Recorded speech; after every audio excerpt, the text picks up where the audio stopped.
jump into the battleground.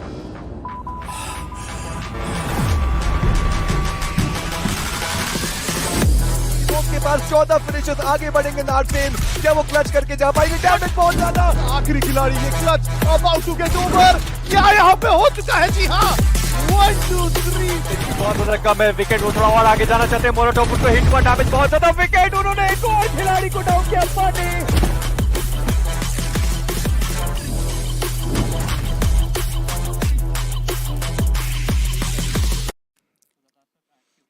Welcome back once again, ladies and gentlemen, to realme BGIS 2025, the grind. It is going to be day number 4 for Group C, the last day for the 16 teams in this group to decide amongst themselves who gets to move forward to round 3 and who is going to get left behind in round 2. My name is Super Johnny. Joining me on the panel, it's going to be my good friend, my best friend, Necro, alongside with me.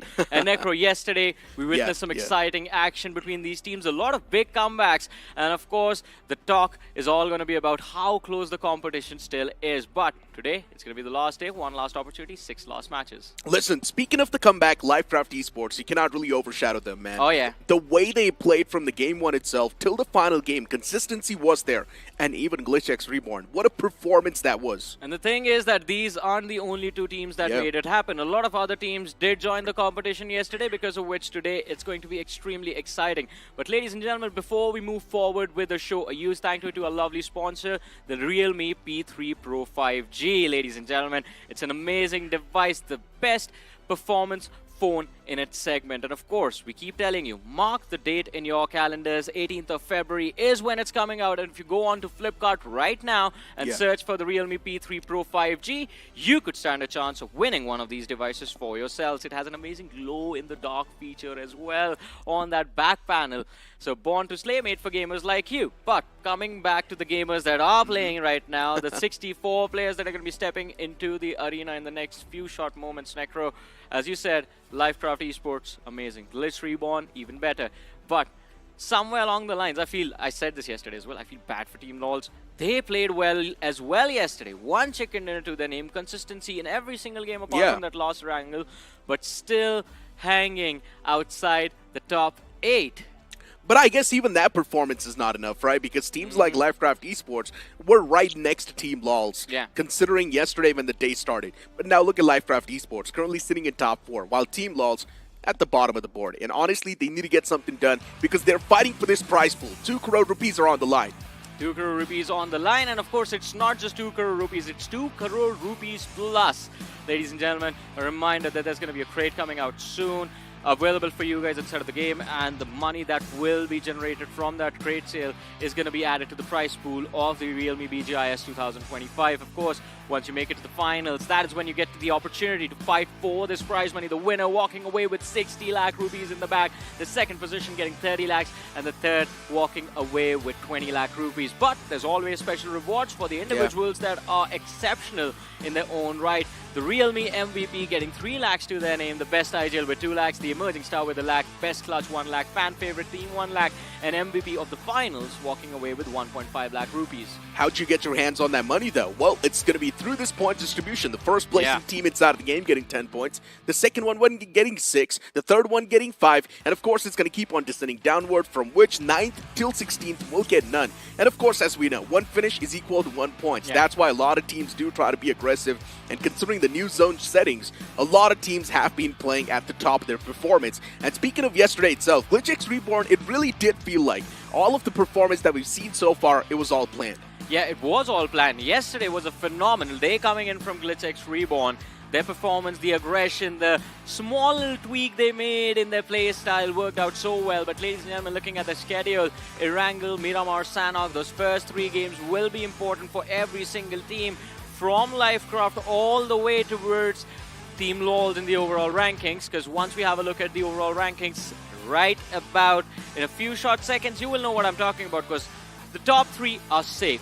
You have SBA, who are just playing at a different level, 194 points secured. Then there's a big difference. Big Brother sitting on the second with 157 points to their name. You have Genesis on the third with 132. These 3 teams have gained that safety cushion for themselves. But as I was saying, Livecraft, 112, Glitch Reborn, 109, Gujarat Tigers, 108. You have LOC, 104. You have Tribe Herdman 103 on the 8th position. But then you get outside of the top 8 and you see how close the competition is. Coronado Esports 100 points, Remorseless 99, Team Lols with 96. So that is the difference not really being there. There are 7 points they need to dethrone Tribe Herdsmen and take a spot inside of the top 8. So the competition is still quite close. Plus, then you look from 12 to 16. These teams will have to play, I don't know what they're going to do to try and be part of that race, but for them, the journey is kind of getting over. Indeed, man, especially for teams like Rival Apex, WSB, and especially Raw Officials, right? Raw Official was one of those banners that we thought that, yeah, this time around in 2025, we might just see a better version of them. But honestly, it's not the case. Raw Official is not able to keep up with the intensity. And let's speak about the leaps that happened yesterday, right? At the start of the day, Lifecraft Esports was all the way on the 10th spot. Yeah. And now look at them in the top 4. Speaking of GlitchX Reborn, they were on the 12th spot. And now look at them. They are sitting so comfortably in the overall standings that honestly, it has just shook me. Yeah, it has definitely been quite incredible because you look at the team performance comparison. Day 1 plus day 2, they got 36 finishes. And on day 3 alone, they got 35. In terms of assists as well, they stepped up. The damage dished out might have taken a drop, but that's the average damage of the entire team. You talk about knocks, of course. For the first 2 days, they were getting those knocks, but the conversions weren't really there. From comparing 2 different teams, you talk about this. I think Glitch Reborn and Coronado Esports is an impressive comparison because Coronado Esports, they took a drop in terms of where they stand. But Necro, I have to say, you keep praising Lifecraft again and again, but it is time for a reality check that they are not safe, even though they are on the 4th position with 112 points. Let's not forget that cutting down that difference, those 12 points can be made to disappear if they get eliminated early in one single game as well. It's quite understandable, right? Considering the overall standings are so fragile, I do understand Lifecraft Esports is not going to be in the safer shoes just yet. Yeah. But all they need is one decent game. That's it. And if they do get that one decent game, there's a major chance that they're easily going to break into that top 3, right? And considering the way Lifecraft Esports played yesterday, and considering we know how intense yesterday's competition was, you can pretty much compare the intensity for today as well. It's going to be on the same level. So I don't think so Lifecraft Esports is going to be someone we might just see being kicked out of the top 8. I don't know, man. I find that hard to believe. Anything can happen till now because the doors are still open. Imagine this, Lifecraft Esports getting eliminated early in the game and all the other teams. That was what was happening yesterday as well. Every single one inside of that fighting bracket was performing at the same time, and that is why the standings got very intense. But player face-off, we talked about these 2 individuals, Apollo versus Snowjod. Incredible form displayed yesterday. Genesis Apollo has been consistent throughout the first 3 days of competition for his team, Genesis Esports. And you talk about SBA, yes, Snowjod's stats are quite comparable to Apollo, but the problem is Snowjod is not the only player from his team that pops up.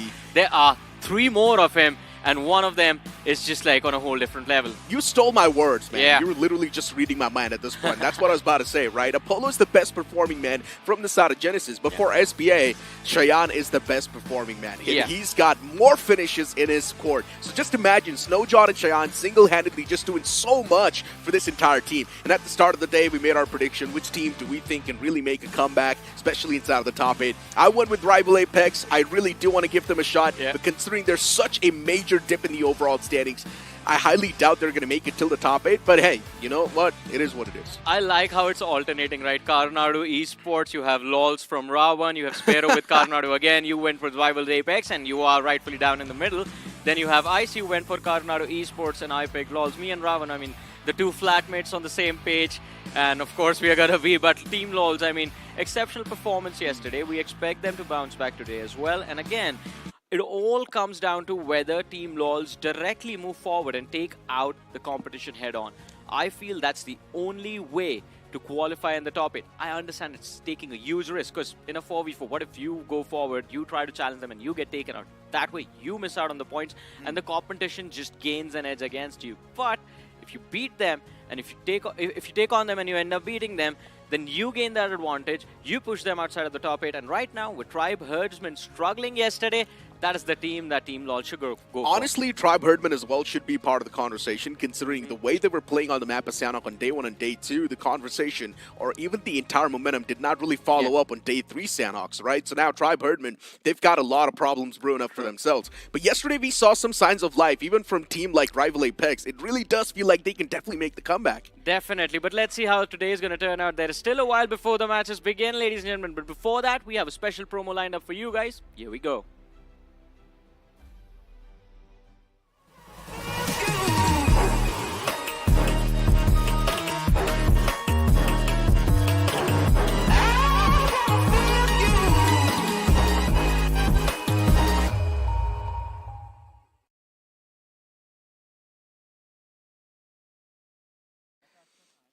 If you guys do not know what that was about, it's the realme P3 Pro 5G, ladies and gentlemen. Born to slay, made for gamers like you, me, and him, because we end up losing our device at night when it gets quite dark. And this one has a glow-in-the-dark back panel, ladies and gentlemen. It's launching on the 18th of February. Go on to Flipkart, search for the realme P3 Pro 5G, and you could get a chance of winning one of these devices for yourself.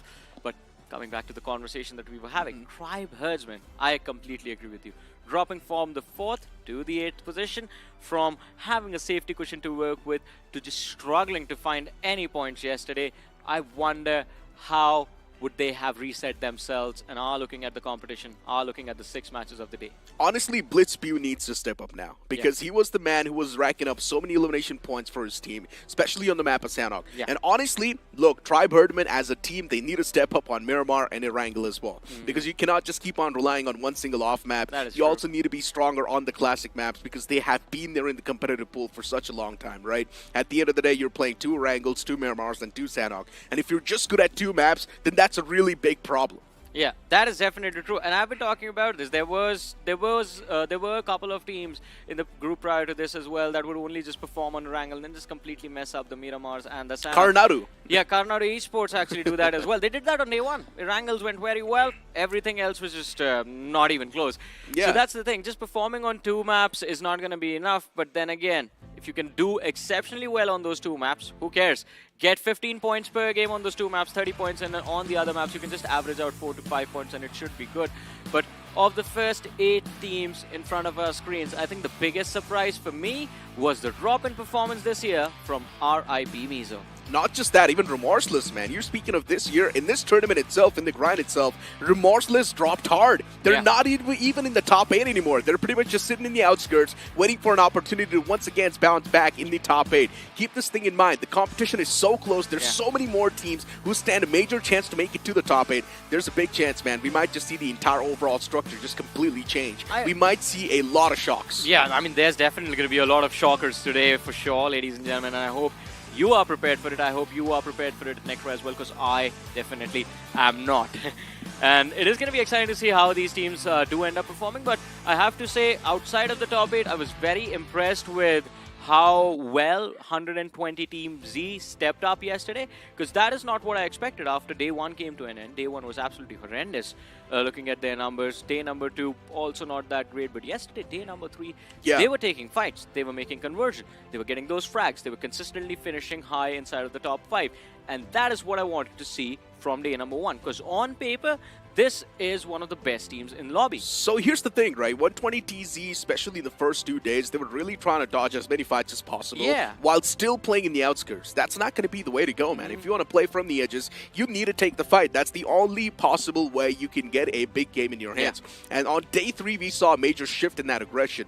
They started taking fights on the edges, and that's why 120 TZ also got a lot of that limelight upon themselves, and that's what we're seeing them sort of on that uphill curve of that momentum. Now, they definitely do have it, but still, it's such a Herculean task to make the comeback, right? You cannot really forget, we've still got teams like Team LOLs in that comeback. You've still got Rush If Possible, who stand a major chance. Remorseless, Karnat Esports, the names just keep on going on. How can 5 to 6 teams place themselves in the top 8? That is very true. I mean, it's definitely going to be impossible, right? But For 120 TZ, I have a lot of hope, and that is because yesterday they were able to secure close to 40 points for themselves, which was quite impressive. Today, it's the last day, so you know it's all or nothing kind of a situation. And with the aggression being brought into the matches yesterday, they have to double up that average, get close to 60-70 points in the 6 games played. 10 points per match. I understand it's very difficult to pull off, and that is why what VST did from Group D and what we are seeing SBA pull off in this particular group is just exceptional. But 120 easy, it's now or never.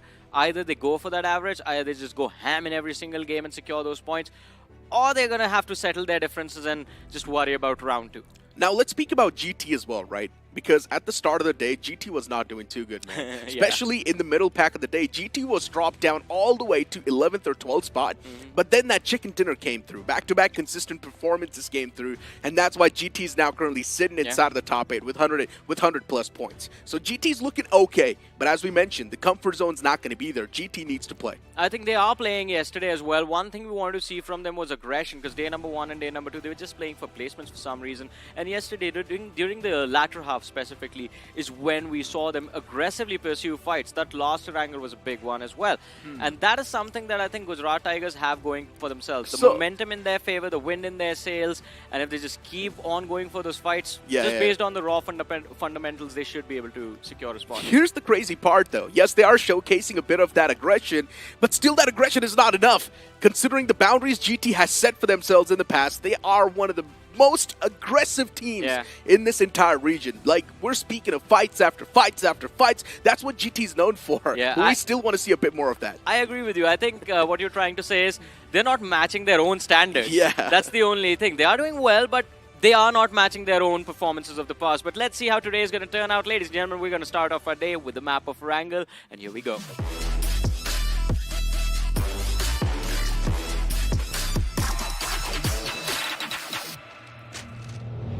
Alrighty, Necro, are you prepared? It's the last day for Group C, and it's the first match of the last day, the map of Erangel, and this time, at least, it's off going to be, I expect this one to be off to a very decent start, because the flight path is what you would expect, at least from a player's perspective, right? You want things to be easy at the start of the game. It starts off from the southwestern edge of the Sosnovka military base, and it's going to go all the way towards the Stalber Hill. Interesting. I mean, this plane flat path is really going to be favoring teams, and considering even if you want to go towards Hospital, it still seems like it's going to be in reach. Even Lipovka, the extremities, it's not going to be that big of a problem. Unless you want to move in towards Zarki, then that will be a tough stretch. SBA moving towards Sosnovka military base, that's not going to be a problem as well. You've also got Rival Apex moving towards Fairapir. I would love to see how Rival Apex play today.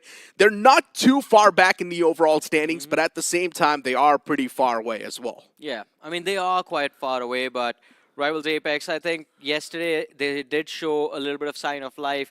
The aggression that we saw, at least in a few matches, was what we wanted to see and what we expected from these players. But then again, the one man that we want to see step up hasn't really been able to do so. It is Drager I'm talking about, but let's see how today is going to turn out. Although, Necro, I want to talk about one thing. Last Erangel yesterday, we saw that awkward collision towards Milta, where we had Remorseless taking on GlitchX Reborn. GlitchX Reborn not really being able to win that fight.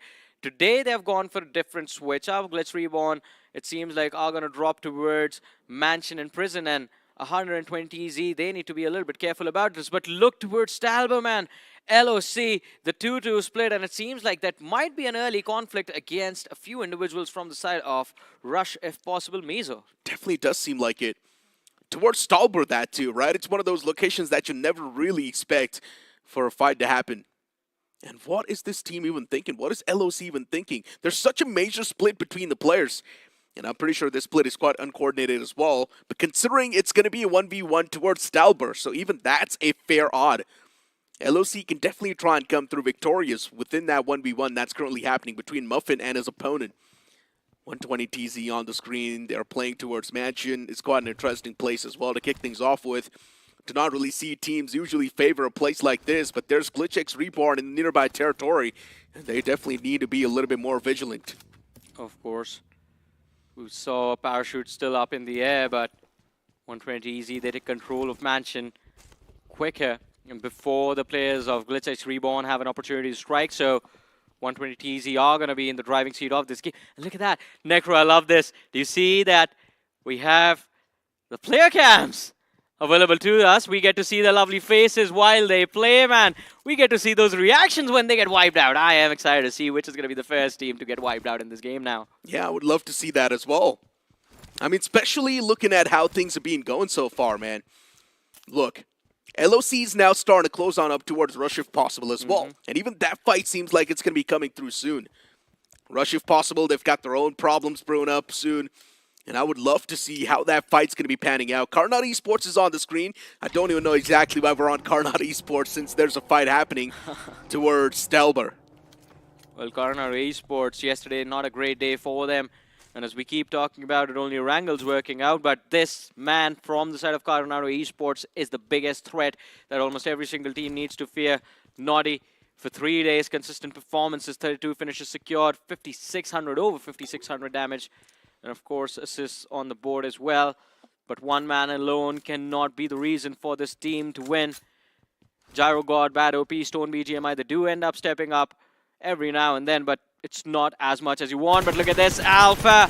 Of course, he's going to be at the top of the hill. Spots one isolated individual from the side of Rush if possible. Flick White, he knocked out. And you have Leo from the backlines who's going for the push. He wants to find the trade, but he has the M249 and the M4. This combination could be deadly.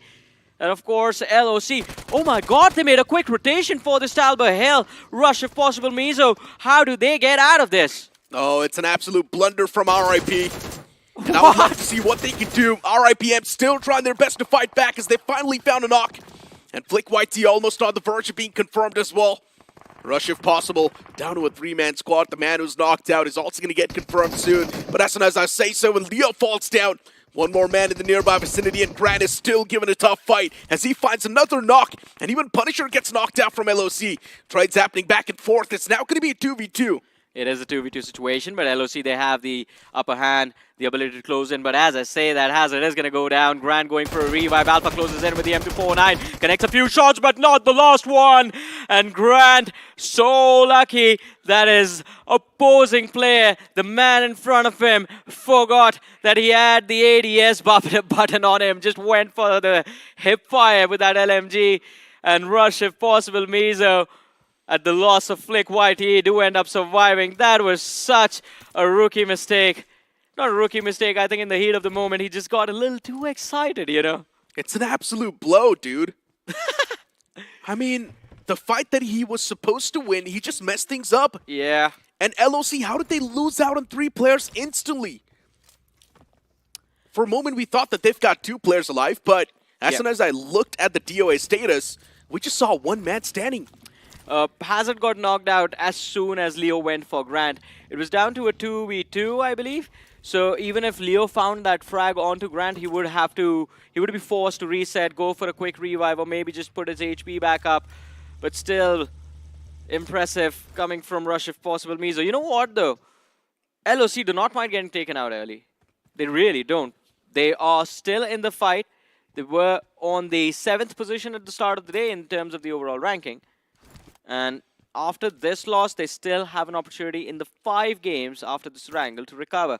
So from their perspective, it was a risk worth taking.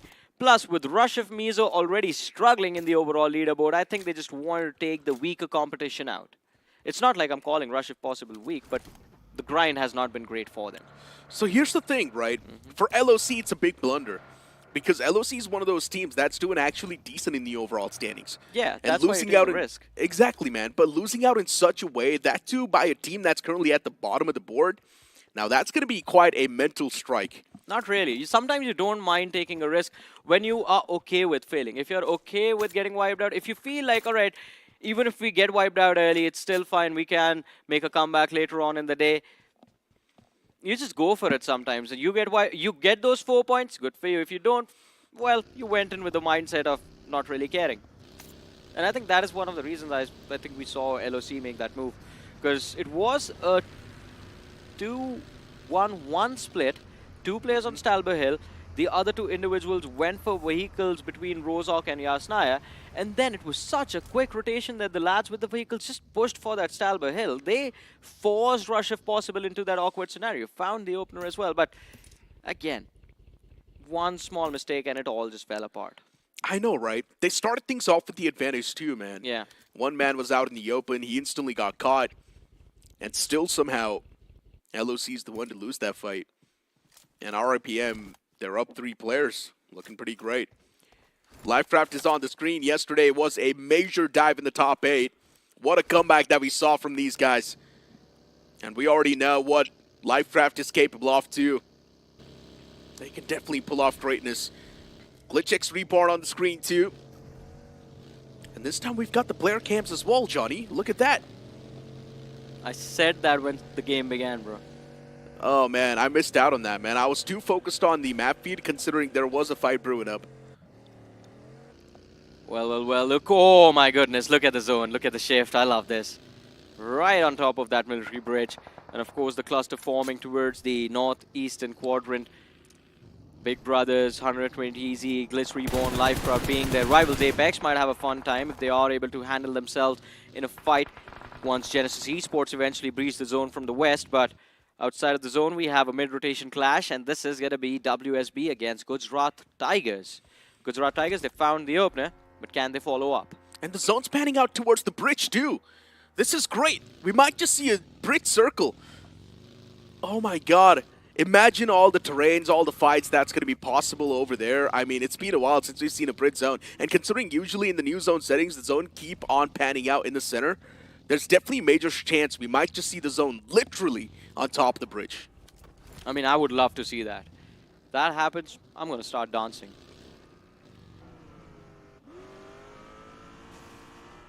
With SBA still being on that military island, they have a big decision to make. So does WSB. They gave up on Uzu OP, 3 players on the run. And it's quite interesting because WSB just instantly, after taking that first casualty at the hands of Gujarat Tigers, just instantly fell back, moved back into the blue zone, and now they will rotate through that Georgia Pole city. On the other side, this is the team that I was talking about a few moments ago, Big Brother Esports, the first ones to take control of the center, and this is the prime spot in this circle, by the way. They have control of the compounds right across the military bridge, the gas station there as well, and of course, the biggest control point in this position is that lighthouse. Lifecraft, they've gotten too close for comfort, but Lifecraft is going to have other things to worry about, like the side of 120Z, Tribes Herdmen, that are closing in. Coronado Esports now on our screens. They have entered the mix right behind the players of 103Z, but they might just get sandwiched. There's one more team closing in from that northeastern edge of the circle. It is going to be Rush if possible Mizo. I understand it's a 3-man lineup, but sometimes 3 players can be enough. They indeed can be. Oh. Oh no, the vehicle's also flipped. No, he's Yeah, screwed. He he's- can't really do a lot there. Luckily enough, there's no one really around him, so I No. guess that's a good thing. There's someone coming their way. I mean, he's got his teammates around him, right? So at least things can be okay. And 120 XTZ, I don't think so they've got any sort of intentions of leaving this compound too, so it's all good. They're on the other side of the ridge.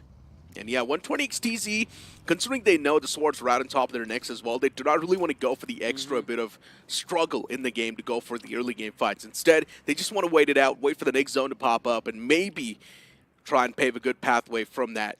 Team LOL's on the screen. A team that stands a major chance to make the comeback in the top 8. Yesterday's performance was super consistent, but Team LOLs, they need to keep up with that consistency. And just look at the way the zone's panning out as well, Johnny. There's so many teams already holding the edges. Yeah, it's going to be a lighthouse ending, I feel. The shorelines already housing, in fact, 6 to 7 different teams. But look at that. Remorseless, rotating right through the players of Rush if possible Mizo. But hey, 120 DZ, they kick things off against the players of Tribe Herdsmen. They found the opener, they found a few extra frags for themselves, even in the start of this game. 2 finishes already on the board, and none of the players got knocked out. Jackson is there with a magic pixel HP, but hey, he's still standing, and as long as he's standing, he's not out of a fighting position.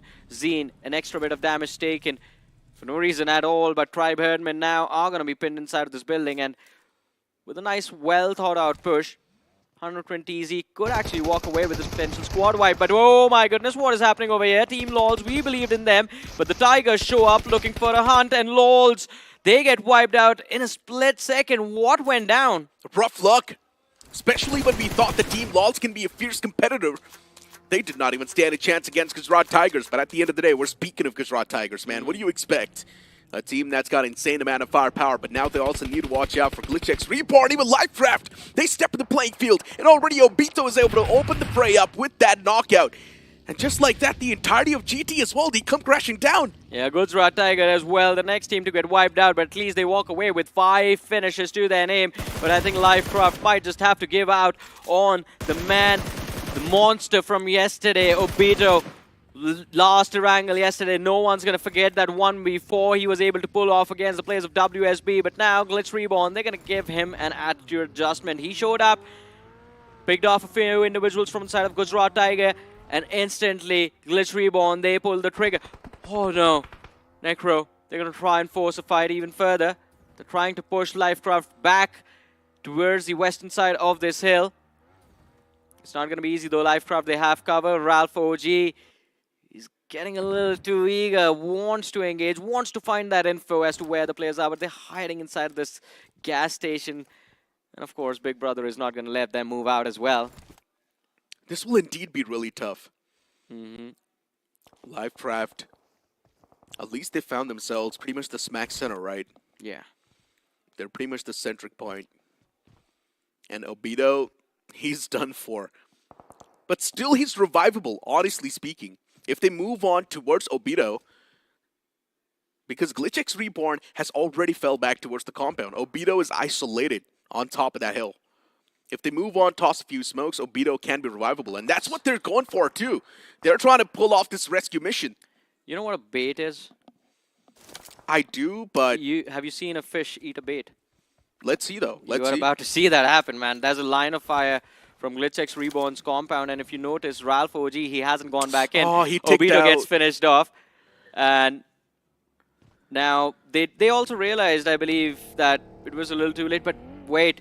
Glitch Reborn, they have their own trouble. Genesis show up. Yeah, Shadow's knocked out. Not too great. Erangel instantly on his knees. And GlitchX Reborn, all of them regroup as they try to make the push in tandem. Utilities are going to be the first one to move on inside of that warehouse, wanting to find at least the opening knock. But since they've already found the opening knock in the man number in this entire fight, this fight shouldn't be that tough. Even Raw officials, they try and chime inside of the entire kerfuffle, Johnny. This is going to be an interesting fight, especially Cyrax, too. He's able to find the knockout. Beautifully done. Even Max Molotov is doing a lot of damage. Cyrax finds the knock on Rex. GlitchX Reborn out of nowhere. The tables flipped against them. Yeah, they just get distracted way too easily, man.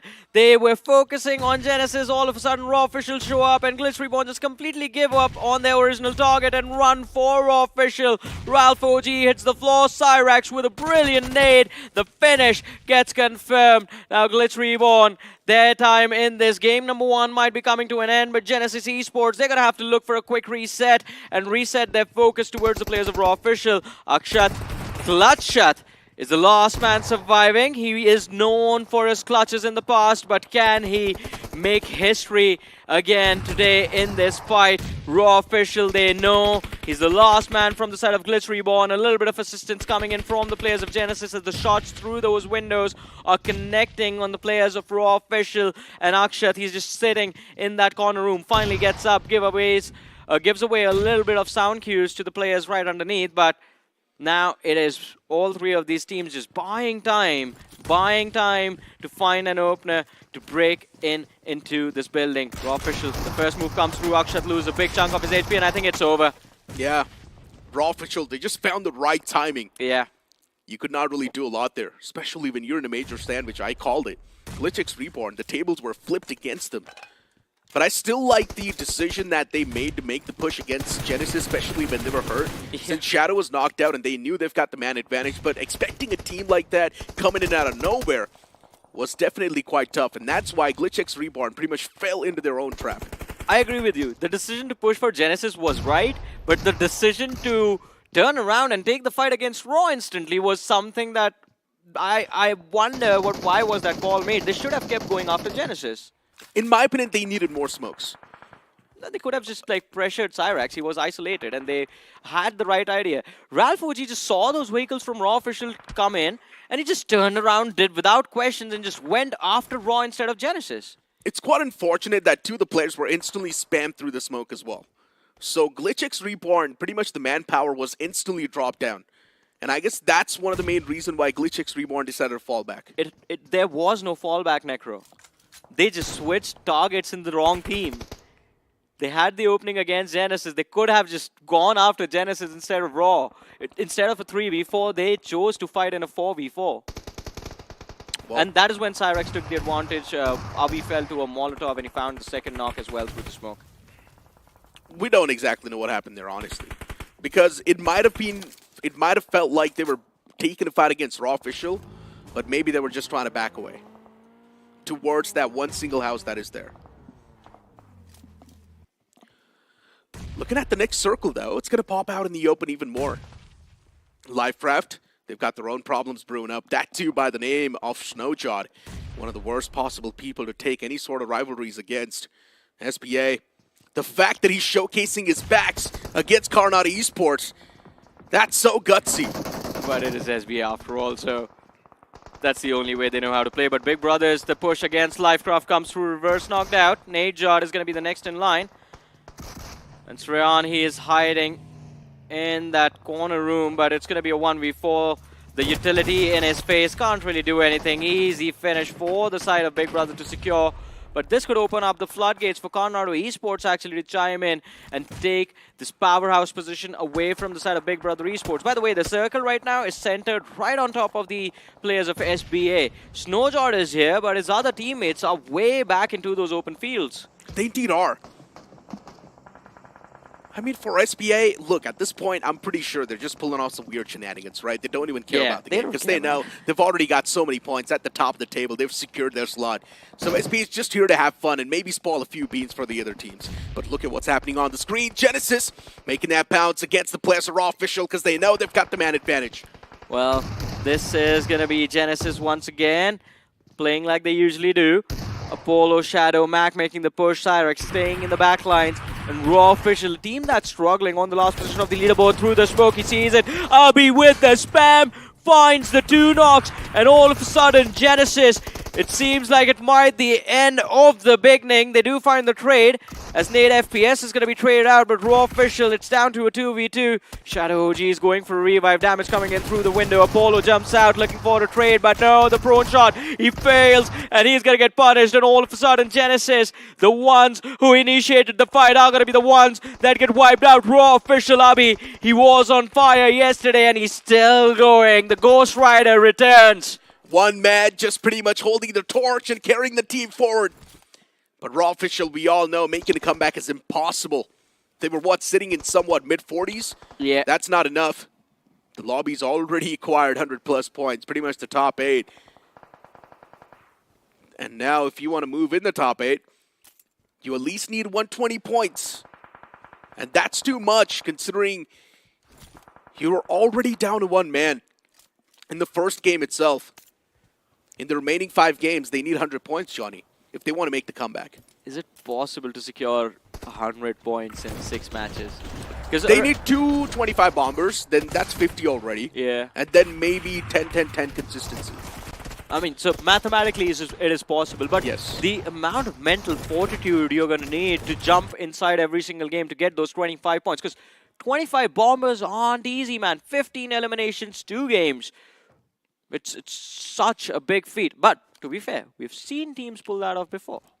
We have. And is Raw Official going to be one of those teams today? Here's the thing, man. Raw Official have been struggling too much. And to have such a massive hope from a team that was not doing great from day one itself, it's too much to ask for. LB's the only man who stepped up, while the rest of his team, they're still deactivated. They need to perform the same way LB is right now. That's the thing. That's the only reason I'm worried about it, and that's the only reason I believe that it's close to impossible. But you know what they say, right? Never mess with someone who has nothing to lose, simply because they have nothing to lose. Technically, WSB as well is on the same boat then. Yeah, true, but it's I don't know what's wrong with WSB. I don't know what's wrong with Raw Official as well, to be honest. So yeah, both of them holding hands together in the overall leaderboard. Oh, hold on though. Rush if possible. Leo could have been knocked out in that instance. And how is Rush if possible going to make that climb once again? It seems tough. I think so. The boys are stuck. Yeah, they're done for. The wall of death is going to slowly and steadily eat them alive. Rush if possible. Maybe Leo can make it up top. And yes, he's going to make that climb. Beautiful stuff. But he does not have any sort of meds, Johnny, and that's the main problem. He does have a bit of that ammunition to work with, but utilities and meds are the most important thing before you move in and fight. And right now, Rival Apex, with all the 4 players, they're looking for to wipe out the existence of Remorseless. Man, I love the production for giving us all of these new things to witness now.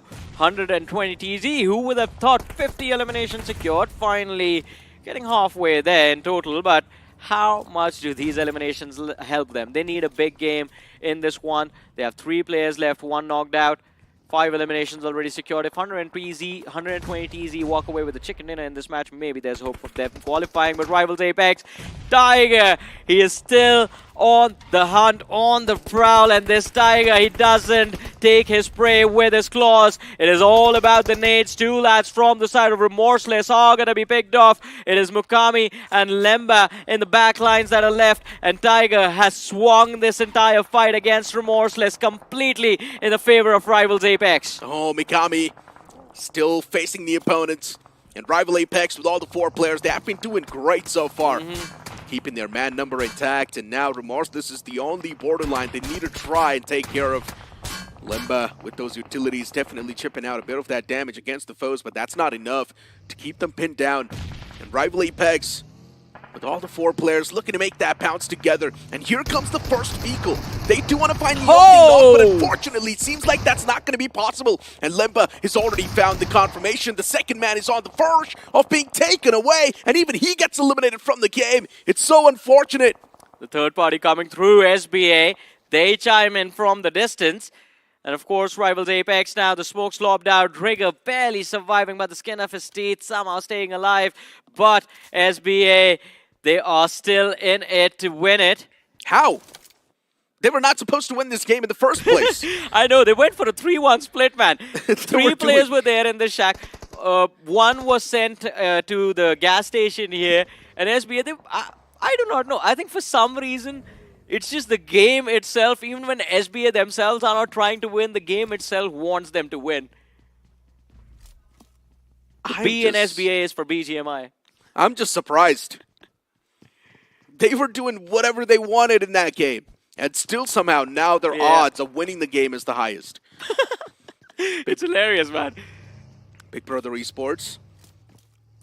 At least waiting for the first man of Carnot Esports to be exposed.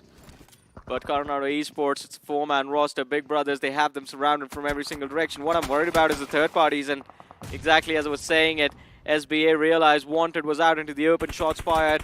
He's still alive. The pixel shot on his feet. He hits the floor. Superboy, though, he has gone in against the players of Coronado Esports, found an opener. But it's not going to be enough, especially now the call-out made that SBA is there in the back lines, looking straight down their barrels, straight down their iron sights, and aiming for the lads of Big Brother Esports. The confirmation comes through as Wishu is going to finish off Wanted. 3-man lineup of Big Brothers against the 3 individuals from the side of Coronado Esports. Shots fired, Naughty with the second, as White Tiger is going to hit the floor. Jimmy and Superboy, 2 of the best performing players from the side of Big Brothers, still alive, still standing, but clutching out this fight. It's going to be so tough, and as I say that, Superboy, the sub has been unsubbed. Superboy is back in action. Stone knocked, and even the second man, Naughty's on the verge of getting knocked, and he gets taken away too. Superboy, solid stuff. White Tiger's knocked out for the players of Big Brother Esports, but it's completely fine. Big Brother Esports, they do not have any sort of mental pressure at the start, so it's completely okay.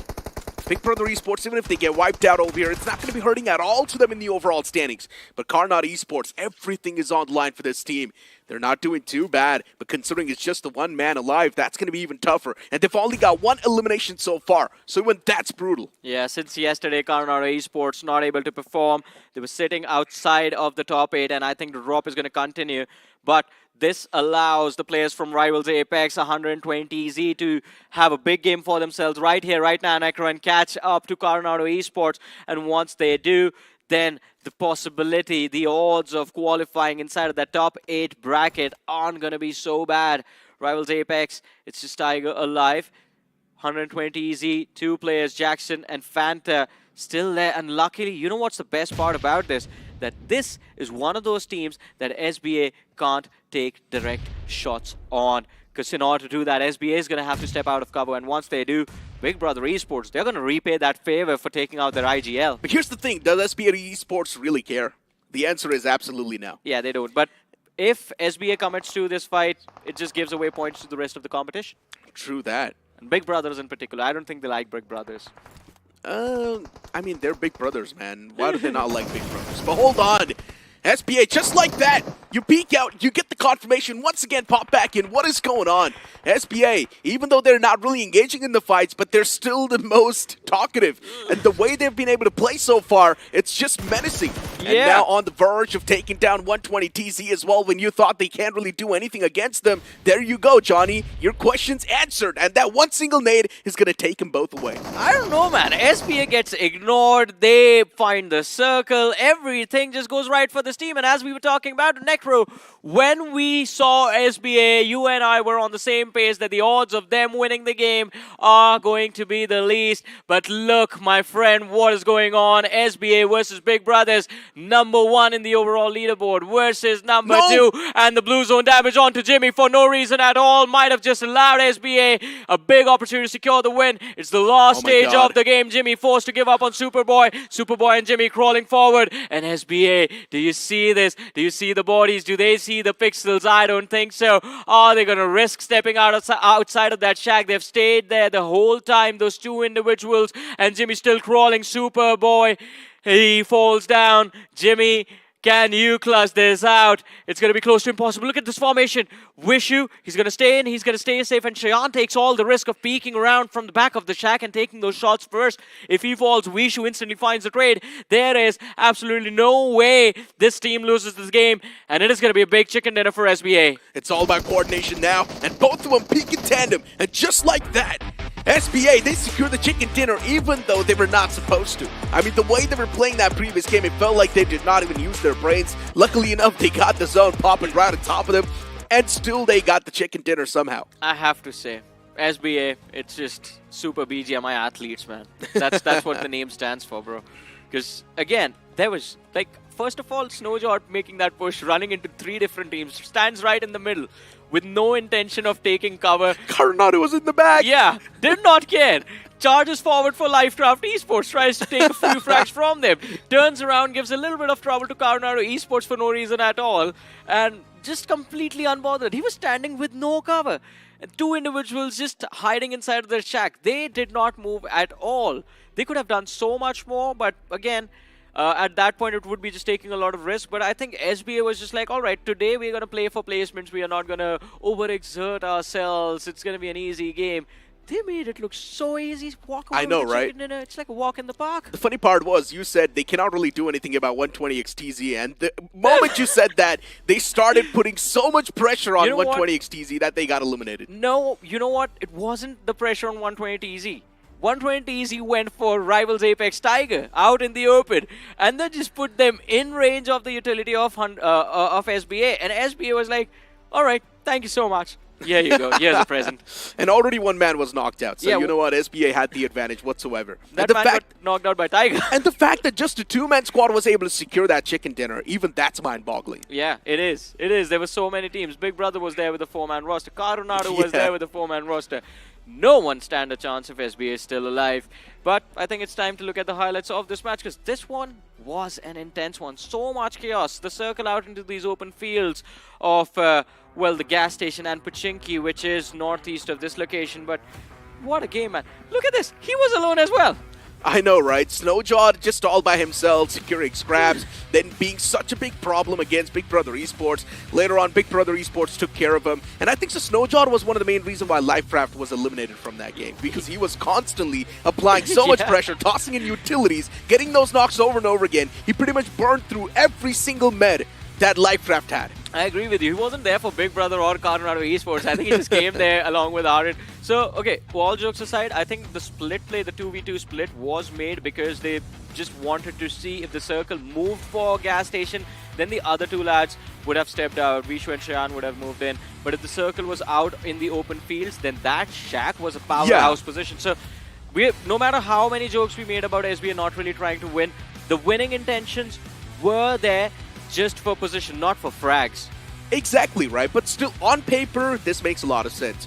But if you look at the amount of teams that were there around that split, now that does not make a lot of sense because there was too much threat available. That split was anyways going to be broken in half, and that's what exactly happened. Exactly, it got broken in half, but still, the two players staying in the back lines, they played it out so well, just stayed inside cover for so long, walked away with 11 eliminations. The worst possible situation that this team has been in, they get 11 eliminations, they get 21 points in that match. I know, right? How impressive can they get?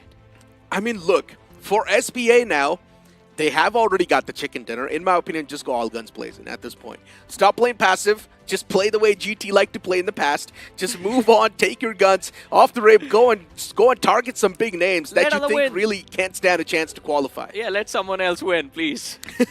Maybe in the upcoming game, just directly go on and target Karnat Esports. Oh, I mean, that is just going to be something else, isn't it? You're going to like it, I'm going to like it as well. Drop into Los Leones.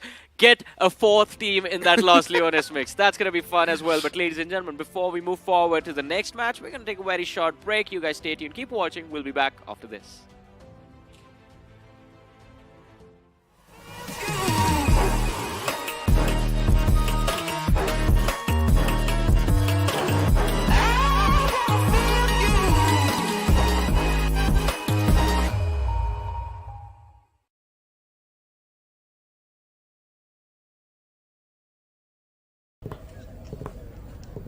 So Neeraj slide path देख के आपकी landing strategy क्या होगी? बस सही angle, right grip, focus और फिर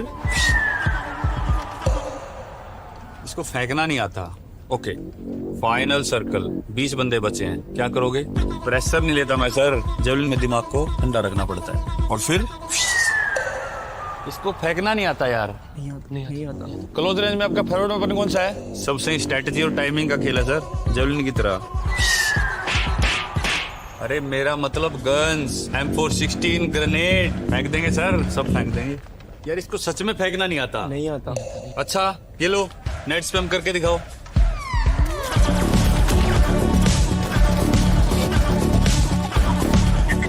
wow, इसको फेंकना नहीं आता मगर इसको नेट फेंकना आता है यार. आता है. नीरज तो फेंकने में पास हो गया. आप भी BGMI खेलो और रश करो फॉर चिकन डिनर. यार तुम तो फेंकने में चैंपियन निकले. चैंपियन नहीं sir, conqueror. O yes.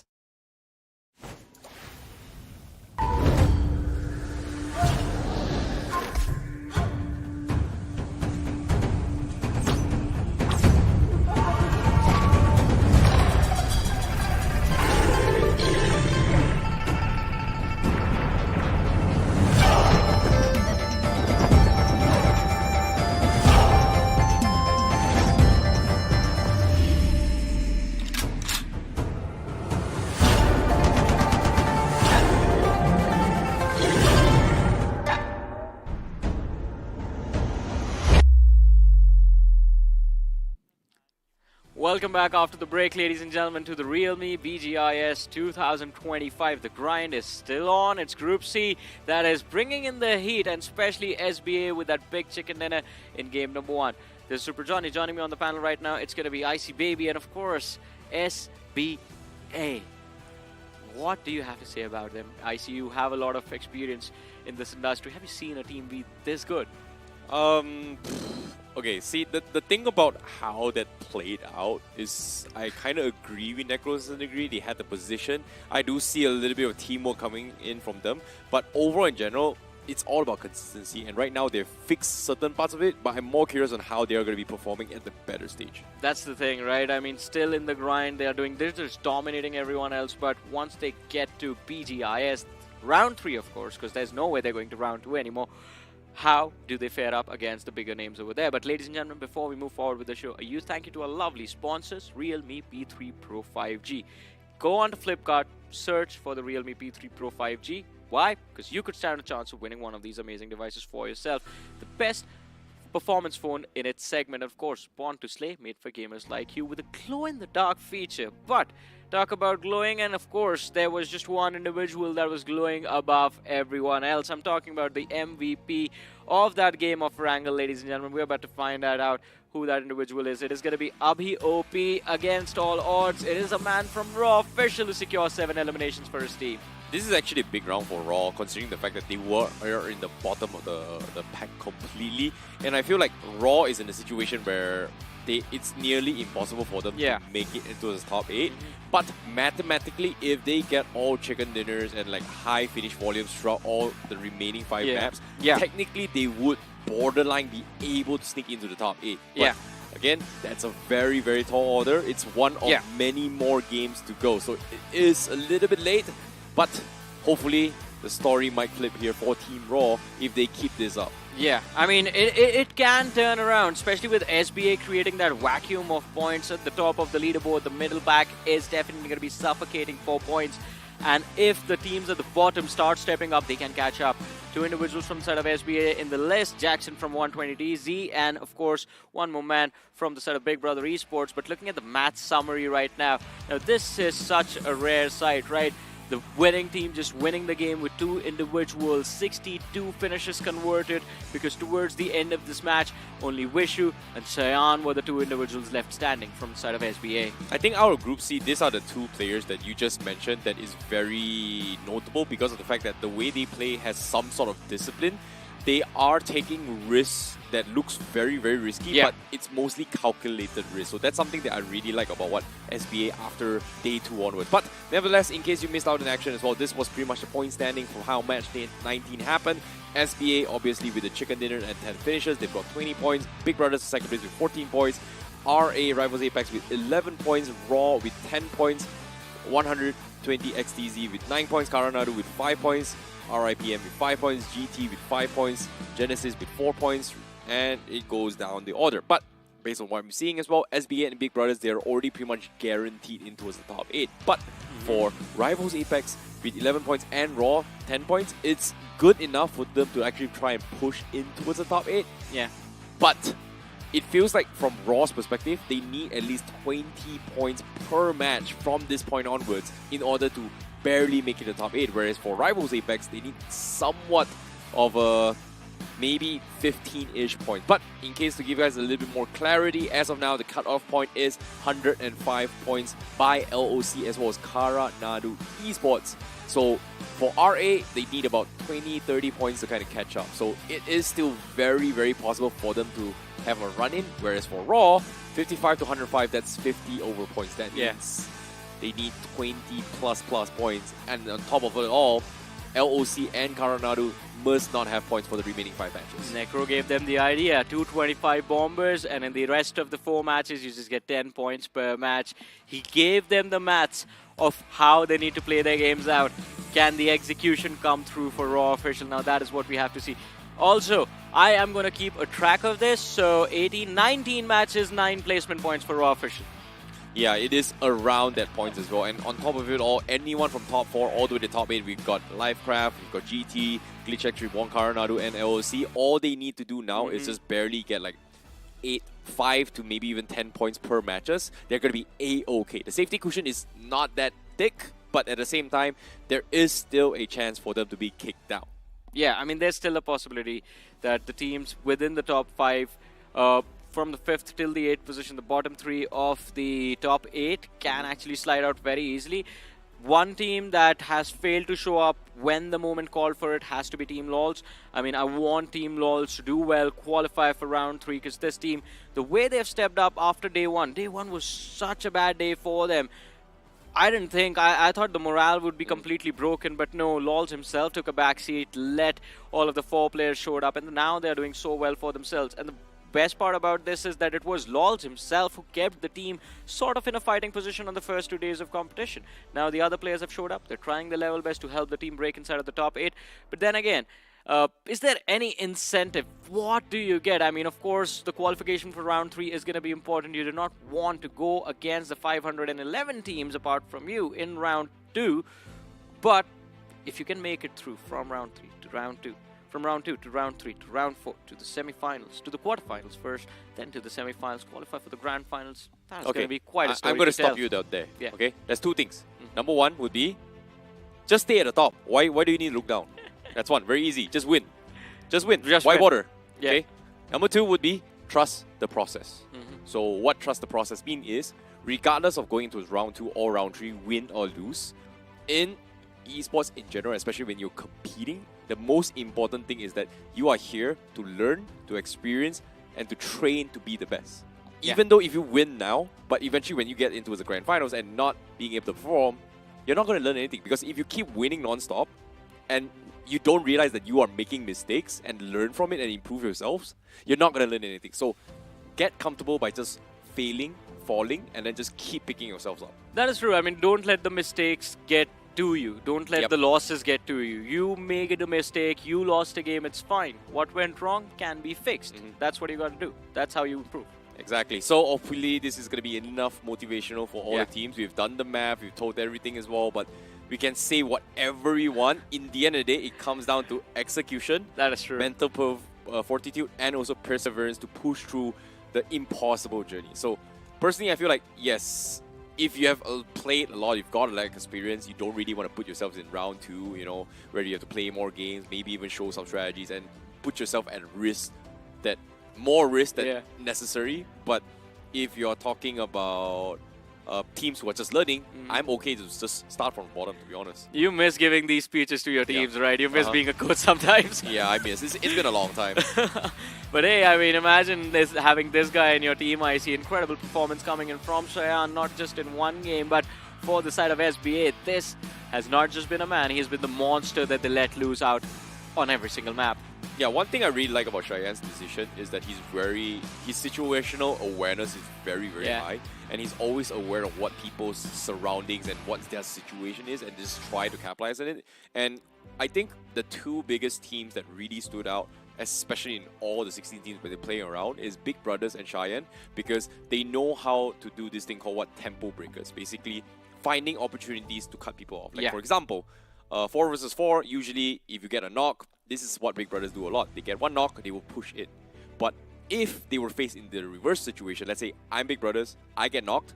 In this case, Jimmy did exactly that as well. Instead of picking up his teammates, he knows for a fact that the enemy is going to rotate. So instead of continuing to pick up, which takes about 5 to 6 seconds of window for people to rotate in, let go, punish them. Make it into 3v3 rather than just making 4v4 resetting. Like, how many times do you want to keep resetting? Just end the game. Finish them. Just win. Be at the top. Instead of going for a reset, just try and slow things down. Find that breathing room just for a second and it can change everything. Because again, in the heat of the moment, I understand what you're talking about when you say tempo breaker, right? In the heat of the moment, if the team is going for a push, they are in a state of flow. And if that state of flow gets interrupted even for a millisecond, that is when mistakes occur. That is when the opposing team can fumble the ball, and that is what you're trying to make happen. But again, from the perspective of Big Brothers, I don't think, just like SBA, they feel comfortable, so they have the luxury of going for those plays as well. But what about a team that is in the middle pack right now? What about a team like Coronado Esports who feel so much pressure inside of the game? How do they get this clarity that, all right, 4v4, we have one man knocked out from our side, but instead of going for a reset, let's just counter pressure them, let's just try and break their flow and find the edge there. To be honest, based on what I've seen and observed from Coronado as well as Gujarat Tigers in particular, they do have the skills to play, they do have the macro skills to play as well, but it feels like they're stat checking certain things. And what I mean by stat checking things is like they are trying out things that it's not within their comfort zone in order to grow better. And that's something that I really like about them. Even though they're not doing well, they're very struggling by, they need some points. But having a vision and a goal and the steps to actually achieve it is more important than just I'm at the top, I'm winning, and not learning anything. I mean, yeah, that is true. That is true. Trying out new things, even if they fail sometimes, you figure out, all right, this did not work out. But what is going to work out in the upcoming game, ladies and gentlemen? The map of Miramar is going to be on our screens right about now. Here we go.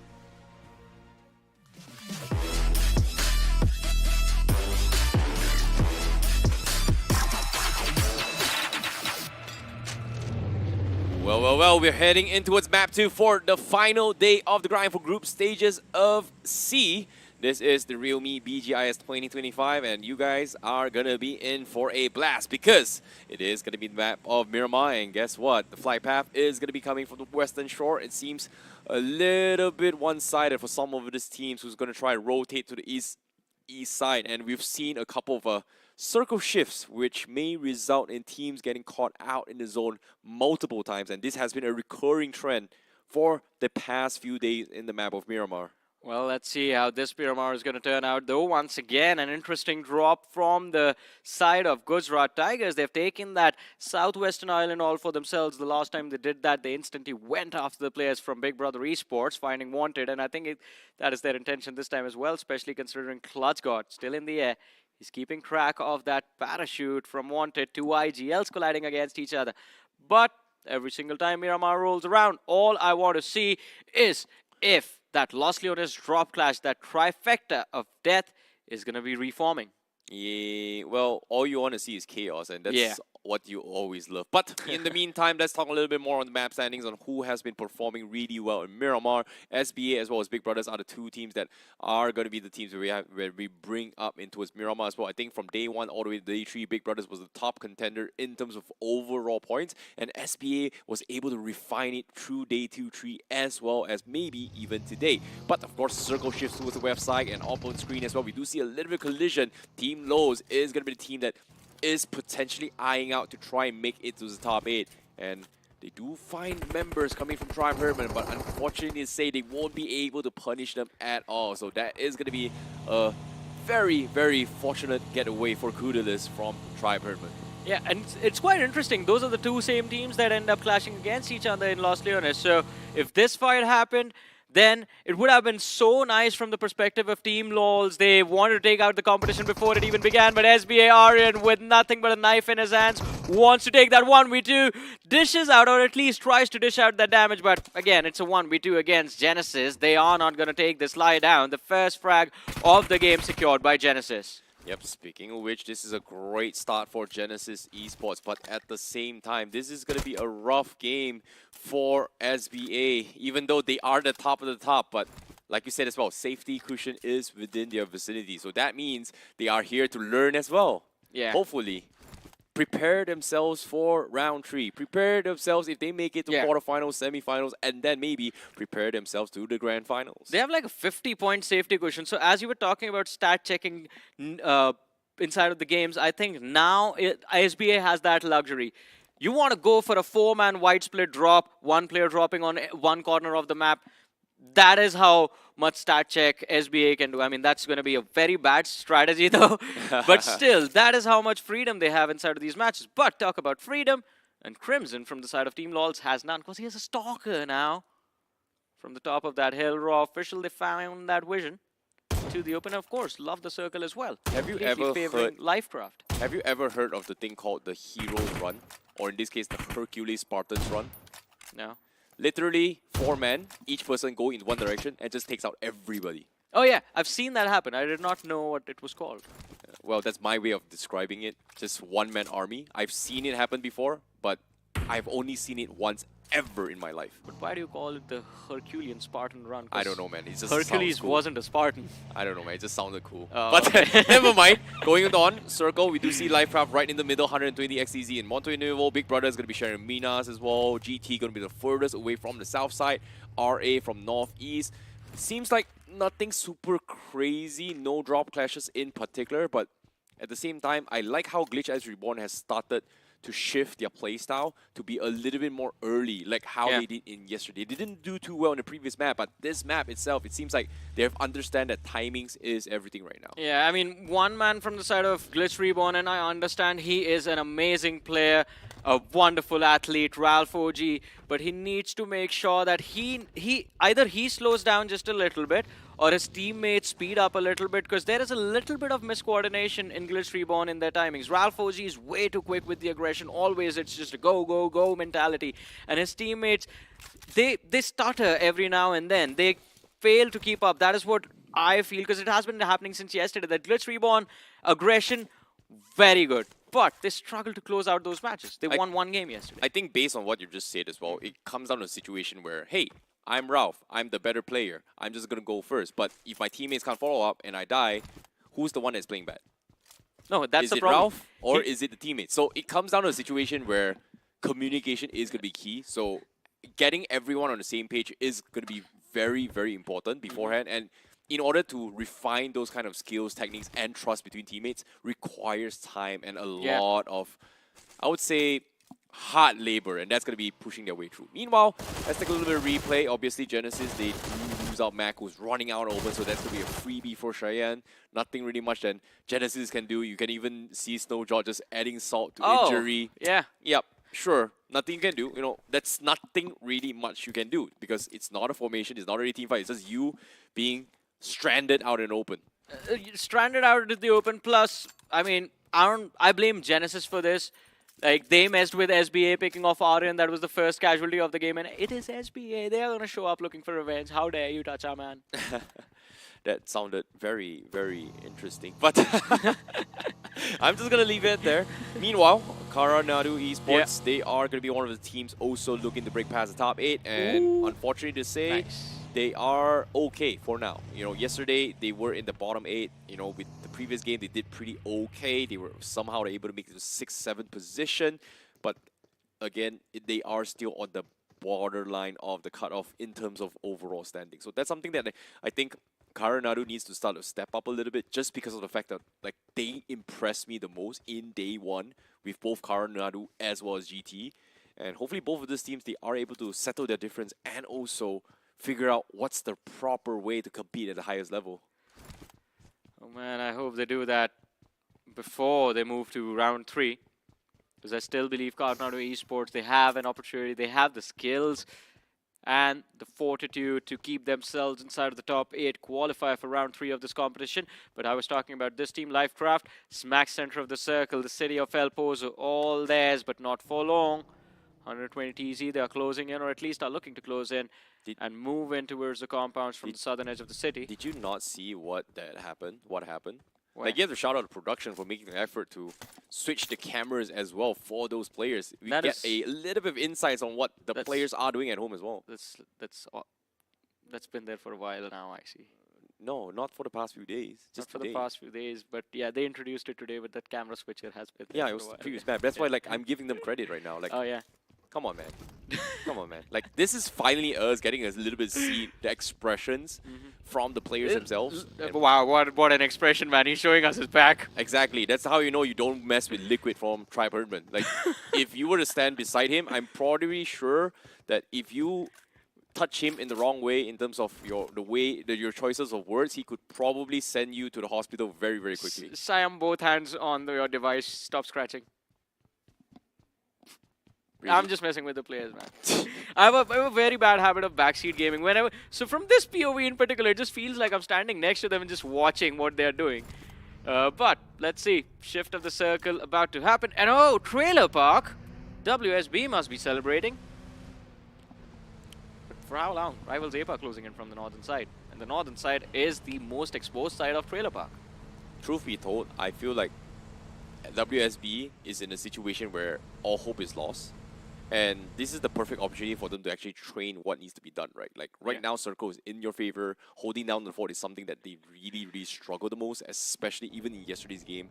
And I feel like right now, even though Circle favors them, but if they don't win their fights properly, something needs to be fixed. Oh, but look at this, Big Brother rotational clash against the players of 120 TZ, and it's going to be Jimmy, the opener that was found by 120 TZ, but the trade comes through. Big Brother wanted, the IGL steps in, and Jackson from the side of 120 TZ is going to be picked off. But does this fight continue? Shots are being taken on these lads, but they're still on the move. I think they're going to try and find some soft cover behind these ridges and just stay there because they are inside the circle. Also, the lovers' quarrel happening in Truck Stop right now. SBA versus Genesis. It seems like there's a third team looking to get involved. LOC.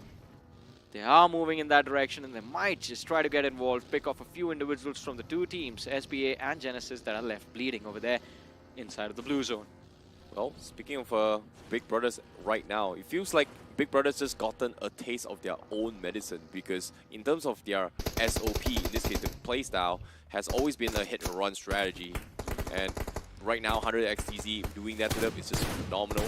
And as soon as I say this, Glitch X Reborn, we do see a clutch shot. Now, fighting one across the map. That's going to be one down from the side of RIPM. And just like that, Glitch X Reborn is looking to try and get themselves some loot, maybe even hunt for more. RIPM heard those commotions, and they are going to be repositioning to try and find a better spot in this next phase of the zone. And seems like losing a tire for Gran is going to make it even harder for him to rotate safely. And hopefully he doesn't get picked apart, but as of yet, he is going to be legging it. Yeah, but look at this, SBA. Oh, the push comes through. Shadow finds the opener. Snowjot knocked out, but the instantaneous trade. He was all alone. Ran face first into a wall in the fall form of SBA. Now, last man left alive from the side of Genesis Apollo in the back lines, and he just decides doesn't want any more to do it with this. Just wants to get away. Yeah, nothing much he can actually do about this, considering the fact that they're still outside the zone. A little bit surprised by this contention. This is something a little bit not in the norm for how they're usually playing. But off the side as well, we do see Gujarat Tigers, one of the latest teams from the south side, finally going head-to-head against Team Lowe's. Both teams need to stay in contention for the top 8, and as you can see, Siam is getting some serious fire. His monster car is going to be exploding very, very soon. Clutch God is going to get him pinned down, and he needs some sort of cavalry, but guess what? He's surrounded. Moody goes in for the play, and he gets the shot in, and that's going to be Siam taken down. Mooded finishes him off, and the rest of Team Lowe's are not in position to provide those cover as they have to make a rush into this next phase of the zone. Mooded still thinking if Team Lowe's is going to be in the vicinity. He does scout out some of those vehicles, but he's really unsure if Team Lowe's is still around. Does he take the risk? He's got only one first aid kit, and this is stage 3. Kunal also trying to go in for those resets, but he can't seem to get to his vehicle. So he might need to take a little bit chill pill before GT takes him out. So it's all about patience as of yet, but look at this. Members on GT, they are going to be taking some serious damage. He needs to back off. And it seems like Team Lowe's, they are just at a disarray right now. They just can't regroup. Yeah, Team LOLs, I don't know what has happened. A completely different form from yesterday. Today, just a little lost. Crimson and Kunal, as you mentioned, I see they're going to try to regroup. Crimson is trying to be the Crimson Knight. See if he can rescue Kunal over there. And of course, Team LOLs, a lot more to lose than just that fight. A lot more to lose against Gujarat Tigers. Let's look at this. Coronado Esports against the players of Rush, if possible. Mizo, Grant and Muffin caught on that low ground. Oh, this is interesting to see that Coronado looking to go and cut off anybody who's on their sides in the vicinity. But based on the scoreboard on the right side right now, we do see at least 6 teams is still outside the zone. And considering how crowded it is, and Coronado Esports not scouting anyone from the sides, means that a lot of the teams has not made it inside the zone yet. So they can potentially find a better spot to try and set up a couple of roadblocks or even gatekeeps. Whereas Gujarat Tigers Mooded still sticking around, going to be taking his own sweet time with his last final first aid kits. He really wants to find some of those finishes. Yeah, he has found a few. Picking off, they did get the final shutdown onto Team LOL just about 10-15 seconds ago. But Mooded, I think they have the opportunity to move towards those crates, find the loot, and find the first aids as well. Although, what I'm worried about, or at least I was worried about it, not anymore. Raw Official were moving in from the southern side, but they've completely switched directions. Now they are heading towards Remorseless, the southeastern edge of the circle. There we have it. Look at the radar. Remorseless and Lifecraft both present. And this might just be a trap that Raw Officials have fallen into. Speaking of a trap, fortunately for them, this is going to be an urban warfare. El Pozo does have a lot of buildings that they can hide in, and Lifecraft as well, taking advantage of the high ground to try and snipe people from afar. But the question here is, will they be able to make past those barriers? Because that is an open road, and it is not inside the zone. So these major fights are bound to happen, but it will draw the attention of everyone from inside the zone to gatekeep them later in about 1 to 2 minutes time. So that's going to be something that they need to find a way to avoid, but it is going to be difficult for both Raw and Lifecraft. Meanwhile, Remorseless takes a dip to push down from the south side as well, but guess what? Raw and Lifecraft going head to head. Lifecraft finds one. Raw also leaving Jody left all by himself. He is going to get pushed in by Lifecraft. Tryan looking for the hunt. He's holding down the angles. He hears those footsteps, but he's stuck in an awkward situation. Here comes the rest of Raw to try and regroup to take this to 2 versus 3. It all comes down to hitting those nades. Can they connect? Jody still thinking what he's going to do. Raw has the numbers. They found one of the members from Lifecraft. But what do? Seems like they want to back out of this fight. They just want to dip. Yeah. This is a smart call. They are looking to reset, not enough time. The blue zone is going to make its move, and then the damage from stage 4 is just going to swing the fight, or at least give Lifecraft a fighting chance against an outnumbered Raw official. But I think it might have something to do with the fact that Remorseless is not too far away from this position as well. Obito with the ninja moves, just drops on that ledge for a little bit of a momentum breaker. Raw official, they find the last man from the side of Genesis as well. Apollo shut down, extra point in the back. Thank you for that. Exactly, but at the same time, Raw is in a very difficult spot. Glitch X Reborn's got them pinned down the bottom as well. They do have temporary cover, but if they get an opening knock on Glitch X Reborn, Team Raw may be able to find some wiggle room to push up towards the mountain. But it seems like they are going to try and make a gamble and just leave as well, because Lifecraft is going to be walking out, but as well, it looks like they are going to try and commit to this fight. And Glitch X Reborn, they have the high ground. Do they want to come down and apply pressure? Based on the minimap as well, they do have one member from inside Glitch X Reborn, and that's going to be Clutch Reborn. Also going to be shooting their way on towards Raw. This is going to put Raw and Lifecraft to commit to this fight eventually. But I don't think Lifecraft wants to take this fight. They're in an awkward situation right now. And they're definitely in quite an awkward situation, but let's see. Lifecraft, they have been chasing the players of Raw Official, and of course they want revenge for what Raw Official did to Nate God a few seconds ago. A little bit of a helping hand. The distraction coming in from the side of Glitch Reborn with that high ground advantage does actually help them out, but the problem is, as soon as they win the fight against Raw Official, if they end up winning that fight, then the attention, the focus of Glitch Reborn is going to switch, and it will then be on the players of Lifecraft. So you can either walk away with the points from this one fight or just back off, disengage, and look forward to move towards the ending stages of the game. I think it's a little bit too late for them to back out right now, considering the fact that they've committed so much, and now with the zone shifting in, it's either go in or go out. In this case, Raw, they've lost one, they've got one member's knock, and the rest of the teams inside the map, you can see the circle shifts. It is going to shift towards the SBA, WSB, as well as RA. Gujarat Tigers from the mountain terrain or bottom left, they have to go down into the open fields.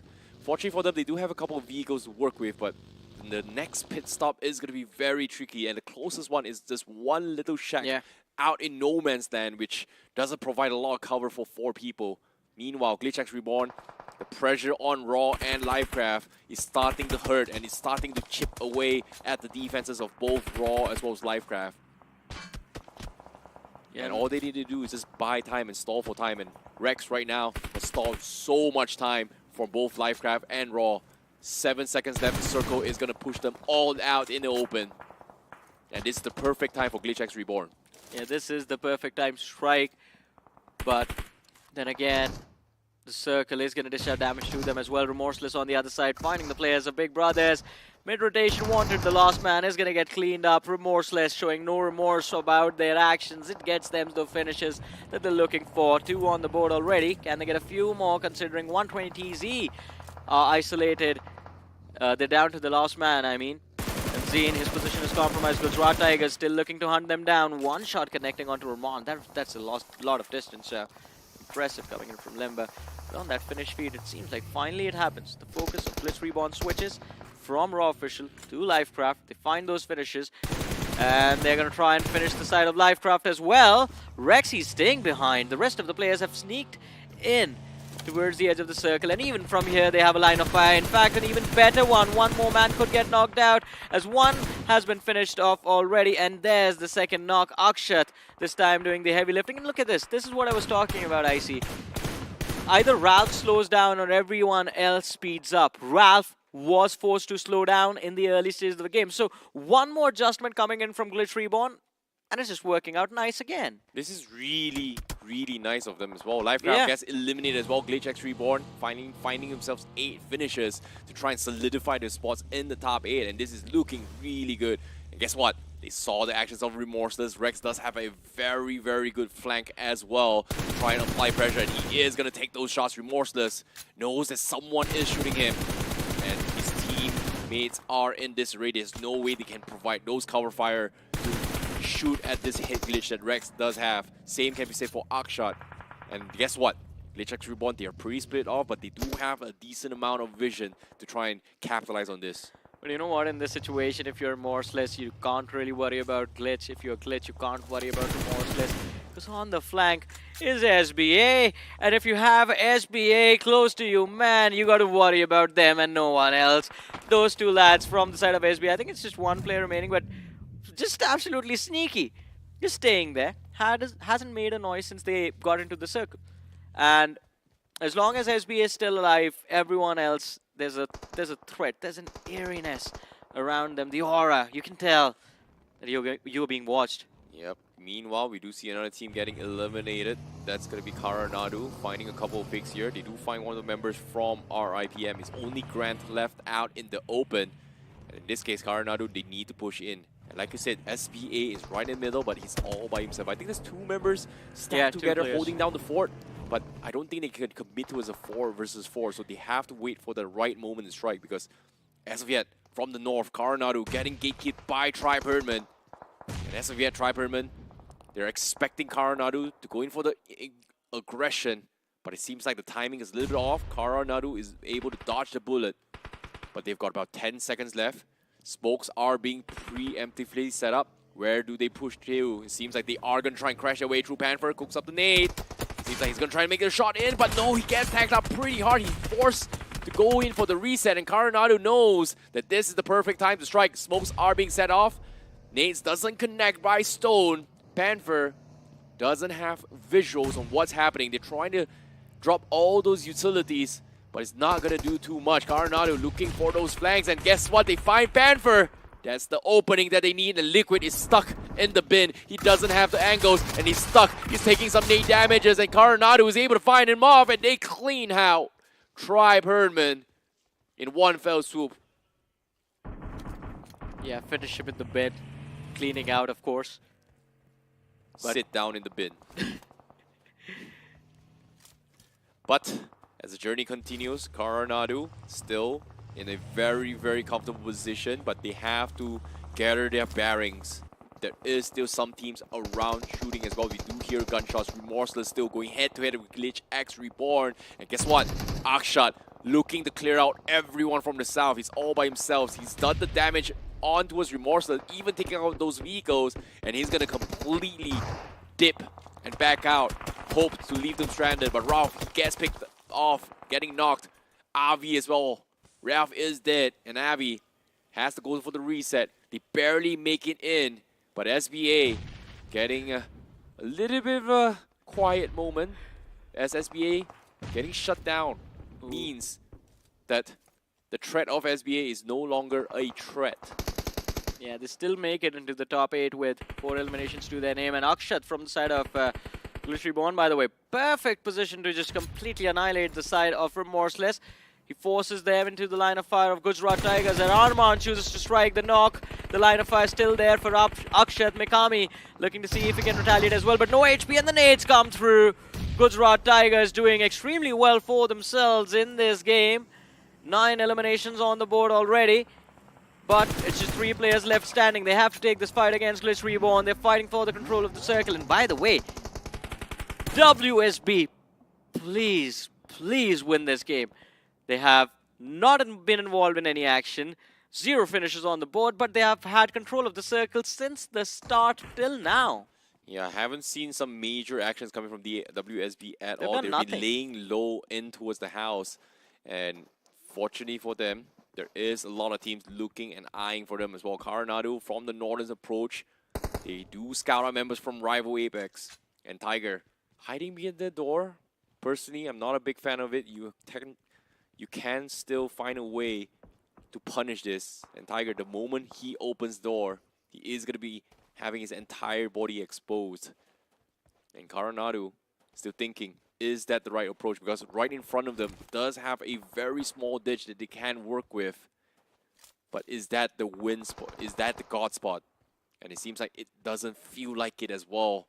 Raw officials Oh no. out. Rivals Apex does have a decent amount of a cover, but it is out of bounds, so they need to get out. So I'm guessing Coronado is looking to try and capitalize and punish them as soon as they get out. It's very easy, man. Just mark the exits, wait for an opportunity to strike. It will eventually happen. And when I say eventually, I mean about 1 minute and 15 seconds.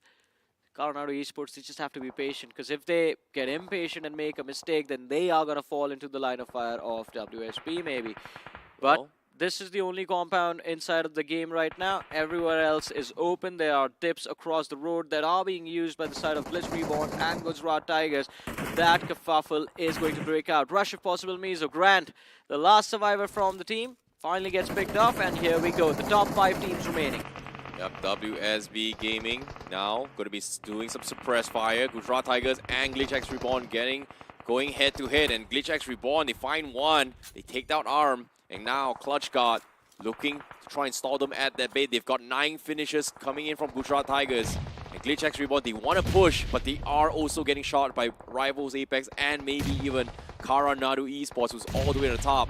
Not a great position to be in, especially all 3 looking to find for space, but they do find the remaining members of Gujarat Tigers. Now they have space, now they have time to reset, and 13 finishes for Glitch X Reborn. Great timing for them. Meanwhile, Coronado, they're going to get run in. Rivals Apex, they are going to collide into this. Tiger gets taken out, Trigger as well, and just one like that. The rush was unsuccessful, and Coronado Esports holds down the fort. They get time to reset, and guess what? 40 seconds to spare before the next zone shifts as well. Hey man, it was bound to happen. I mean, we knew Rivals Apex was eventually getting taken out. Coronado Esports, as you mentioned, that was the god position to be in. But points for effort, because that is not a move I thought was going to be made by Rivals Apex. But look at this.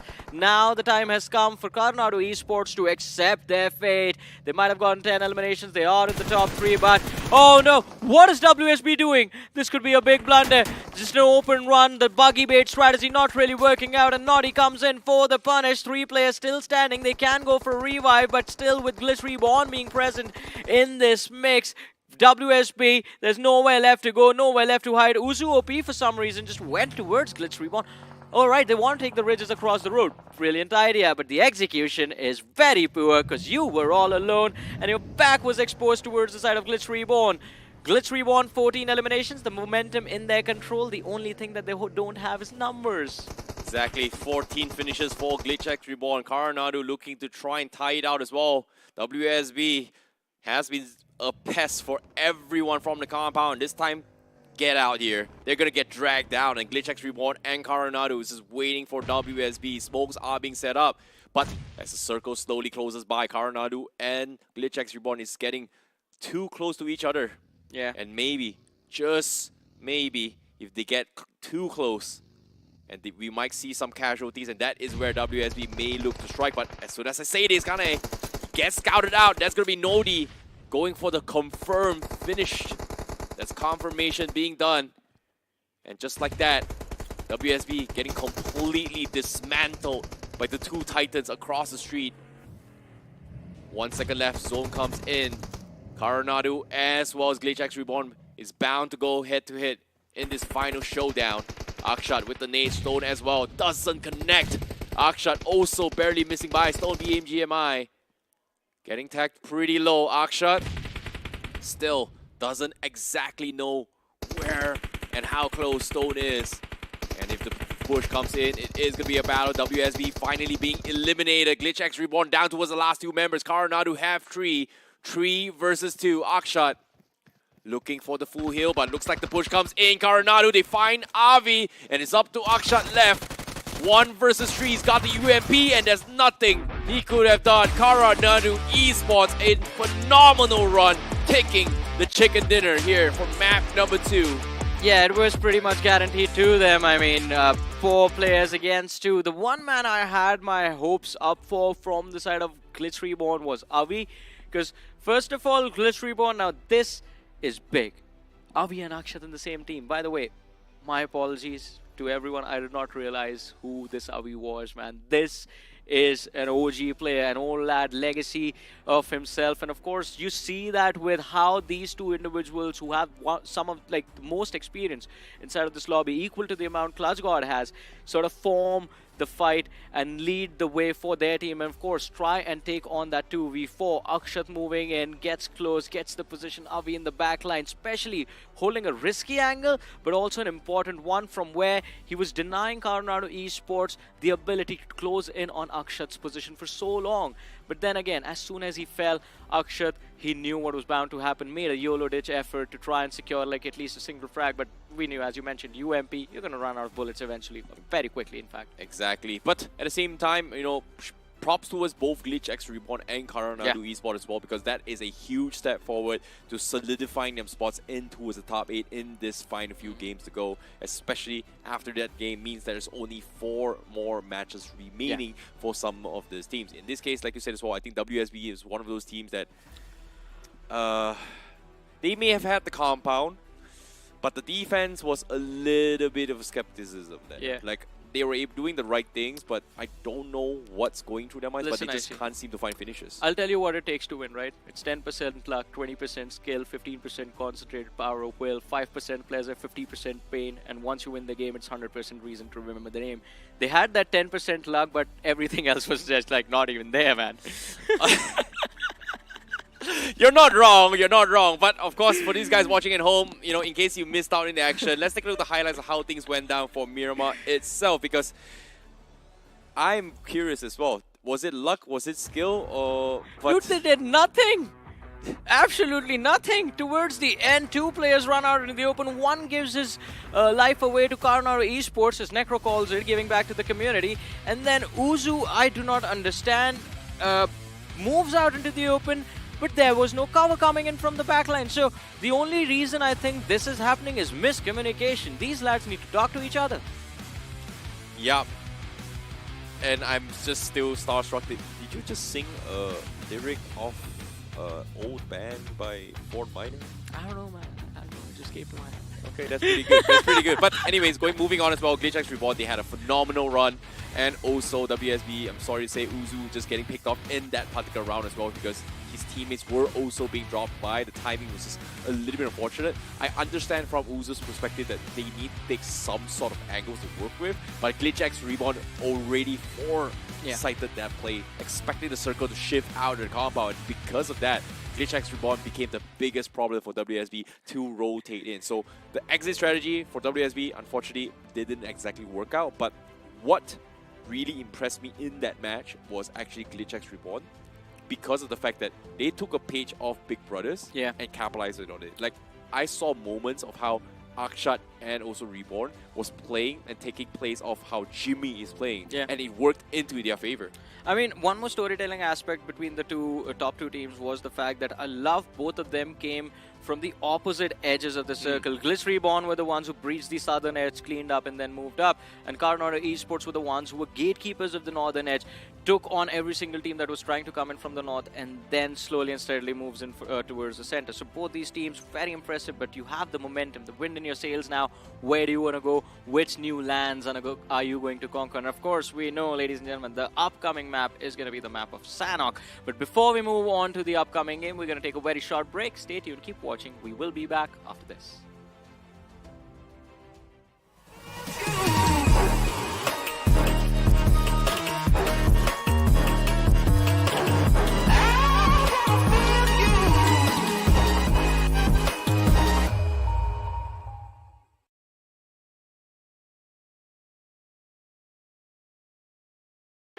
I grind to survive, it's a state of mind. Legendary drive, eyes on the prize. I feel the gears turn, never hesitate. No stopping King Kong, beast is awake. I'm knocking down the walls, pounding at the gates. My hustle don't sleep, let me demonstrate. Got iron in the fire and I want more. I intend to win the battles, yes, in the war. I'm the champ, I'm the champion. I'm the champ, I'm the champion. Boss beast, John Wild Master. I'm the champ, I'm the champion.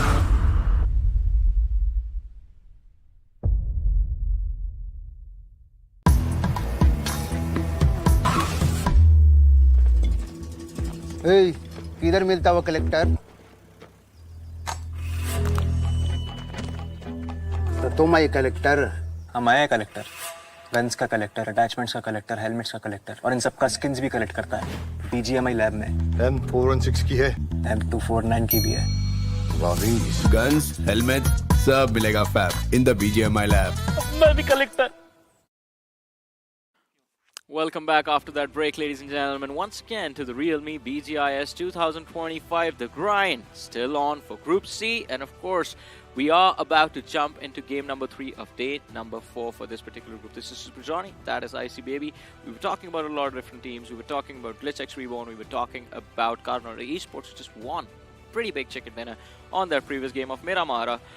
But again, a team like WSB, zone control the whole time. Because we got to break this down, right? WSB, I love the organization, I love the management.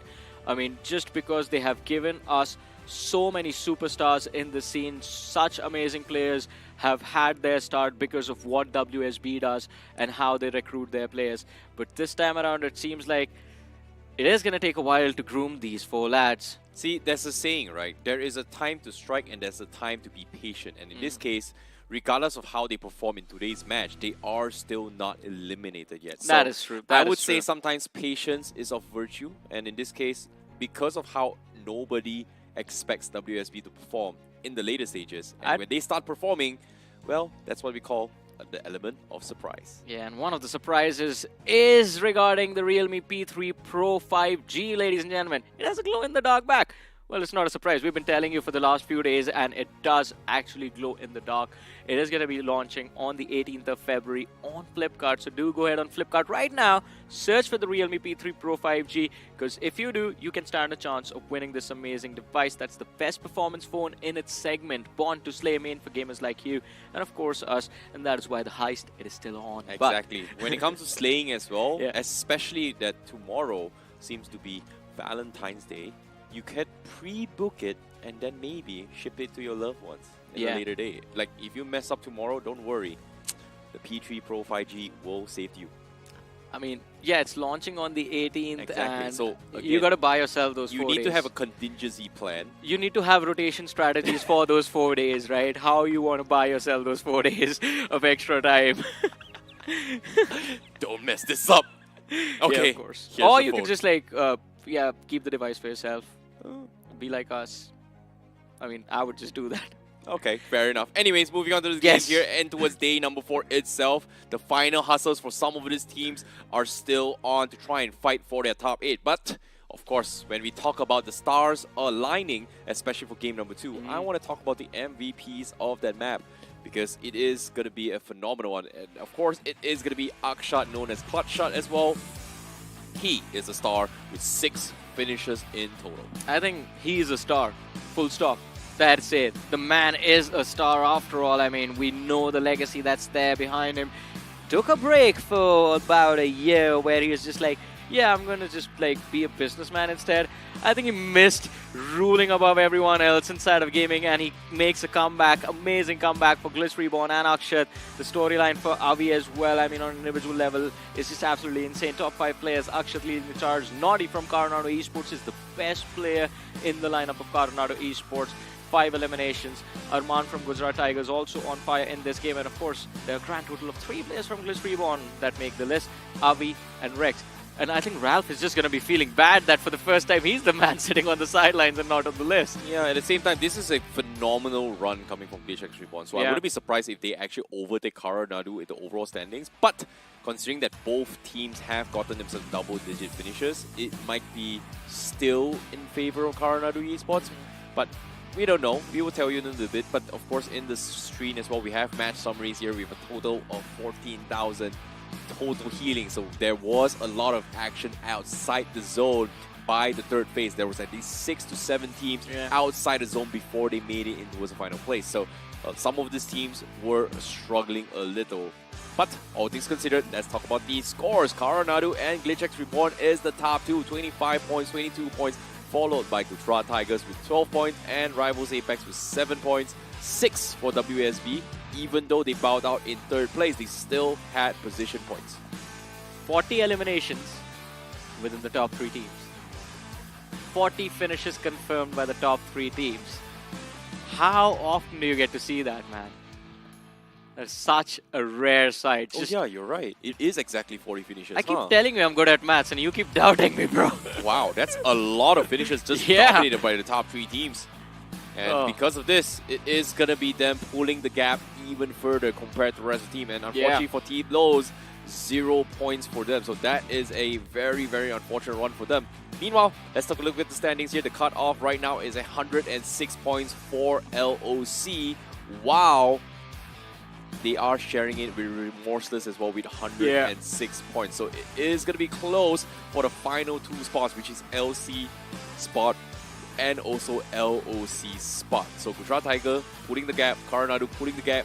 That is a little bit of a big safety cushion, especially with there's 4 maps left to go. And I'm very impressed that Gujarat Tigers have been able to do all of that with no chicken dinner to their name. And of course, ladies and gentlemen, will Raw hit double digits? The storyline continues.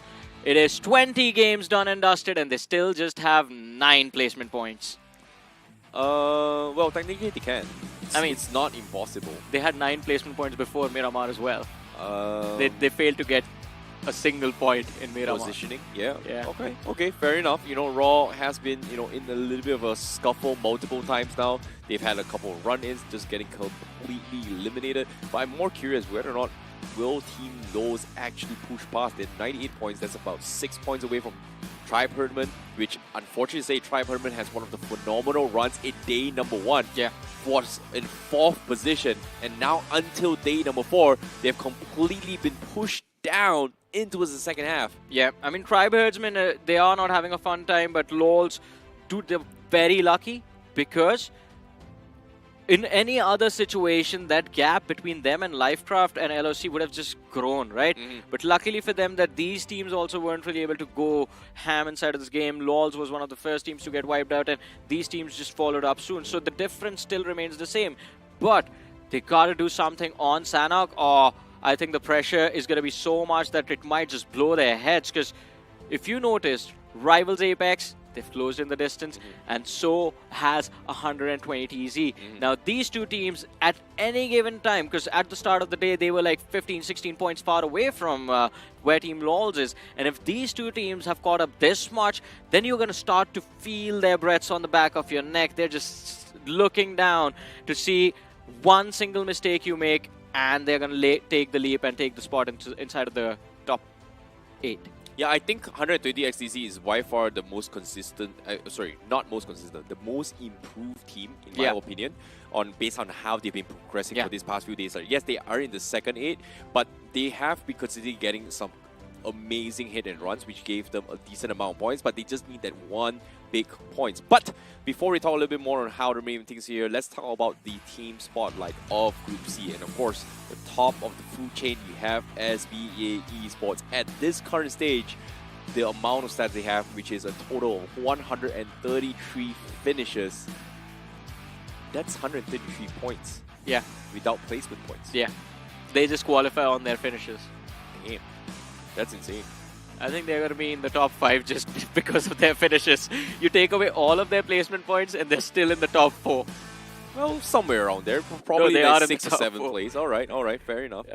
6th place is 115, 7th place is 115, 116, Yeah, you're right. It's about like 6th fifth, place sixth is place. 120 something. It's still close. It's So still they're gonna be very, very close. But SBA Esports, they pretty much qualified. Like, even if they lose every single game right now, there's no way somebody else is going to be able to take 200 points and kick them down. Or in this case, how are they going to get They're not going 200 down. over points I think they're going to even out between 7 teams? So, back in a different era, in a different reality, it happened. That one team that was sitting on the first position, and this is from our days because we are very old, right? This is from our days. It happened once in a very major tournament where one team was able to secure a 100-point lead against the team on the second position. I think today we might just witness that happen. SBA might just be able to get a 100-point advantage against the team on the second spot. Well, it might be very, very possible as well. But in this case, shout out to GlitchX Reborn as well, because they had one of the most phenomenal comebacks yesterday. Now pulling the gap even further. Yeah. And I'm really liking it as well. But now, in case you guys are wondering, let's talk a little bit more on some specific players that really stood out for me. And personally, like, after so many days, has been doing really, really consistently here. Right now on screen, we do have from Gujarat Tigers Gods, who is one of the stars from Gujarat Tigers. Yes, they may not have had a good run in the day 1 and day 2, but yesterday they started picking up so much points. It's all courtesy of Gods. Yeah, and again, I mean, on an individual level as well, I think you drop these 4 players away from each other and they would still find at least 1 or 2 finishes every single game and keep the team inside of the top 8. This team is just extremely solid.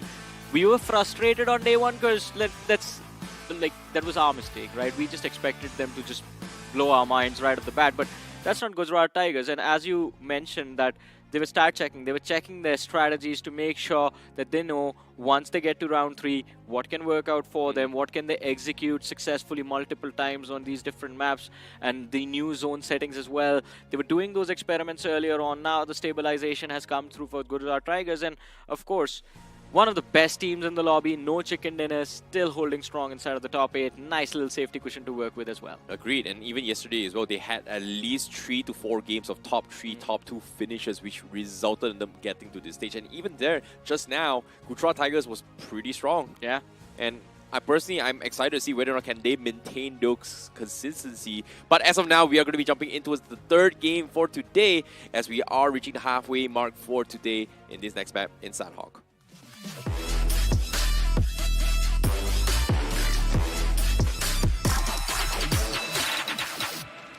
All right, Sanhok all loaded up, booted up, and of course, the trajectory of the flight, it's going to be a northern one as well, so only the teams that might just look to go towards Camp Charlie or Docks might struggle for a few seconds. Even Sami is going to be a little bit far away, but I like the fact that I see we're talking about Gujarat Tigers. I said boot it up, because you know what happens in boot camp, right? Gujarat Tigers versus Coronado Esports, that is a fight that we always expect to break out at the start of this map.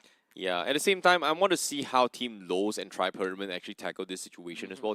Team Lowe's had one really good game yesterday because of this Sanhok map, which gave them an opportunity to maybe potentially make a comeback. But Tri-Permanent, they are the ones that dominated in Sanhok for the first few days. And ever since then, now dropping to his 10th place, it seems like they haven't been able to bounce back at all.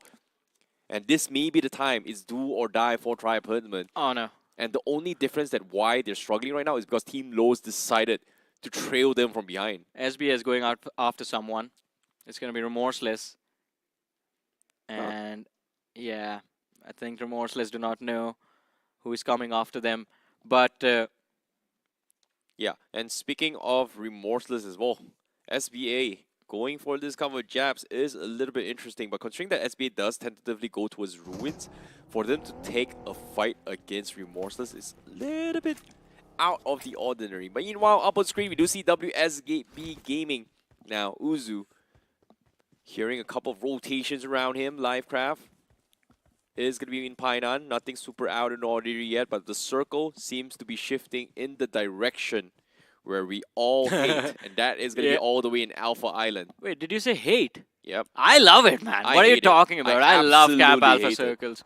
But hey, fight breaks out. SBA against Remorseless. In the meanwhile, Team Raw, they're stalking Kylo from the side of 120 TZ, but he's just standing behind that tree.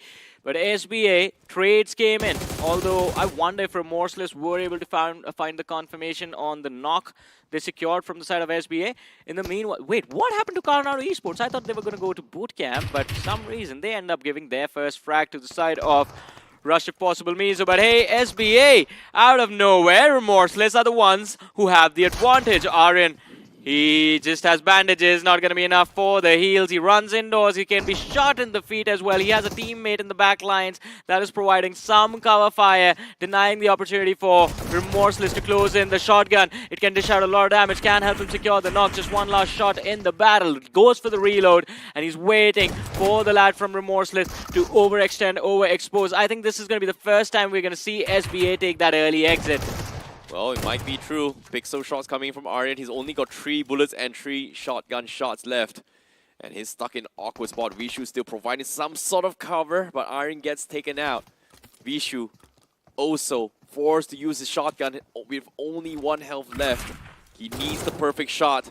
Doesn't seem to find the connection. Here comes the push. Remorseless from the right side, holding the angles. And now the animation lock comes in. He gets the shot in, but not the full finish, and that's going to be Just Divine eliminating SBA with 4 finishing points for Remorseless. Now, this can be the momentum booster, the morale booster for Remorseless. Take out the best team in the lobby like this. And was an all-out 4v4, but now how do you convert this game from here? Because Remorseless has also taken a lot of damage. 2 players lost. It's not going to be easy. And Coronado Esports, a quick rotation. They dropped between Bootcamp and Paradise Resort with some basic loot, have already moved towards the Camp Alpha Island, Gujarat Tigers as well. Bootcamp given to them and them alone. That's a very rare occurrence for them as well. So they use that opportunity, go for the early loot as quickly as possible, and then switch over to the Camp Alpha Island. And I see, you know, at the start of the game, you were talking about Tribe Herdman. Day number 1, the game of Sanhok where they dominated, it was a Camp Alpha circle. Exactly. This is just, you know, textbook coming from Tribe Herman. So all they have to do is just hold down the mountain. Yeah. Meanwhile, I like what Coronado is doing as well. They have one of the best compounds to cut off rotation. And so does Genesis. They realize that they need to take that compound if they want to hold out. So we might expect a major clash between Genesis as well as Coronado Esports. Meanwhile, Tribe Herman, obviously, they are going to be split off to try and get control on top of the mountain. But of course, if anybody decides to push out with those vehicles, and if they are able to find a couple of stragglers from Tribe Herman, that is going to be game over for Tribe Herman on top of the mountain. But for now, Genesis, they're going to be lurking on top of Coronado Esports because of this compound. They're pretty spread off, but Coronado Esports, they have the best position to scout information for now. But if anybody decides to rush them, they are in for some serious trouble. Of course, there's going to be trouble. Genesis surrounding the players of Coronado Esports. Rush if possible as well, as you mentioned, closing in from that eastern side, have managed to cross over. Look at them. There they are, Flick. It's a little bit of an overextension. Coronado Esports should be able to see this come, but the distraction from Genesis, I believe, has just kept them completely focused on that hill. But rush if possible, they're running into a trap. This is not good. Like, he's making too much noise. Coronado, they've heard it, but right now, if he jumps in, he's wrong place. Oh, there's no step and surprise, my friend. Flick YT gets completely shut down. The silence coming from Coronado Esports, giving a false sense of safety. Caught Flick YT off guard. What a way to go down by RAPM. And the perfect right word that he would be shouting, right, it would be camper. Camper Nadu. And in this case, another one bites the dust for Genesis. They try to take down this compound, and they will also suffer some casualties. One of the strongest compounds in this game, currently being held out by Coronado Esports. Even Cyrex as well, forced to reset Mac, who's currently been knocked down on top of this mountain. No entry, Coronado says. No entry. You know how they say sometimes silence can be the most powerful thing you can say. That is what Coronado Esports did. But to be fair, it did not come because of their own actions. It happened because they were distracted by Genesis. They were looking for the players of Genesis, and they were just gathering information of the top of the hill. And after a while, once they heard Flick Whitey's footsteps, I think they also knew, guys, don't move, let him come. And as soon as he came, they just greeted him nicely. I just feel bad, right? Like, there's a secret tech where every single time you enter towards a building, you are limited with your vision because of TPP. That's why there are oftentimes they do have habits where the moment you enter a building, they will switch to FPP to scout out certain angles. And in that particular situation for Flick YT, he was blinded. There was no way he could have known there was a guy in because his vision was blocked from the frames of the window. See, you're talking about text, right? I'm just saying the basics, man. Jump check through the window at least once. Like, just don't get so... Desperate? Not desperate, relaxed, that you just completely forget the fundamentals. So, why I say relax is because there is no point of being desperate right now. No one is facing elimination. The worst thing that can happen is you're going to be dropping to round 2. And, of course... Yeah, you're going to be dropping to round 2. So because of that, no desperation in the teams, no fear of facing elimination. So just work on your fundamentals, do these small little things, and things can get better, right? But Rush if possible means I think they know this better than I think Flick White is just messing around with people or messing around with us now. Agreed. Meanwhile, on screen, we do see actions coming in. Rusher, if possible, Mizo will take the compound down towards the south. They do hear these movements coming from Rivals Apex, and they are going to be shoved away as they will make their exit down towards the western approach as the circle slowly shifts up towards the mountain once more. Coronado, they do find one of them as well from afar. What a shot from Coronado Esports. They still hold down the fort. They've got Rivals Apex stuck on the beach. And right now, they're stuck out in the open and they will get taken out. That's going to be Rivals Apex losing their lives out in the open. Tag teamed by both RIPM as well as Coronado Esports. In one fell swoop, 3 finishes. Great defense coming in from Coronado Esports. Definitely, and again, I mean, the only team that can cause them problem was Genesis, and Genesis have moved out. They lost 1 man, 2 players, they moved back to Harton. 1 man has been left on top of that hill. That is just for information gathering, but look at this. This is fishes under the sea. Yeah, I think Gujarat Tigers, Yeah, they might have heard it. Yeah, They definitely, most definitely heard this. So it all comes down to timing. Gods is looking down to check, but he doesn't seem to see them. So he might be in a little bit of trouble. His teammate's not going to be able to provide some sort of cover, but Gods, he's going to try and pin them across. But at the same time, if he overpicks this, there is going to be members from Big Brothers who haven't crossed yet to go in for the finish. Now, both teams looking for the nade push. Gods looking to try and lob it over. Does it connect? Wanted connects it instead. Drops him down pretty low. But a second goal comes in. He misses the shot from Gods. Gods, he missed the timing. And Wanted somehow narrowly escapes this. Now the Molotov to try and zone him out. Gods cannot repick the same angle. And here he comes. Another nade. But they have to go in for the reset. Big Brothers in a very awkward spot. White Tiger and Superboy, they can provide long-range cover fire, but there's only so much vision they can do. As Gujarat Tigers, they are spread out across the fight. And guess what? Here comes Clutch Dog with an insane flank out in the open. They find both Jimmy and Wanted stranded out the bridge. And with that mountain providing some cover fire, the rest of Big Brothers did not spot this out. Yeah, what a lineup as well, man. Both the players in line and Clutchguard just sprays them down, mows them down as well. Big Brother Esports, I think this is going to be a very quick ending to their journey on this map of Sanhok. The circle again favoring the lads of Tribe Herdsmen, and I think it's not just the Tribe that has heard your cry. I see it's the gods of BGMI as well. Finally, we're going to see them step up. Maybe, just maybe. But, of course, the rest of the teams, they have to push up this mountain, and we know for a fact without vehicles, it is going to be extremely difficult to push out. And even with vehicles, it is still a tall order. It's literally looking for a death sentence. We might see a lot of teams hiding under the mountains. And Glitch has reborn. As of yet, they're split off. They're trying to creep up on Team Lows. But guess what? Sime spots one, Snake, and it takes out Ralph. Bro, it was a risky play, that flank from Siam, because had he been spotted out, all 4 players of Glitch Reborn would have just focused fired him and he would have been the first one to go down. But he realized, all right, now or never. Goes in, 1 pick, gets out instantly. But Akshat, 3 players in that Jeep. He goes for the spray. He can secure the opening knock. 2 players extremely low, but Crimson with an impressive cover fire. And it's going to be Akshat also shut down. Just a small little whiff. And Glitch Reborn, it seems like the heads are glitching now. You had 1 shot and 1 opportunity. Unfortunate to say, he failed. In this case, Team Lows is going to be able to get out to safety, taking 2 finishes in the back and going for the reset. Yeah.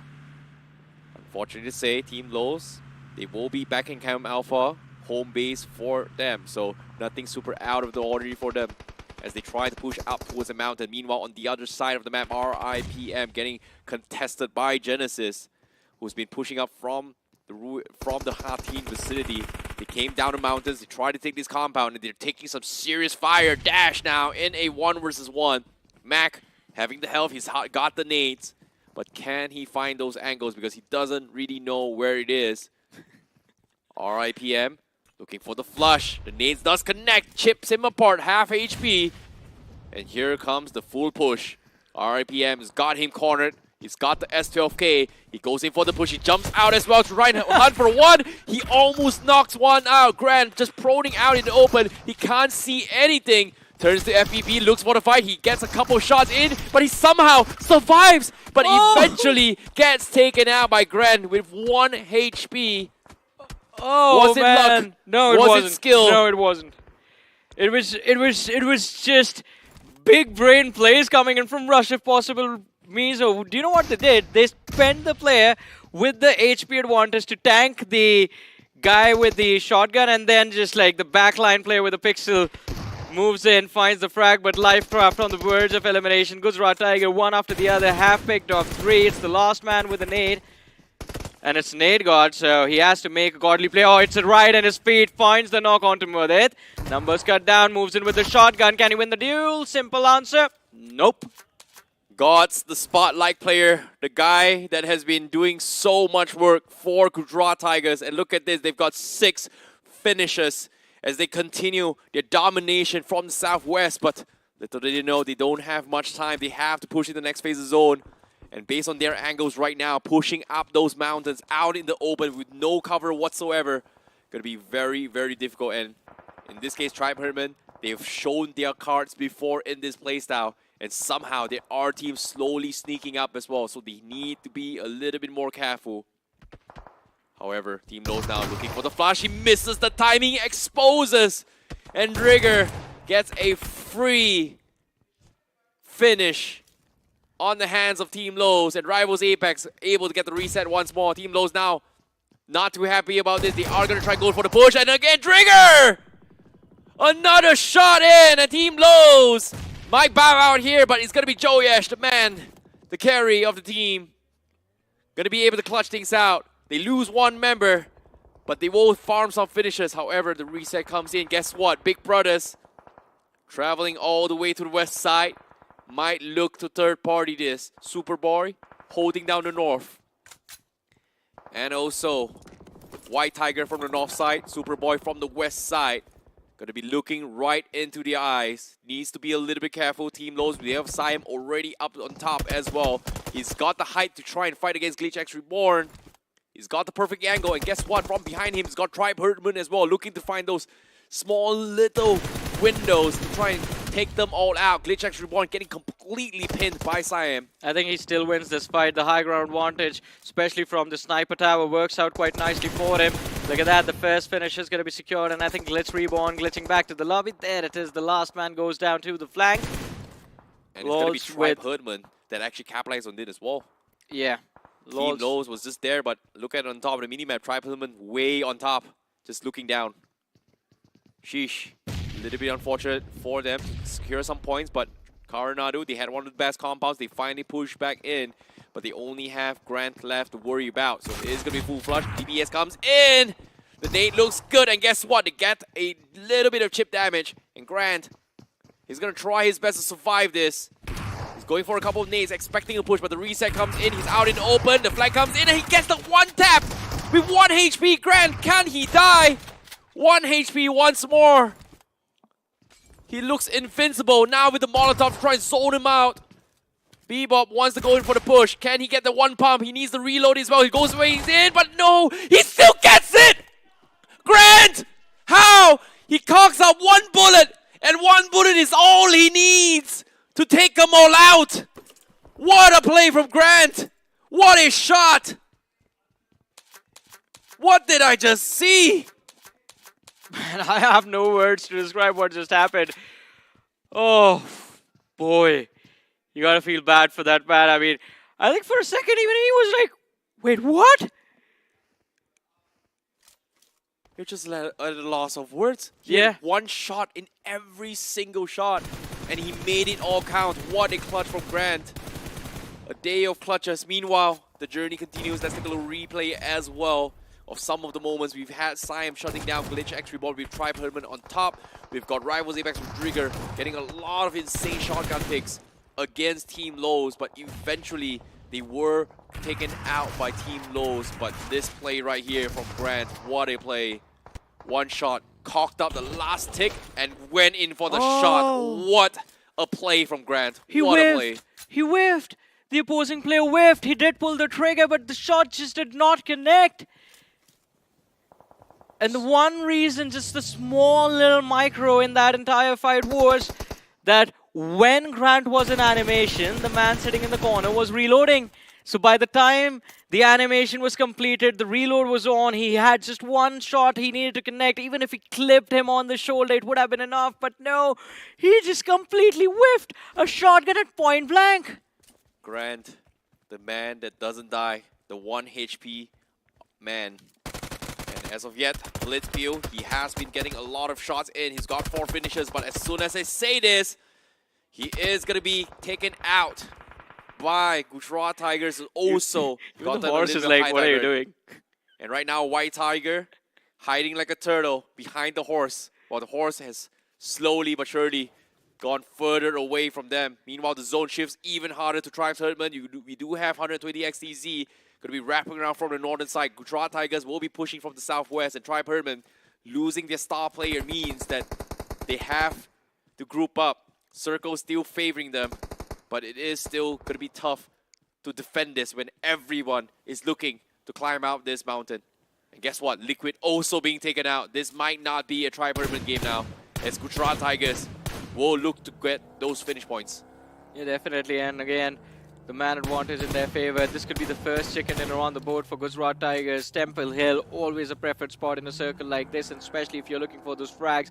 But the problem is switching hill sides becomes a big challenge. And that is what Gujarat Tigers have to do, because once they climb up to the summit, then 120C on the slope, who already have those early covers, will have the line of fire available to them.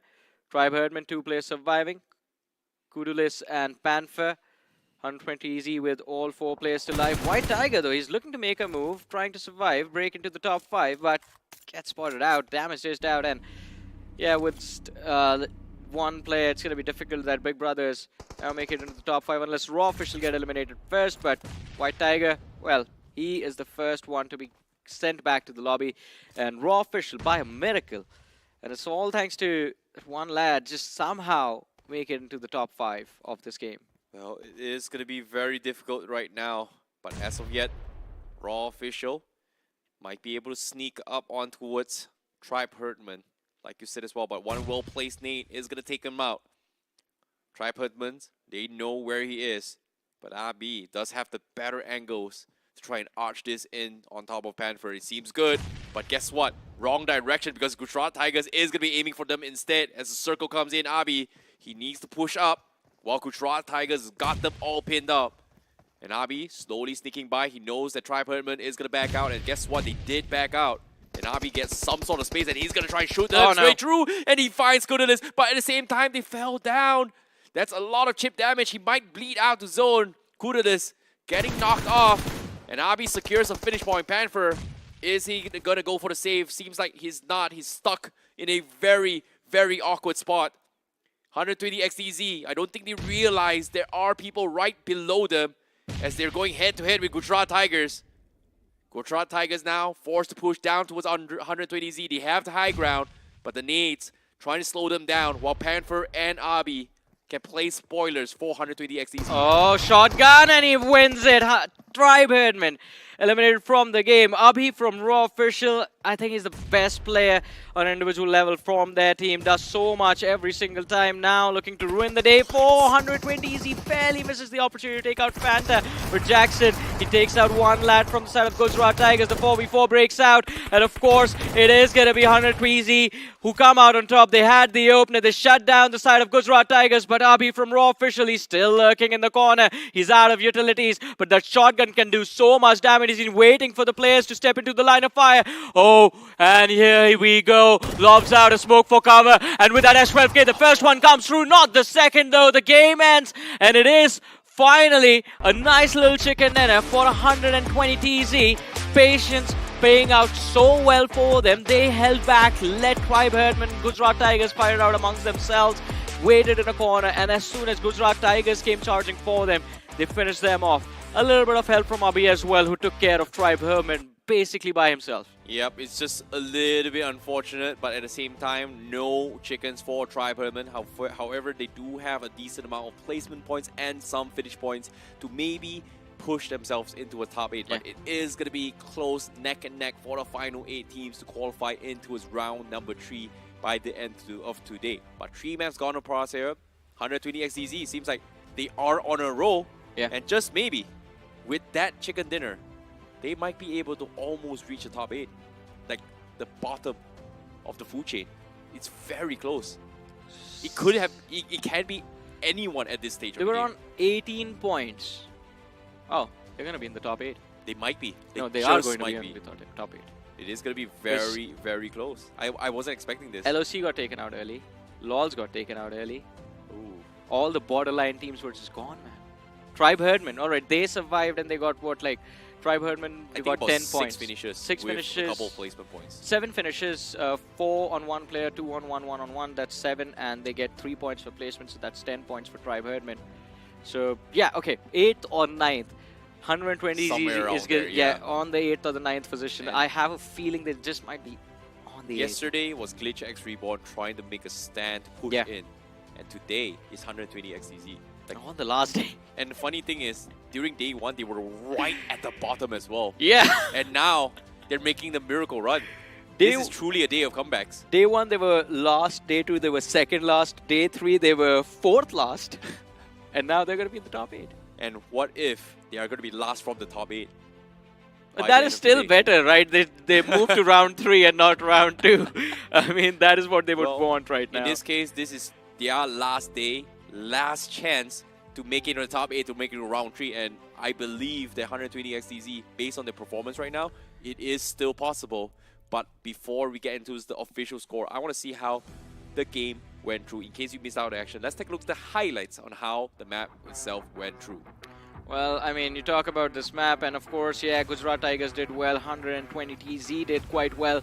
But in all of this, in all of the chicken dinner top 8 conversation, we can't really ignore the immortal Grant.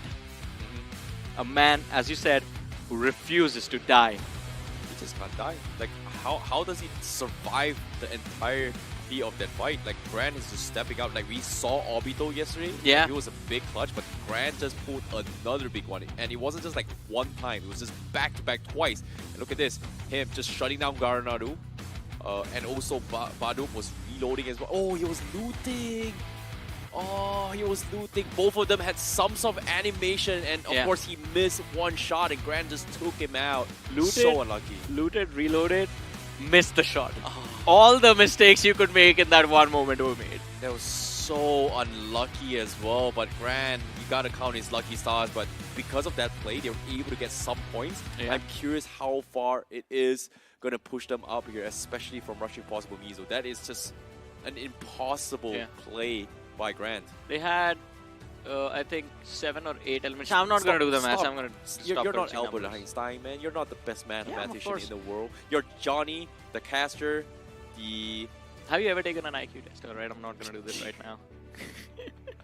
Anyways, going into this fight as well here, I'm curious to see what kind of scores are going as well. And for these guys watching as well, it is a very, very close battle for the top 8. And of course, all the teams that's going to be competing today is not going to be eliminated. They will be seeded in towards either round 2 or round 3 of the BGIS, the realme BGIS stages.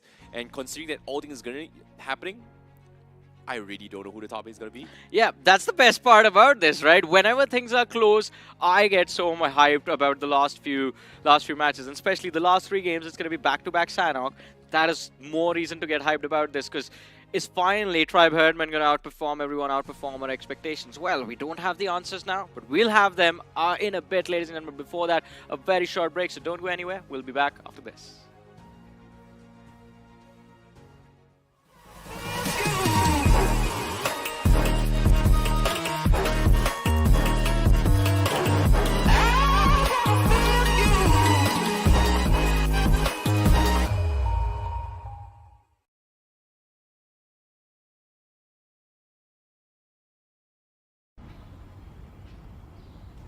भाई ये देख नया phone, इसका pump देख रहा है, pump, इसके cuts देख, एकदम प्लेटिनियम प्रो मैक्स। बकवास है। अरे वो छोड़, इसकी बैटरी लाइफ इतनी लंबी है ना कि तू चार्जर भी भूल जाएगा। क्या फेंकता है तू? बकवास है। ओ प्लीज, इसके कैमरा में ना इनबिल्ट स्नैप फिल्टर्स है। क्या ग्लो अप आने वाला है यार। ग्लो आने वाला है, ड्रामा क्वीन, बकवास है। अच्छा तुम लोग के फोन में BGMI है क्या? फोन में नहीं है BGMI, तो फोन नहीं डब्बा है ये। जल्दी से BGMI डाउनलोड करो और अपने फोन को अपग्रेड करो। अब तो इसको भी अपग्रेड करना पड़ेगा।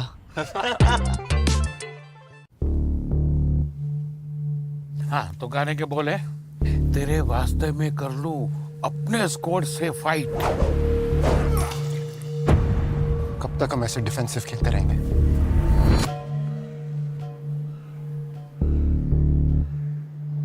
तो नूब नहीं है। नूब नहीं?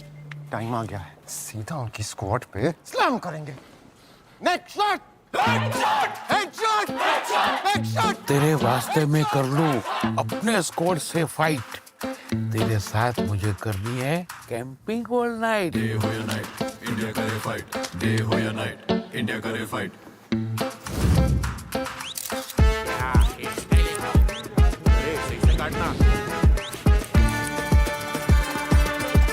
मैं नूब नहीं हूँ, मैं नूब नहीं हूँ पापा, नूब नहीं हूँ। मेरा बेटा नूब नहीं है। तेरी आंखें M416 ग्लेशियर का हथियार बेबी, हो गया दिल के आर पार बेबी। TPP पे जा, FPP, TPP, FPP। मैं नूब नहीं हूँ।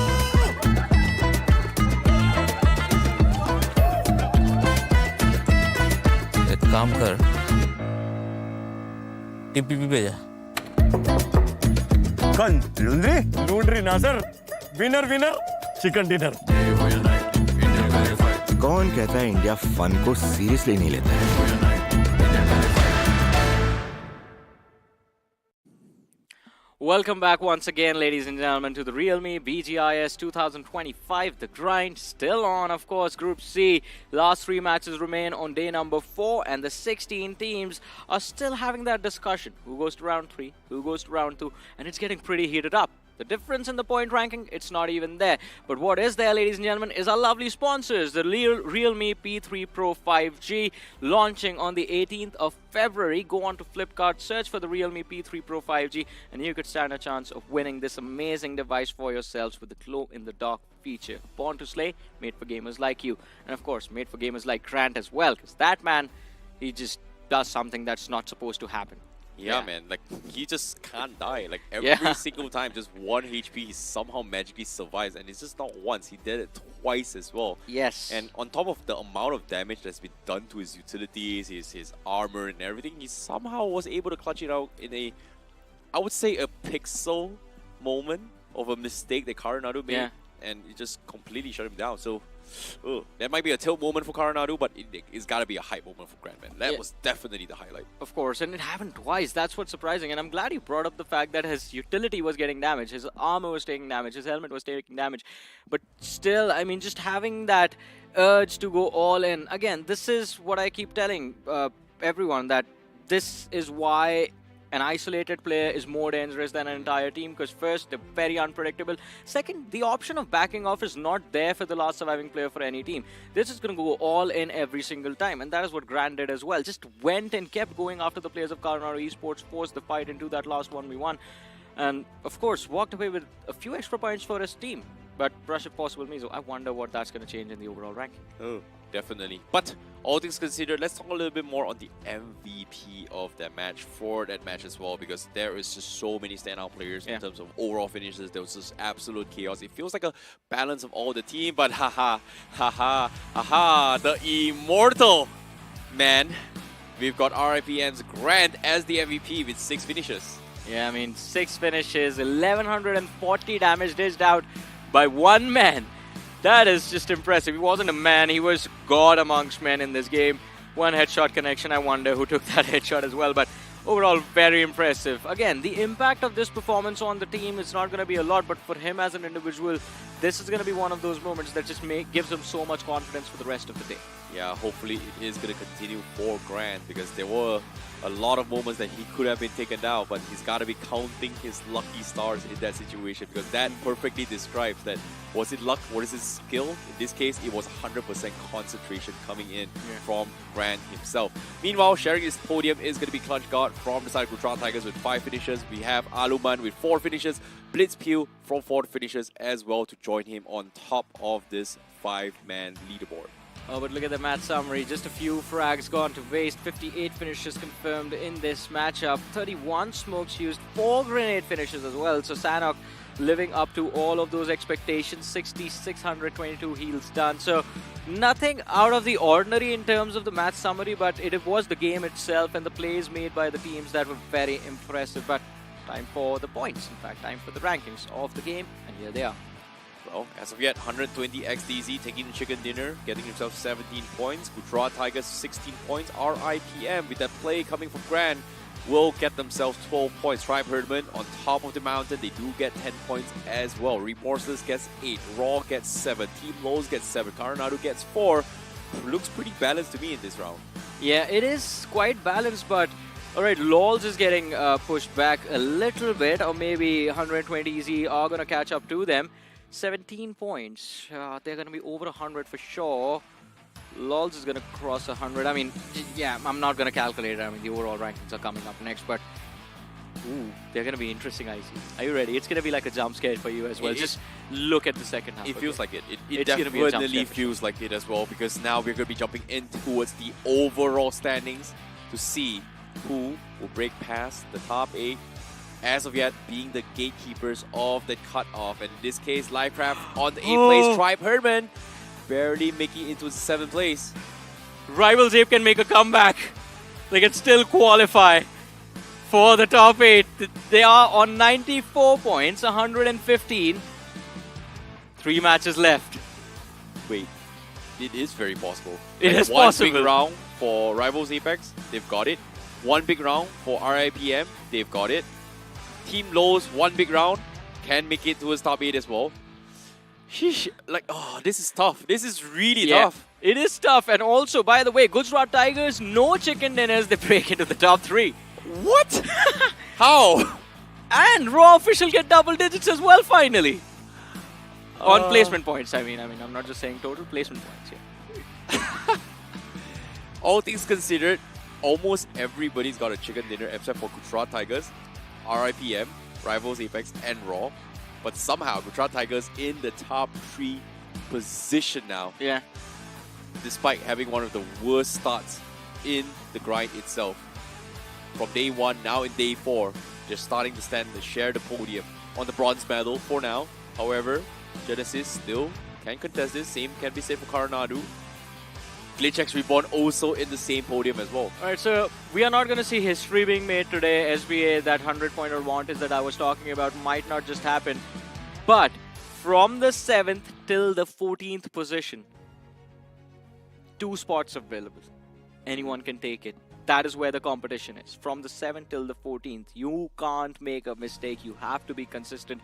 And especially, this is such a tough position for Tribe Herdsmen and Livecraft, because now they have to play not to take everyone else out, but to protect themselves. Yeah, I agree. And again, Tribe Herdman, they have to be counting their lucky stars, right? Like Alpha Circle again. It was the same map. This is something that Tribe Herdman was very, very good into a Sanhok. But because of how they have been doing the same thing over and over again, we saw teams like 120 XDZ, we saw Gujarat Tigers also finding solutions on how to tackle them on top of the mountain, which resulted in them kind of fumbling. Yeah. And I think in that scenario, it feels like Tribe Hermans, they might be gotten a little bit lucky, considering that, you know, day 1, amazing start in Sanhok, was in the top 4, now getting kicked out of top 8, now sneaking back to top 7. It seems like inconsistency between Tribe Herdman is becoming an issue.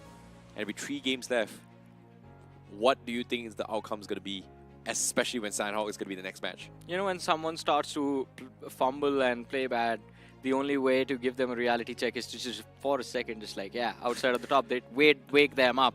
So 120 easy, remorseless, LOLs, the gates are wide open. Do something about it. Still in the fight, 115, so 120, you get to 120 in next game. 20 points, easy for them to pull off because they are at 107. Not even need 20 points, need 13.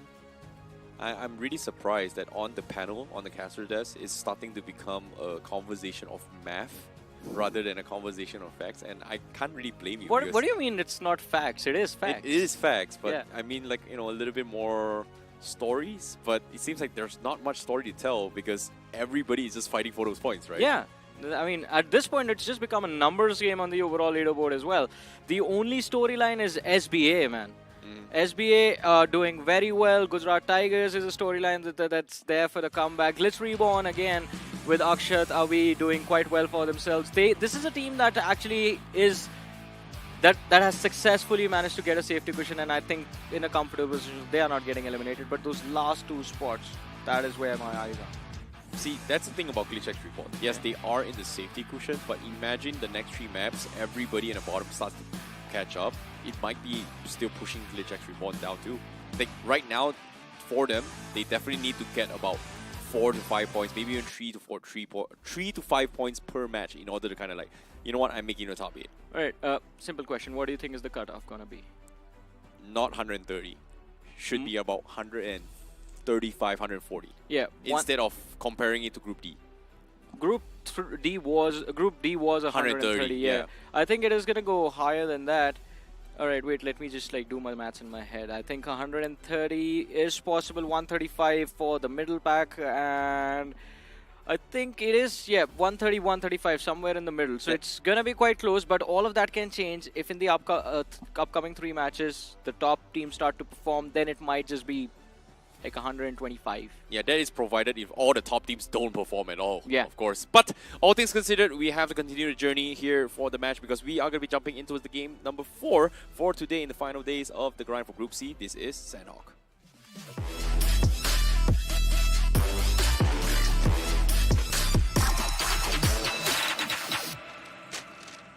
Well, the final Sanhok map for Group C is on its way for the grind here in the realme BGIS 2025.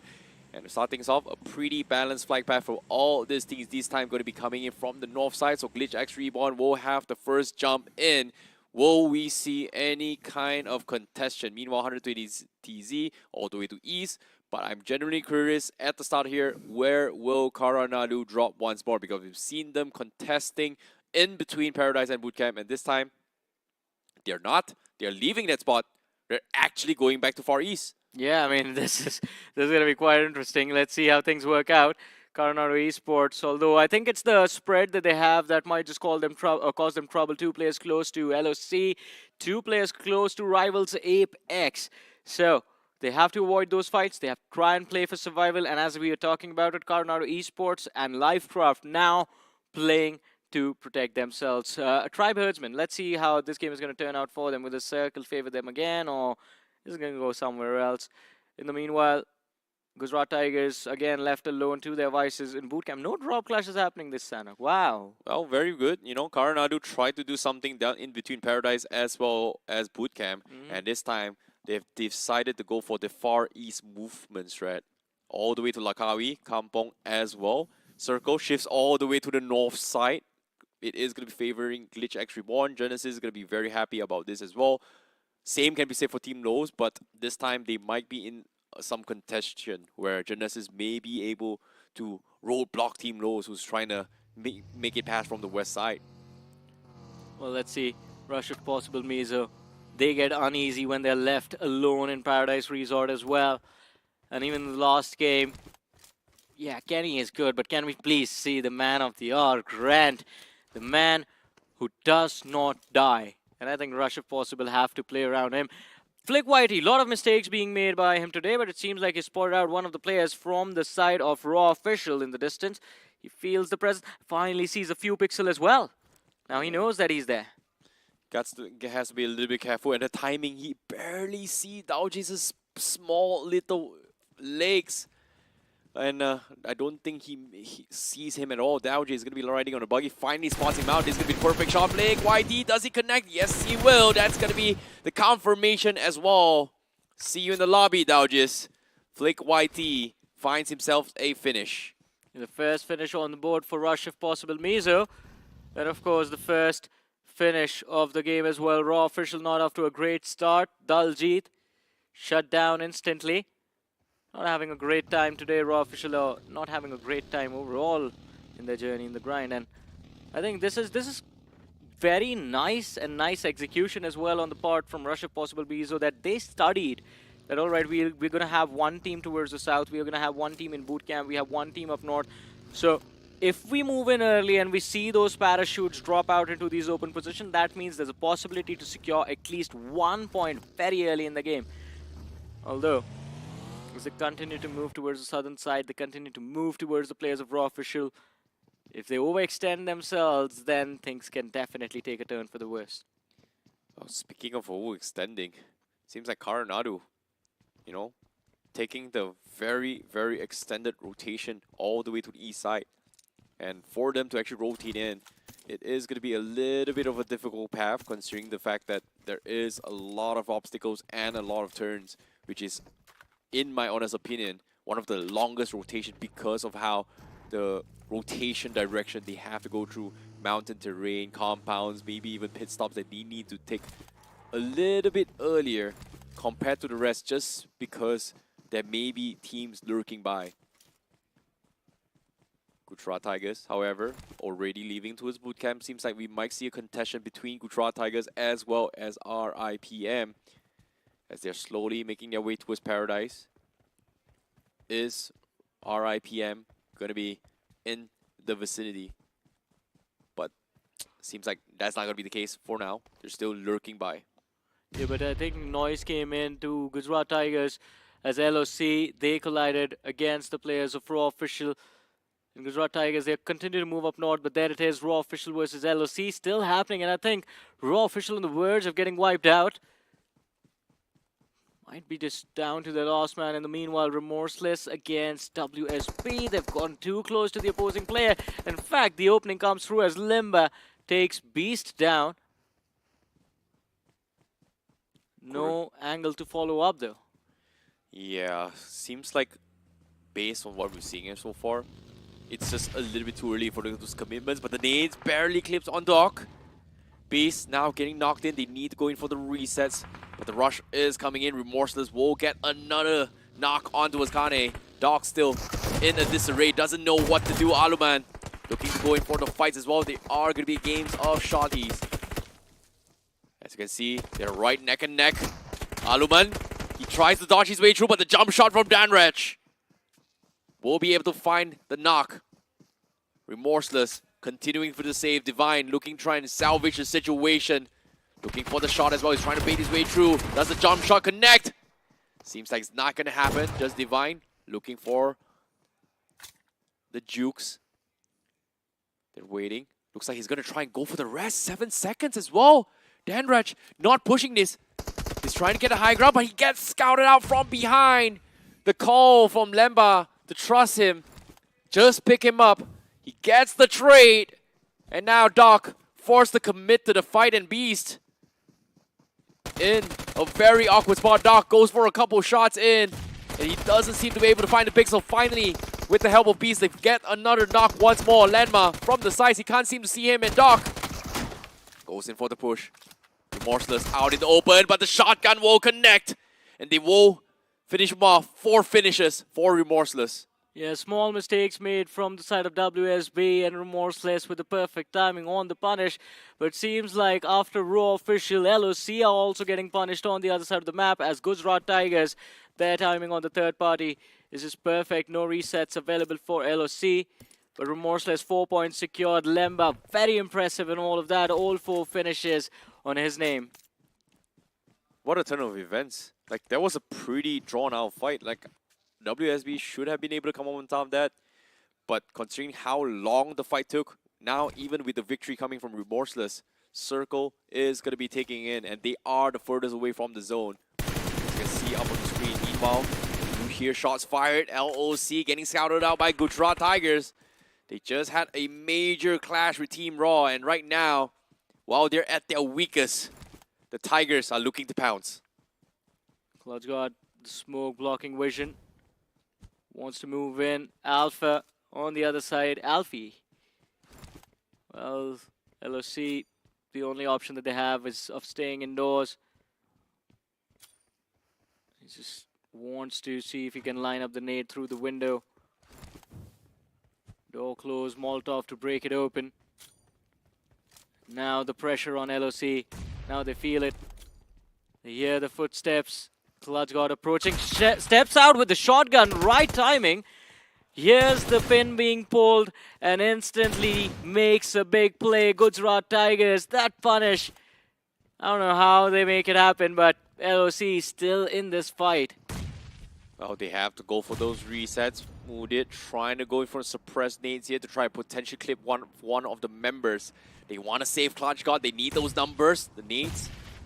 Passing by, but slowly but surely, Clutch God, he is going to lose his life. And they need to wrap this up. LOC, they are not budging. Nice chip away from Gods. Smokes as well. Seems like LOC is going to be at a stalemate. Clutch God going to be eventually bleeding out as well. Here comes the suppression. They need to save him. It looks like they are going to make an attempt. But the confirmation comes in. Punisher will hit him off. And now Modit blinded as well. They're just outplaying them. LOC getting so much space inside. They just can't seem to find the pixel. Modit struggling to go in for those kind of picks. But unfortunately, they have backed off. Third parties from afar from this engagement slowly joining this fight. And Alpha is such an alpha. Every time they get close to that wall and try and pull a nade pin, he just walks out and does something. A little bit of a shenanigan. Gujarat Tigers, they have no answer to that. One man and his one-off plays, but Lifecraft Esports might be the catalyst that forced both these two teams inside of those buildings. And Lifecraft Esports, though, their distraction comes from the side of Big Brothers across the hill. It is tough. It is tough. Obito, one of the playmakers from yesterday, he was able to make an immortal play himself. Meanwhile, as all these commotions is happening between Gujarat Tigers as well as LOC, getting scouted out by Lifecraft and the rest of the teams. Guess what? They're taking a long-range fight. Lifecraft, they found the members from SBA very far away. Great knock from Snowjot. Can't seem to find the confirmation. But SBA, they will get the reset for now. Lifecraft again. There's too much distance. It is going to be tough to find a way to move along the shorelines as well, especially considering once you cross boot camp, the position just becomes open. You feel the threat from across the river, but unless you have information from the perspective of SBA that the shorelines on the other side, there's no one there, they're not going to feel confident enough to completely commit to this. But hey, the game, the circle, it all of a sudden switches favors, and SBA might just be in the prime spot to go for a big play. If they take control of those triple warehouses with no one being in boot camp right now, every single team can be picked apart by them. And SBA, they wait for opportunities like this. Whenever it is about fighting, they are the best. But Team LoLs as well, control of the southern side hill of boot camp, it can swing the game in their favor. And Team LoLs, we spoke about them once we had a look at the overall leaderboard. They need just one big game to break into the top 8, and they're still in the fight. Also, Lifecraft and Tribe Herdman, those are the two teams that almost everyone from the 9th to the 14th position is now trying to kick out. Whew. And this is close. This is tough. And as you can see, Remorseless also going to be rotating in from the east side. They are one of the very few that's going for the fights. But speaking of which, in the vicinity of Paradise, we do see rush if possible. Do catch a couple of stray birds. Glitch X Reborn, forced to reset, and here comes the big nade. Flick YT, does it connect? It does chip onto its Akshat, but doesn't seem to be able to full finish him, whereas the rest of the teams are backing off. But the flank comes in. Rex finds the opening. Flick YT caught out in the open. That's the knock coming in. While RIPM almost surely has no way of saving him. Oh no. Muffin, he was that one play in the backlines who could have actually caused some damage to the side of Glitch Reborn, but unfortunately for him, gets spotted out by Avi. The nade to flush him out. Damage comes through, and the knock is going to come through for Glitch Reborn. Rush if possible. Mizo, they tried the level best. Grant is still there, but luck only favors you a few times. That's why it's called luck, and this time Rex goes for the shutdown. Kenny, the last player surviving for Rush if possible. Mizo, a 1v4, odds stacked against him. Nowhere left to go apart from just getting a room inside of this paradise resort and enjoying a vacation. Well, he's got to run. Meanwhile, on the other side of the map as well, LOC finally bowing out their lives to Gujarat Tigers in that insane long stalemate. But as the action continues, Glitch X Reborn looking for the hunt. They're trying to find Kenny. Meanwhile, on the finish feed as well, we do see Rivals Apex taking out members coming from Gujarat Tigers. It seems to be a heated battle across the other side of the map as well. While this stalemate and the hunt for Kenny continues. Glitch X Reborn will eventually scout him out. They're so close. Does he get the pump? Kenny, he finds one, but he will be shut down instead. The shutdown comes through, and Rush, if possible, Mizo this time are going to be one of the first few teams to get eliminated. Also, by the way, I think Tiger, just instant knock confirmation coming through. He did get taken out, but his teammates were there, so I do expect Rivals Apex to recover, but it's not going to be easy. Did Akshat just get re-knocked from the zone? And yeah, it is stage 4. Oh boy, I don't think they can actually save him as well. Yeah. Meanwhile, this fight just now, of course, LOC, they were the ones that get taken out. But guess what? Gujarat Tigers, they won that fight. But Rivals Apex is even able to shut down the Tigers even more as of yet. And of course, that compound story is going to be a different story. Because as of yet on screen, Karanadu in a little bit of a run-in. He gets scouted out by Big Brothers, but Superboy will finish him off, and that's going to be Karanadu on 12th place. Yeah, and Big Brothers, it should be an easy reset for them as well. No one around them to bother them, but except for one, Remorseless down south maybe can just tickle them with a little bit of damage, but I don't think Big Brother are going to be worried about it. Or maybe they will be. Remorseless, ah man, they just close in at the right time. Superboy knocked out. Looking to make that climb. They have the line of fire on the players in the back lines as well. But before they do that, they just pick off Superboy, all thanks to that Molotov. Now, 3 versus 4. They have the numbers. They have the positioning as well. Edge of the circle all theirs. Remorseless looking for a big game to break inside of the top 8. Shots connecting onto Jimmy. Just the hit marker found inside the smoke. Big Brother, decent cover available for them as well. If they look to move up north, though, because that is where Big Brother's Jimmy was looking. If they look to fall back towards the northern side, then it's going to be very tricky because there's Rivals A present and they have those shacks available to use. Well, they are kind of stuck as well, but 120 XDZ, they are going to go for the drive-by. Fortunately for them, they somehow survive, but eventually they lose Fanta. And that's going to be Livecraft, going to be gatekeeping them as well. 120 XDZ, regrouping to try and force the issue. Kraft going to be phoning out in the open, but it's all up to 120 XDZ to push this. And the rock where Strian is seems to be very difficult to attack. The nades has been popped, the smokes as well to give them a little bit of cover fire. But they need to get out quickly because there is another team close by. Glitch X Reborn looking to try and third party this as well. As you can see, Kylo scouts this out. They're trying to find some opening picks. Jason wasn't communicated, but what the flick coming in. Akshat getting taken out from outside the zone. Still keeping things alive. 120 XDZ. Yeah, I don't know how still the side of Glitch Reborn is 4-man, but Akshat, this knock could be the last. Yes, he does get finished off, but 120 TZ now. Can you handle the pressure? Mistakes made, and Glitch Reborn are going to pay for them with their lives. 2 players knocked out, but Rex turns into a T-Rex and hunts down the opposing player. But how long can this team survive as well? With Livecraft having the high ground advantage, Nade God sees them, stops the revive, goes for the spray, and the last shots on his ankle turns him into Achilles, and he is definitely going to be finished off there. Livecraft Esports somehow held down the fort, and now we're down towards the top 8. Gods now, last man standing for Gujarat Tigers. Gets the opening knock on Tiger. Naaman now going to be going for an insane flank. Gods looking for the rush, but he misses the timing, and Naaman was able to outmaneuver him. That's going to be 3 finishes in total for Rivals Apex. But Gujarat Tigers will bow out on 8th place. Oh man, oh man. He was just looking in the wrong direction. Naman was right next to him and he just like, I think he expected him to just still be up front, but that wasn't the case. Remorseless on the other side. They found the entry inside of the circle, but it's also in a sandwich position because Team LOL's up ahead, right off the ridge, and there's Tribe Herdsmen down south, so escape options very limited. But if they wait patiently, Remorseless will have a luxury. The distraction coming in from the eastern side in the form of Rivals Apex, and Remorseless punish Zero for stepping into the dip. He gets taken out. Rivals Apex, their hand is forced now. They're going to slam into the compound of Team LOLs, and this is the opening that Remorseless also needed, but the finish is being confirmed by SBA.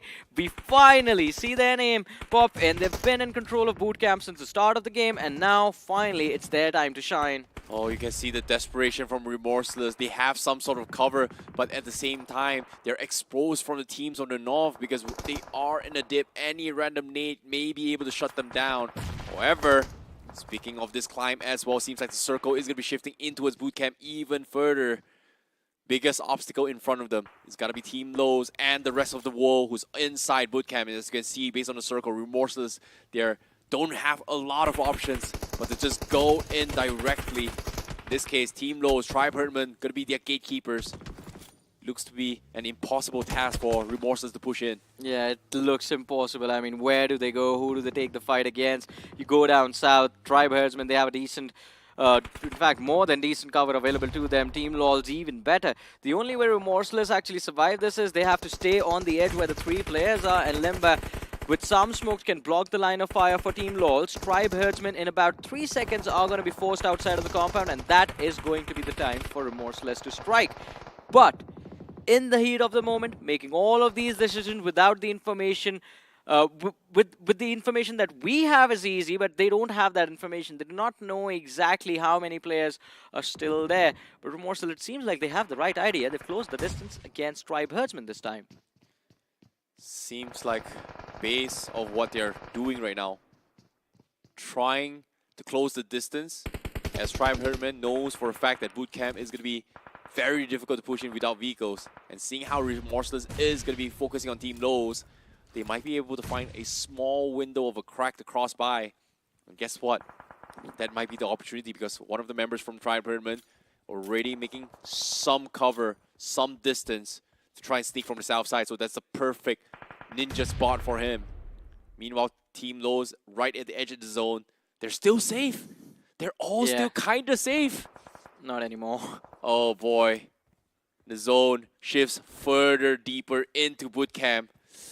Oh, Remorseless, the only option they can do is pretty much snake their way in. But even then, we do see SBA Esports hunting fishes. They have the angle, and Snowjohn knows what's up. Remorseless, they're stuck. There's nothing much they can do about this. Yeah, they can't do anything about this. They have to step over the ridge, and as soon as they do, the spray comes through the lineup. It's going to be good. Snowjohn with those knocks, but can they secure the finishes as well? It was a scramble for points between SBA, between Team LOLs, and between the side of Tribe Herdsmen. But hey, Lifecraft, what are you doing there? Questions being asked by Snowjohn, and Nate God had no answer to those questions. Now the utility is getting lobbed in those triple warehouses. And of course, SBA, they have had a very bad habit, I see, of securing 2 chicken dinners every single day. They got one at the start of the day, and I think this is going to be the second. Maybe, just maybe, with 6 finishes, and right now they have to push zone into his Lifecraft. They have the numbers, and there's only 4 teams left. Oh, and Genesis. little did they know, Genesis lurking from the northern shore as well, looking to try and secure the chicken dinner, and they're 4-man healthy. As the pressure slowly goes on, SBA could be going head-to-head with Genesis as well. The nades come in. Apollo will be the first one to get knocked. And as you can see, SBA, they want to go in for the flush shadow. Does have a very cheeky angle. His teammates gets taken out. He's all by himself. And here comes the bomb. And Cheyenne! What did you just do? Genesis completely demolished with this DPS. Yeah, I mean, incredible. Just patience put to perfect use. Just waited for the man to close in, and as soon as he was there, the TPP advantage gave him the timing of the peak.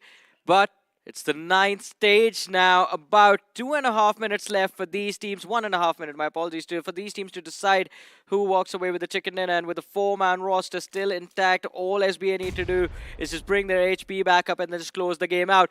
Panther also lending a helping hand. Reduces the numbers to a 1v4. Obito clutched out yesterday. He's trying to do the same thing right now, but this time is not gonna work out for him. 1 versus 4 for Panther. 2 players knocked out, make that a 1v2. He has the DBS, but again, it's gonna be Cheyenne shining that bright light of the flash of the shotgun in the face and walks away with a chicken for his team. SBA second of the day.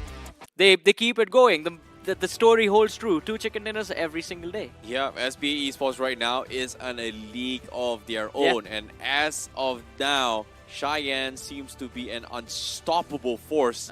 And this is literally just absolute domination coming from SBA Esports. It's a masterclass, man. I know, right? It's an absolute masterclass. And again, it's not a small chicken dinner. 13 points. The first one was what, 21 points, 20 points? This is, again, 23 points now. Now, of course, when we talk about SBA Esports, they may have gotten the chicken dinner. They are at the top of the food chain.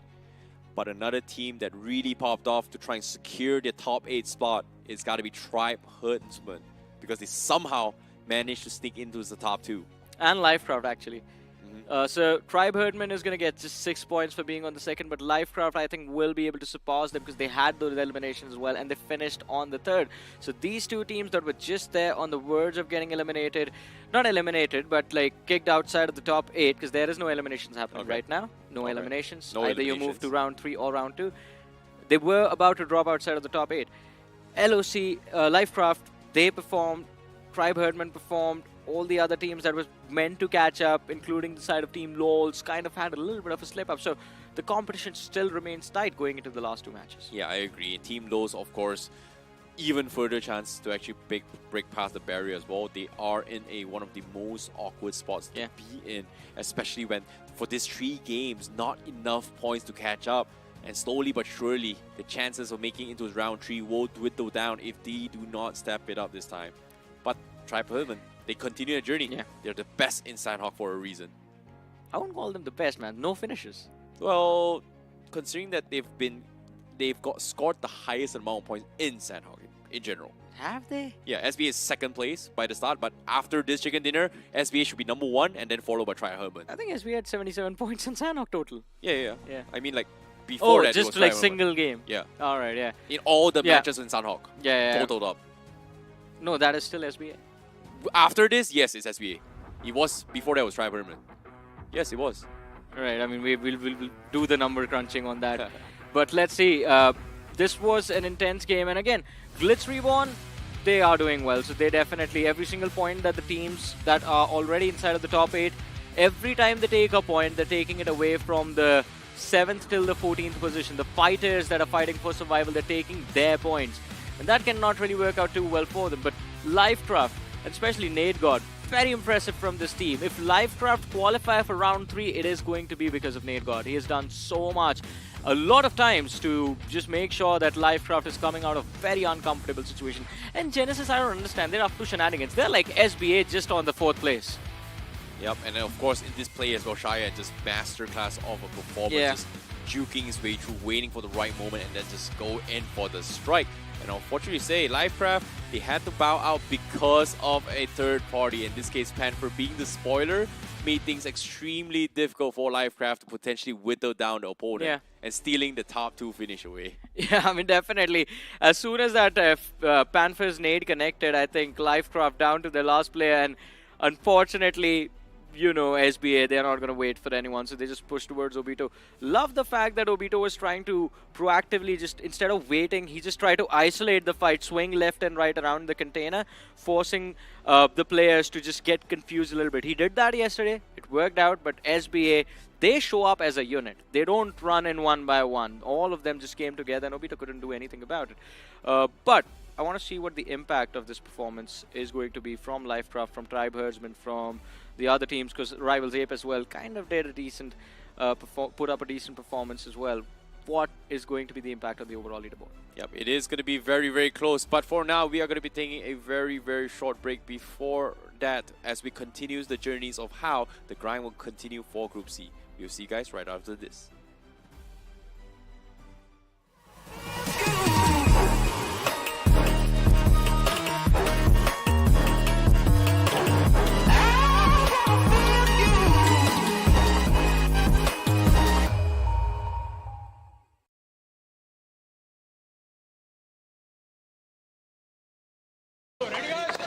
Oui, let's go.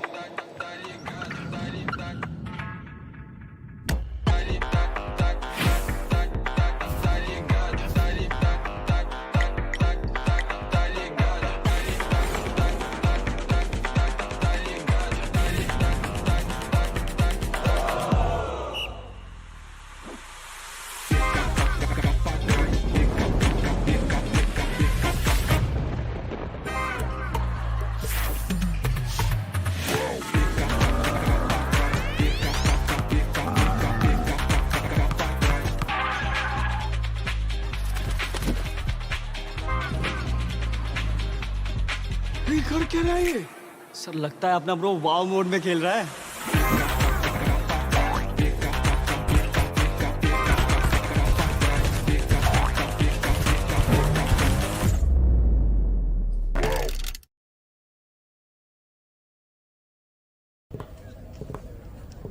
So Neeraj, flight path देख के आपकी landing strategy क्या होगी? बस सही angle, right grip, focus, और फिर इसको फेंकना नहीं आता। ओके, फाइनल सर्कल, 20 बंदे बचे हैं, क्या करोगे? प्रेशर नहीं लेता मैं सर, जेवलिन में दिमाग को ठंडा रखना पड़ता है। और फिर इसको फेंकना नहीं आता यार। नहीं आता। क्लोज रेंज में आपका फेवरेट वेपन कौन सा है? सबसे स्ट्रेटेजी और टाइमिंग का खेल है सर, जेवलिन की तरह। अरे मेरा मतलब गन्स, M416 ग्रेनेड फेंक देंगे सर, सब फेंक देंगे। यार इसको सच में फेंकना नहीं आता। नहीं आता। अच्छा ये लो, नेट स्पैम करके दिखाओ।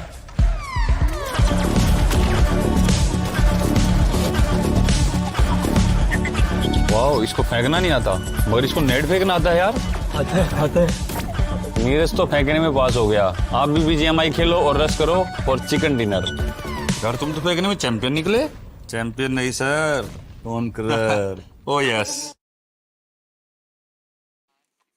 Welcome back after that break, ladies and gentlemen, to the realme BGIS 2025. And it is still the grind that is on for Group C. Last day, last 2 matches left. This Super Johnny joined by Icy Baby alongside with me. And as I said, last 2 matches left. SBA again having a brilliant game on the map of Sanhok. And now Miramar and Erangel are all that remain. But because of SBA doing well, the vacuum of points is again created. And those points are getting taken away from the middle pack. See, I know for a fact that SBA is like already at the top. And you know what I don't know? Is that what is the best gaming phone out there right now? Oh, why do you not know that? I mean, it's right here. It's right here. The best performance phone in its segment, ladies and gentlemen, the Realme P3 Pro 5G. And if you want this device for yourself, well, there's one thing that you can do to get it, because it's launching on the 18th of Feb. But if you want it right now, not right now, you're still going to get it after the 18th. But if you want to stand a chance to win a Realme P3 Pro 5G, just go on to Flipkart, search for the Realme P3 Pro 5G, and you could stand a chance of winning one of these amazing devices for yourself. Glow in the dark back panel. You see that? That actually happens. I've seen it happen in front of my eyes. I was shocked as well. Yep, indeed. But speaking of this as well, I want to talk a little bit more on how this will impact everybody else. We know SBA Esports is on their marathon run or celebratory run or just absolute domination, murder run right now. I feel like if this continues, how much points is there available for some of these teams to actually push into a top 8? I have no idea. Per round, exactly. on average. I don't know, because again, SBA are doing something else. Like, the problem with one team creating a vacuum is, first of all, there is already very limited points inside of every single game. Placements are consistent, but finishes what you go for, because those are the variables, and you want the variable to be in your favor as much as possible every single time. But if someone else shows up that already does well and that takes those points away, you are left to just play for the scraps, and that is what everyone else is doing. But man not playing for scraps is Nate God from the side of Lifecraft, and again, I said it in the post game as well. I'm going to say it now. Lifecraft, they need to be grateful they have this player with their lineup. He's just so good. 5 eliminations on the board, and of course the survival time 21 minutes as well. You move on to the top 5 players. You have Cheyenne from SBA, Lemba from Remorseless, Glitch, Rex shows up over here, and Genesis Esports Man. Yeah, I think Cheyenne is definitely the standout player for this group C itself, but you have to give shout out to Lemba. Considering the fact that Remorseless, they were able to shut down so many people from the east side. It's just that when the circle shifted their way through, there is no amount of planning that is going to be able to plan you in that situation to get out from that ditch, especially when you're surrounded with or without vehicles. So it's nearly an impossible task. Unfortunately for them, they will have to bow out a little bit early. But, of course, speaking of the match summaries, 7,528 total healings, rather on the lower ends compared to the usual ones. But this is a very interesting one. Mana from SBA getting 303, longest finish, and I believe this was from on top of boot camp. So SBA has been shutting down almost every single team around boot camp in their vicinity. Yeah, definitely. And again, it was impressive the way they were able to make that fort for themselves and, of course, shut down anyone trying to enter the safe haven. But looking at the point ranking, SBA 23 points. Lifecraft, alright, safety has been achieved. They will topple over the side of Tribe Herdman. Double points plus an extra. Remorseless is going to be able to catch up. Genesis Esports, they are safe. They don't even need to be there. LOLs, I feel bad for them because they needed those double digits. Glitch Reborn in the safe position. Rivals Apex are going to be left behind. I was asking for a 20 bomb and I've been denied my demand. Well, a little bit unfortunate, but it has been a lot of matches to go, and we're finally down to the final 2 matches.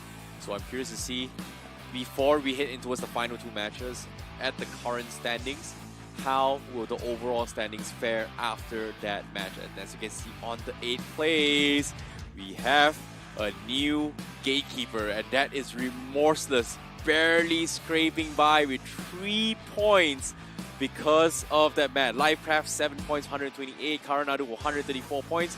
A pretty decent safety cushion, but still can be dropped. I mean, yeah, maybe.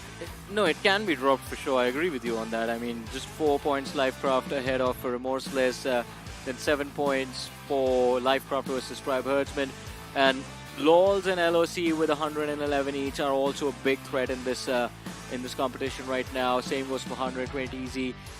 2 games left, so 98 to 120. I think they can make it happen in those 2 matches, but again, it is definitely going to require a big bonkers performance coming in right off the bat on Miramar, because it needs to either either Rivals Apex and even RRP Mizo for that matter, either these 2 teams go big, go ham in Miramar and still stand a chance to perform on Erangel and break in the top 8, or if their Miramar is gone, then for Erangel, yeah, it's not going to work out. For 120 TZ, LOLs, LOC and Tribe Herdsman, the doors are still open. Miramar, if they finish with like 7 to 8 points, that gets them the edge. Then on Erangel, they're going to need another 10-15 points. That should help them break into the top 8. But Livecraft and Remorseless, ooh, there's going to be a fire on their tails now. Yep, indeed. And speaking of the points as well, it's only about maximum 3 slots available for the teams at the bottom, and that is only provided that each of these teams get about 20 to 30 points. So technically, on average scale, there's only 1 or 2 slots left, and these 2 slots will only be gained by the teams at the bottom if they get 2 games of very, very high finishes as well. So basically, they need about 10 to 15 points in order to overtake them, and Remorseless barely scraping by in that Sanhok map as well. So it all comes down to positional points and a decent amount of finish points. And in this case, finish points about what?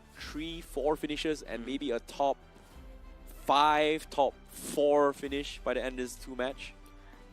Maybe. I mean, with the top being so consistent, I think it's difficult to calculate what these 3 teams at the bottom definitely can do, because every time you see them on your screens, you see them make a play out of somewhere. Either Glitch Reborn is going to show up, Gujarat Tigers are going to show up, Genesis shows up, or SBA shows up, and they're like, points, you get absolutely nothing. They have to play for scraps.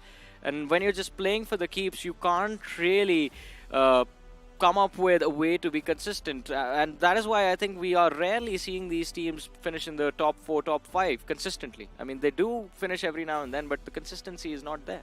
Yep, speaking of consistency, I think Gujarat Tigers has proven themselves to be the most consistent seed after a very, very disappointing debut alongside with Karanadu Esports. But they somehow picked themselves up. Like, think about this. First day, they're not even in the top 8, and then Day 2, Day 3, now they're in the top 8, and they are in a position where they're just left uncontested. And even then, now in this map, they are still performing really, really well. And reigning supreme is actually none other than SBA Esports. But today, interesting enough, Big Brother only had one good game. Yeah. One good game, which is the first game of the day. I think Big Brother Esports did a lot of heavy lifting on day one, and after that they are like, all right guys, vacation time, just chill. And talking about Gujarat Tigers, they will do anything and everything but get a chicken dinner, it seems like.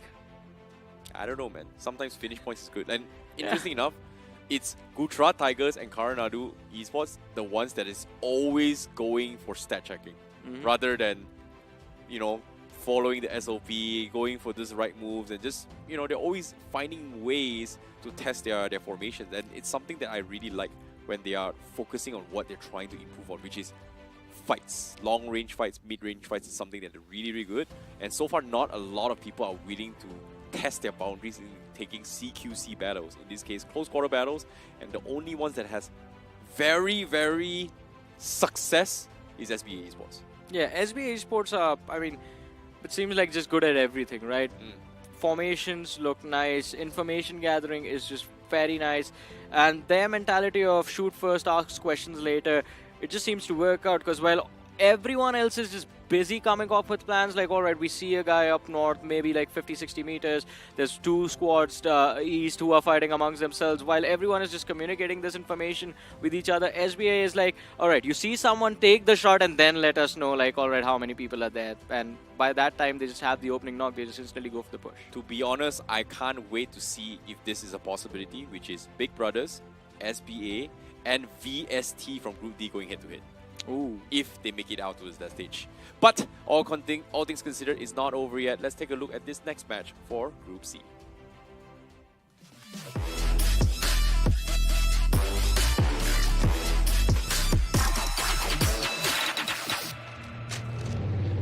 Well, we are heading into our second final map for today in the realme BGIS 2025 grind stages for Group number C.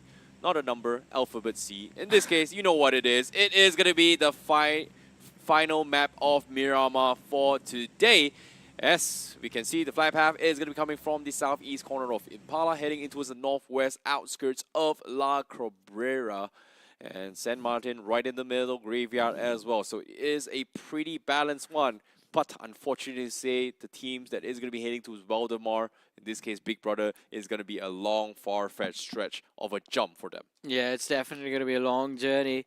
And one thing that actually helps them about this flight path is the fact that for the first time, they don't have to worry about Gujarat Tigers just being quite close to them. Because with this flight path, I think Gujarat Tigers are going to switch up their drop. They've been challenged for the last two Miramars, the earlier one today and the last Miramar from yesterday. Gujarat Tigers finding that early frag against Big Brothers. But this flight path again gives us that, well, I was about to say trifecta of death, but Tribe Herdsman just went towards El Azhar, so it's just going to be the duo of death.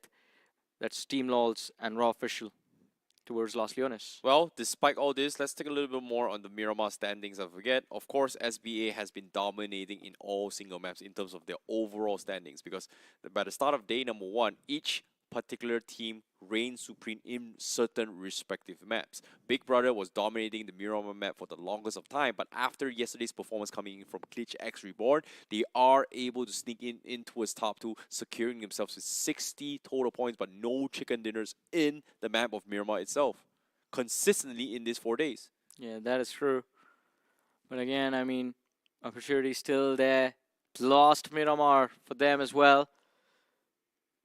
Still waiting to see early drop clash. Rush if possible. Misa, alright, that's a wide spread towards the northeastern edge of the circle. 120. Z might just have an opportunity to strike. Gujarat Tigers, as I was talking about them, the drop between Glitch Reborn, Lifecraft, Crater Fields is where they might go. WSB already there before them towards La Cabrera. Yeah, but that's the thing about WSB, right? They have juggled between Ruins, Trailer Park, maybe even towards La Cabrera as well multiple times. Even the Oasis up north is some things that they do tend to actually spread out to try and loot off.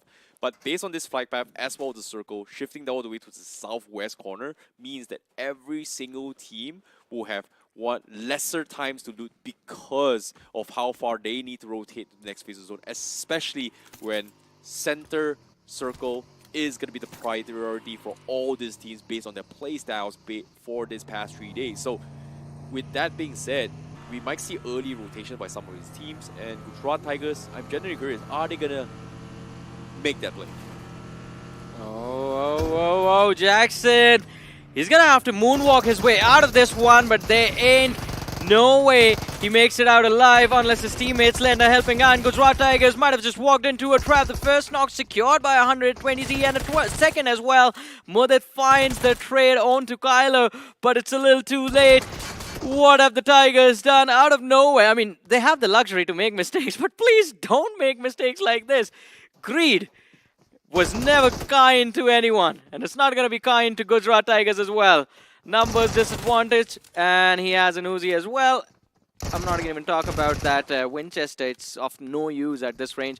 But anyways, no reset. Last man left alive. He's going to get hunted down. He's already pinned down. Jumps out the window. Tries to find the knock. Finds the second. First aid is there as well, so he can go for a heal. He's trying to secure the finish, the pre-fire to stop the push. But finally, it ends 120 TZ with the first squad wipe of the game. And the ones they're wiped out is Gujarat Tigers. I would have never thought this is how this game was going to start. I wasn't expecting Gujarat Tigers to try and take a play off 120 XTZ. This is something they love to do. And guess what? We are just the better team. And Gujarat Tigers just completely got demolished by this play. But as of yet, of course, 120 XTZ, they will get themselves 4 points and they will have to continue this journey in the second last map of the day of the entire grind for Group C with only 3 members left. And as you can see, Jackson, he's already made his way in towards the next phase of the zone. You know what? I want to say Gujarat Tigers one thing, because they were the ones who went to hunt Jackson. And Jackson left? No. What? They were tricked by a smooth criminal, bro. Okay. I don't get the reference, but alright. Do you not listen to Michael Jackson? Uh-huh. You've been hit by a smooth. He baited them to this team. Look what happened, I see. He took all of them straight into the arms of the rest of the players of 120 EZ. Damn. That's actually exactly just that. Like, now that you mentioned it, it is the perfect crime. It is indeed the perfect crime. Like, an ultimate shutdown. Yeah. Tigers just completely walked into a perfect trap. It's like a Pied Piper, just like playing his flute and leading all of the children there to a different dimension, which was basically heaven. Or maybe in this case, the lobby. Nevertheless, going on towards the game, there are still 15 teams left. So Gujarat Tigers not going to be able to make their appearance once more. They have been consistent from yesterday and today. And no chicken dinner once more for Gujarat Tigers in their entire journey yet. Yeah. With that being said, Oh, wow, you had to bring that up. 0 chicken dinners for Gujarat Tigers since the entire journey. We've only one more shot with this. Not going to be happening in this game. It's next game. You know, knowing Maybe. that Gujarat Tigers is out, Big Brothers is also celebrating. It's like, yes, they are not coming anymore. Not after us. But all things considered, Big Brothers, they are going to be inside the zone. This is their usual drop spot, so they will be one of the last to reach into as well. They are, but they will be able to take the longest time to kind of take a chill pill before the rest of the team start to collide. But as soon as I say this, we do see Rush of Possible Missile already in the middle, Lifecraft on the west side as well. We do see some of the church areas also going to be occupied to kind of get vantage points, which is something that we do tend to see from Lifecraft esports. So that's going to be a spot that they might be contesting. WSB also taking early rotation, which is really interesting, considering the fact that they like to be one of the last to make it in. Oh, for sure, but it's going to be interesting to see how they make it happen. I mean, at least they get an isolated edge, for sure, but I'm sad. A breakup happening on Miramar just before Valentine's Day. I see SB and Genesis not colliding anymore. In the last Miramar, they fought every single time. No, every Miramar they fought. Okay, okay. Even in the first game today, the Miramars yesterday, it's the iconic fight of Minas Generales and Truck Stop, and this time Genesis, they are like, not anymore. You're really excited for Valentine's, which is happening tomorrow, aren't you? Yeah, for sure, man. Okay, okay. Sometimes we gotta break hearts, sometimes we gotta mend hearts. In this case, which is it? Is it gonna be a good day, or is it gonna be a bad day for some of these teams? But as of now, there is a peace treaty among some of these teams.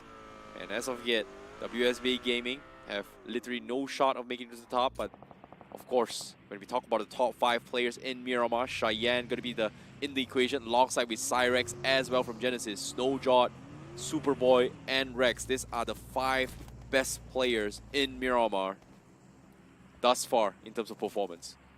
Well, let's see though.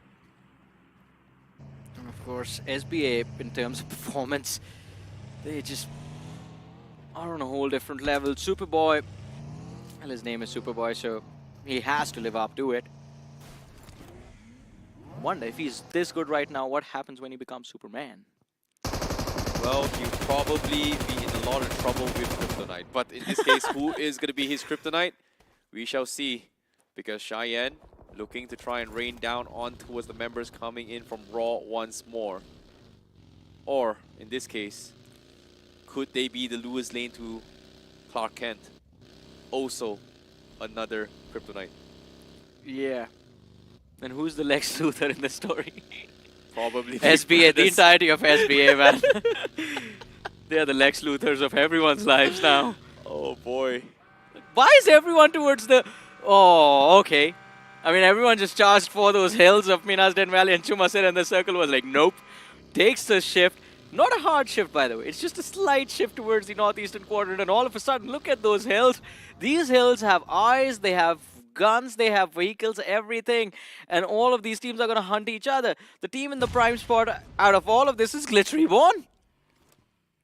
Glitch getting shut down rather early. A little bit of a awkward situation to be in, but at the same time, 120 XDZ Jason, he was one of the first to scout things ahead. Him getting shut down right from the get-go. Rush if possible Mizo, looking for that potential comeback. And based on their current standings, they need a big game for this final 2 games in order to maybe sneak into the top 8. And as of yet, they've got 4 finishes, which is a great start against Gujarat Tigers. But they need 4, maybe even 5 more finishes, and also potentially a top 2 finish to try to stand a chance for top 8. Yeah, definitely. I mean, if they can get anywhere close to 5 or 6 finishes and break into the top 4, then it just at least sets them up for the last Erangel of the day.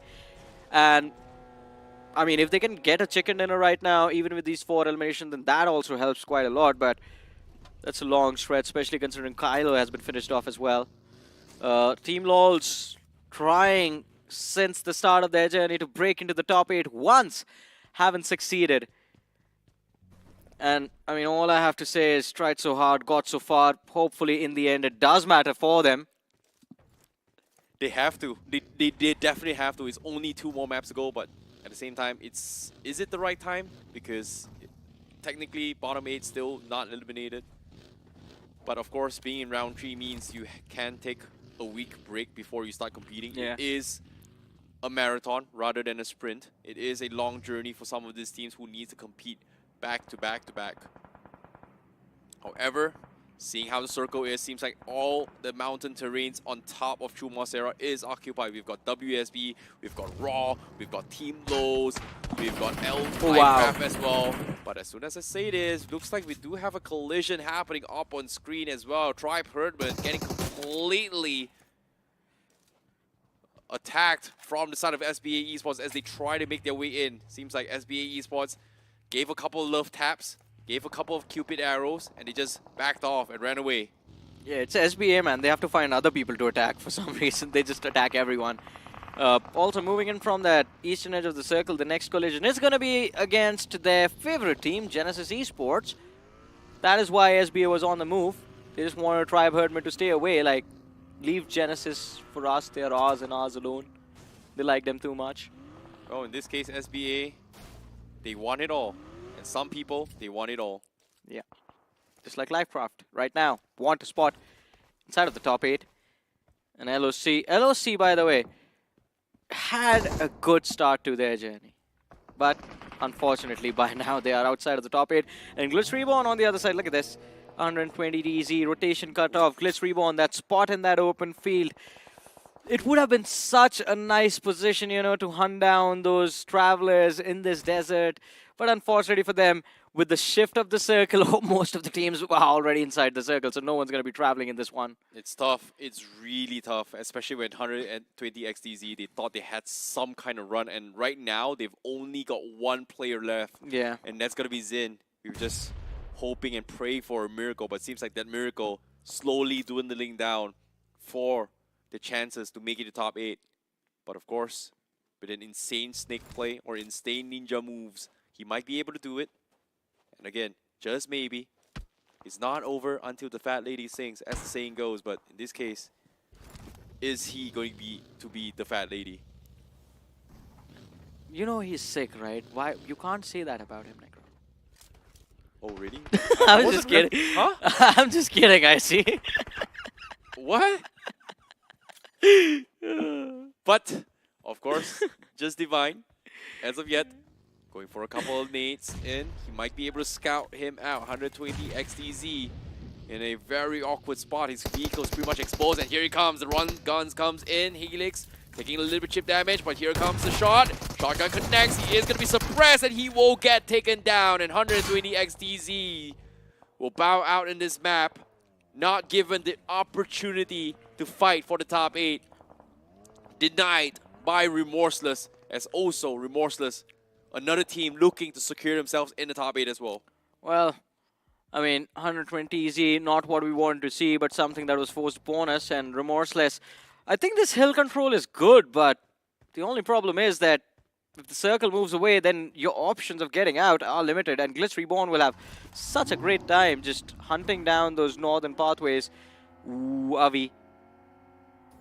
He has moved further up ahead. There's a ridge to protect him from anyone from at least like Shadow and down south from his position, but Remorseless will have a great time just keeping the players of Glitch from moving any further.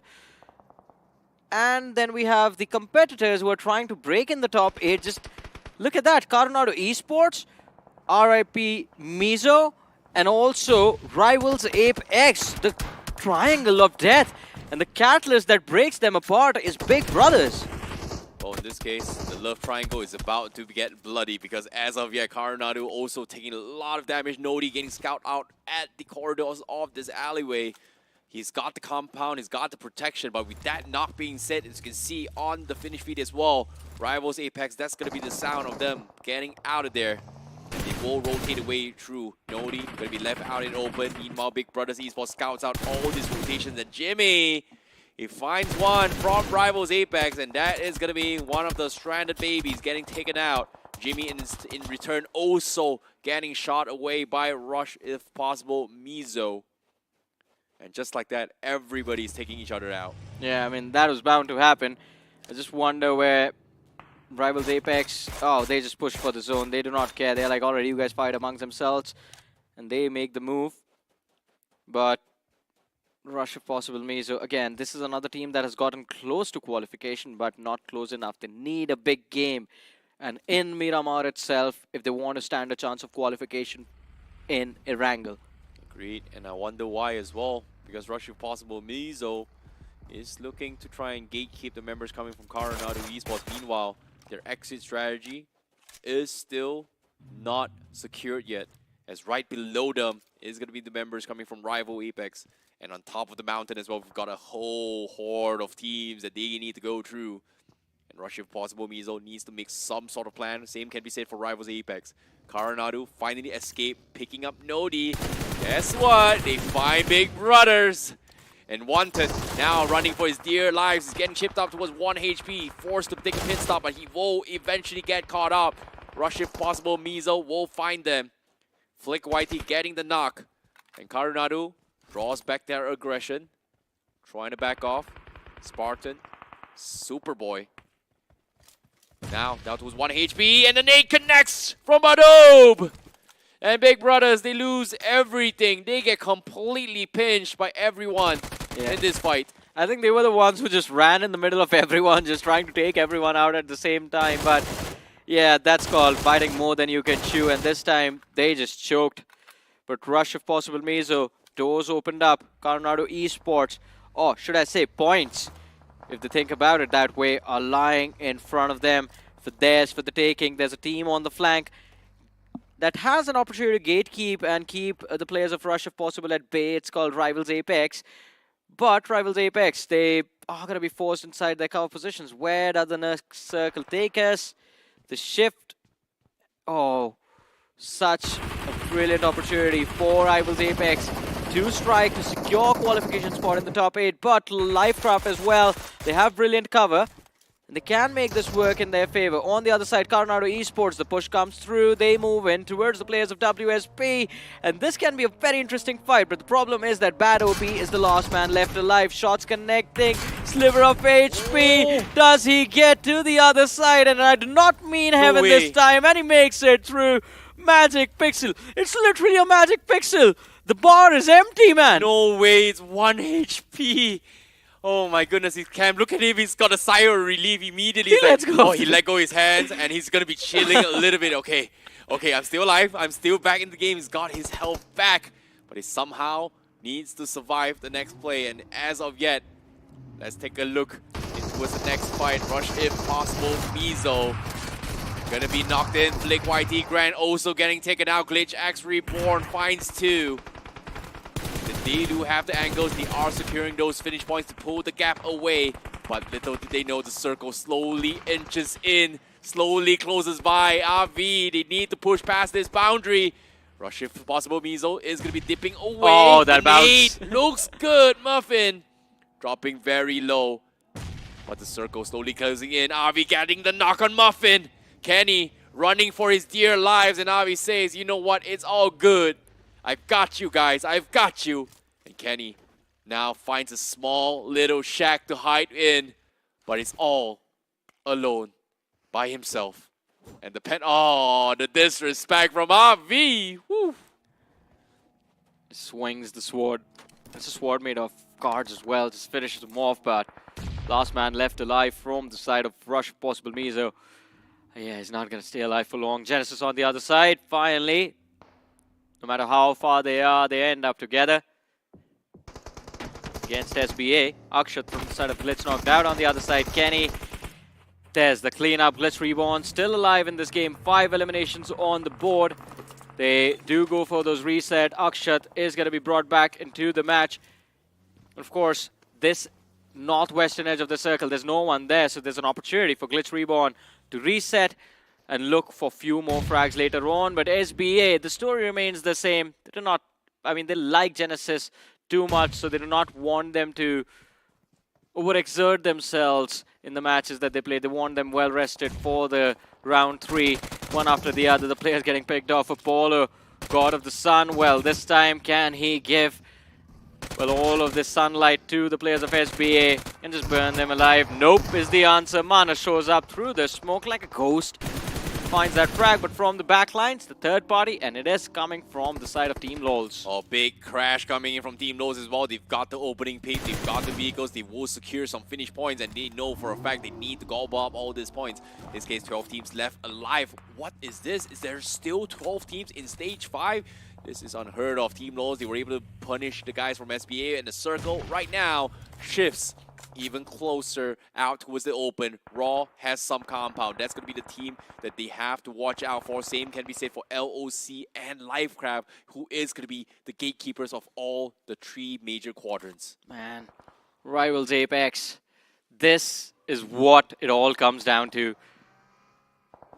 They need a big game. They're sitting smack center of the circles. There's Raw Official right next to them, but Raw Official are not doing that great in terms of the overall ranking. So there is a potential that even though it's just a 2-man roster, they can still win a fight if a single mistake is made, but they have to play for survival. In the meanwhile, smoke slobbed out by SBA. There's the commotion from the players of Team LoLs a few moments ago did wake them up just a little bit. But look at that finish. What is going on? Out of nowhere, WSB is winning fights? What? Well, surprise. Anything can happen. But in this case, Glitch X Reborn, they're taking some serious heavy fire from across it. That's going to be SBA as well as Remorse bringing it back.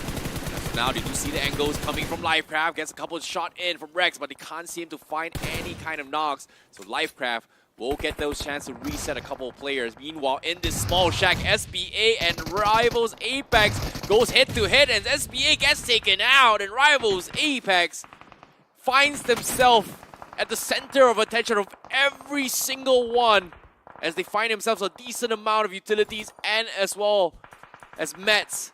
But they are in no man's land. This is a very good and bad spot right now for them. SBA with the flip card delivery. Very quick. Bring the crates and the refills along with them. Rivals Ape, they are going to be happy about that, but Raw Official now, I wonder if they actually try to finish Rivals Apex. There's a lot of shots coming in their direction. I'm worried about them. On the other side of things, though, big moves coming in from the side of Team LOLs. They are still holding 4-man strong. They are the gatekeepers of that eastern edge. And against the players of LOC, it's not going to be easy, but Team LOLs, if last 2 games, if they qualify in the last 2 games, oh man, that's going to be interesting. Indeed, it is. And as of yet, Remorseless be on the northern side. They do get scouted out by Akshat. As you can see, the shots has been fired. He's only got 74 bullets. Fortunately for them, they do find themselves some bodies as well. He's trying to pick up some loots. But it is very tough to push as the zone is about to break down. Remorseless, they do still have a decent amount of vehicles. But for Lemba, there's no helmet for him. So any random stray headshot is going to take him out of the equation. Remorseless, they don't like any remorse. So they're going to try and go with everything that they have. Although climbing up this slope, it's not going to be easy. And one thing I have to say about this entire situation from the perspective of Rivals Apex is if SBA shows up looking for your spot and looking to take that position away from you, you are in the prime position of the game. So Rivals Apex, do not move out of there. Agreed. As the zone still favors them as well. They have one of the most difficult spots to hold, but at the same time the safest as of yet, just because to get there is a complete open field and a bloody bath, and the amount of vehicles of a graveyard there is going to provide some sort of natural cover for them, or barricade. However, on screen, Karunadu with the opening nade, Danraj getting knocked off. Can he find the confirmation? As you can see, he's going to try to scare them off. He's got 3 more mates to go, but he's also getting shot from outside the third party and forced to go for the prone. What a defense! Somehow surviving this, he repositions and now he's looking to get out. Bad OP somehow survives for Karunadu Esports, and the pressure is on. Kana looking for the reset. He will be able to pick himself up, but where is Karunadu? Is he going to go for the push? No, he's not. He's going to get out instead. But finally, he shows himself, but the pickup has already been done. Bad OP cooking up the nade, trying to bait some sort of reactions. But it seems like it's not going to happen. But the Slurko, look at this, Johnny. The Circle is coming. What does he do? There's only one option left. He has to move out, and WSB on the other side. Dhanraj with the jump. He does not take that duel or win that duel. In fact, he's going to get finished off. Kana from the side of WSB. Last man left alive, but WSB, they have a classic habit of getting taken out mid-game. On the other side, Team LOLs, the push towards the players of Raw Official. They went for it. Sayam knocked out, but the revive comes through, although he gets knocked out instantly. And it's Joyesh who's sitting in a corner. Avanza wants to secure that point for his team because everyone else is scrambling for it as well, but he peeks around the corner and finds the last frag. LOLs wiped from the game. Down to the top 6 teams we go. Top 20 players still alive in this match. Raw Official, this could be the big one. The big win we were all hoping to see. But is it going to be too little too late? This team has been struggling throughout their journey. But since there are no eliminations, this could be the signs of what Raw is capable of and what they're going to do once they eventually head to round 2. Oh boy, what a game for Raw, but a little too late. Meanwhile, Remorseless still back in the picture, try and fight and defend the top 8 spots. Rivals Apex as well, looking for that big major game for themselves. But here he goes, Remorseless gets the opening pick onto his Dowgis. He's got the K9. But the K9 is not going to be enough to go in for those shots. Lemba looking for the shot, gets shot from the side as well. Rivals Apex in that shot, finds that little small bean, takes the jab in, takes him out. While Remorseless heard the gunshot and they want to get them out of that shack now. Yeah, this is going to be a games for Rivals Apex. All they have to do is just stay there and capitalize on the teams colliding against each other. Because as you said a few moments ago, it's an open hill slope right in front of their eyes. There's no way Raw official make that climb down. But if one of these nades connect, it's going to be so bad for the side of Rivals Apex.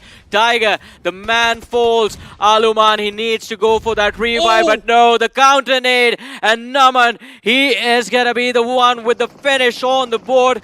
LOC, the high ground, the vision, they have it all. And with Lifecraft beating LOC, this could be their opportunity to strike, but no, Raw, they are right next to them as well. It's a 4 versus 3 situation, and Rivals Apex are going to be the catalyst to decide who the winner is. LOC as well with the man advantage. They slipped outside of the top 8 today, start of the day on that 8th position, but finally they have an opportunity to take it away from Lifecraft. And Lifecraft right next to them, that's the direct target. I think they can go for it. Oh boy, it's tough. LOC right at the edge as well. In terms of winner chicken dinner, Raw does have the highest percentage because of those utilities. And now LOC, they're running in towards Lifecraft. They go in for the crash, but they don't take anyone. Alpha Die will have to sacrifice his life just for nothing to get one knock in.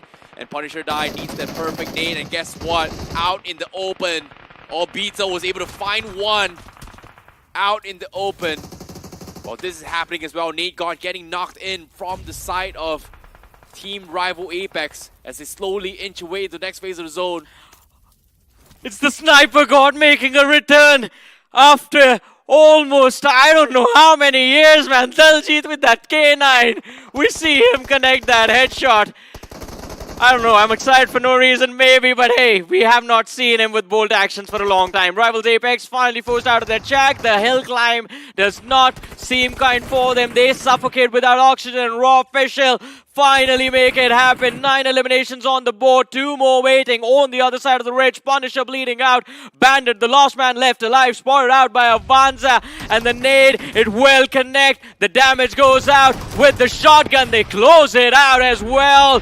Raw official, a big chicken dinner, 20 points on the board.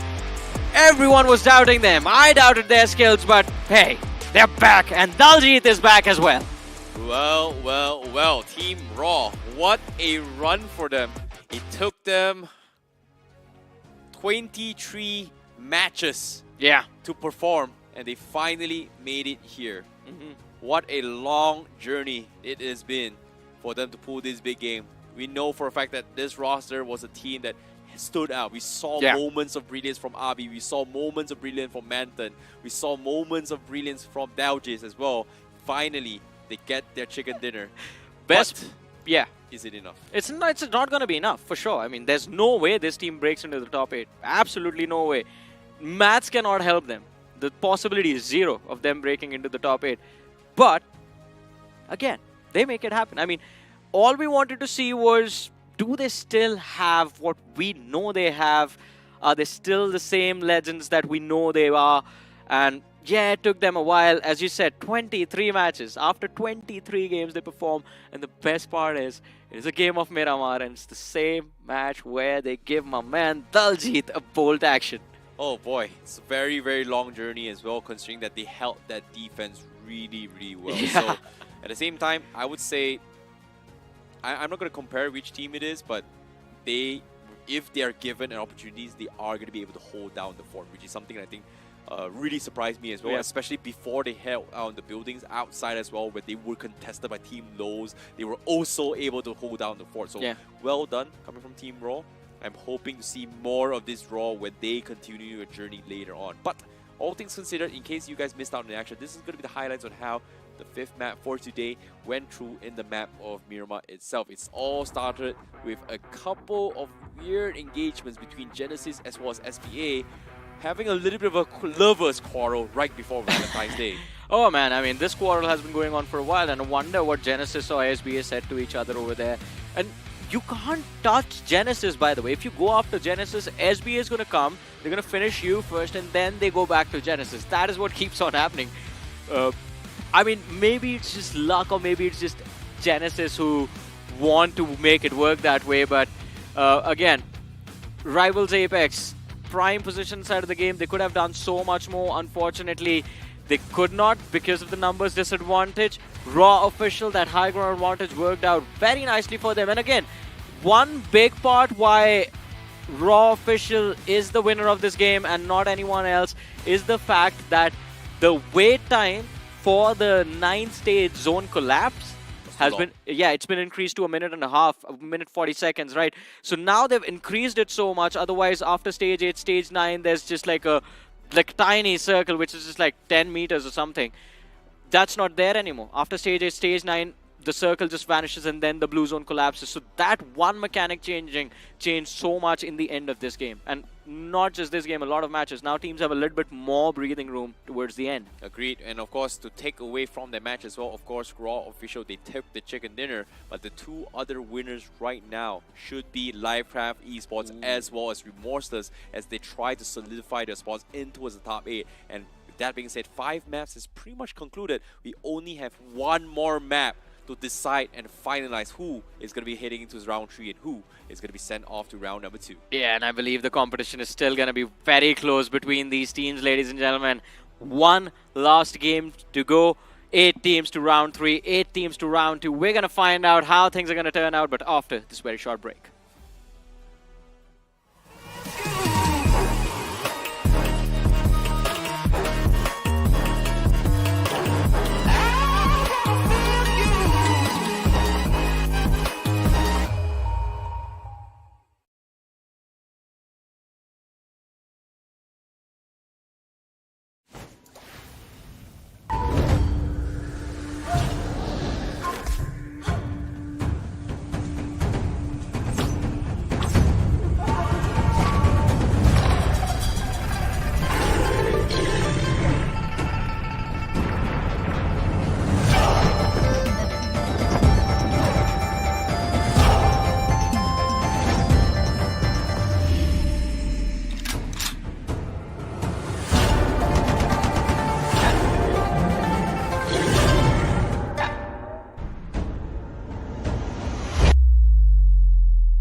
To survive is a state of mind.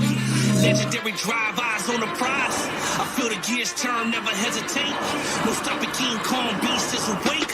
I'm knocking down the walls, pounding at the gate. My hustle don't sleep, let me demonstrate. The iron in the fire and I want more. I intend to win the battles, yes, in the war. I'm the champ, I'm the champion, I'm the champ, I'm the champion. Boss beast, Taiwan master. I'm the champ, I'm the champion.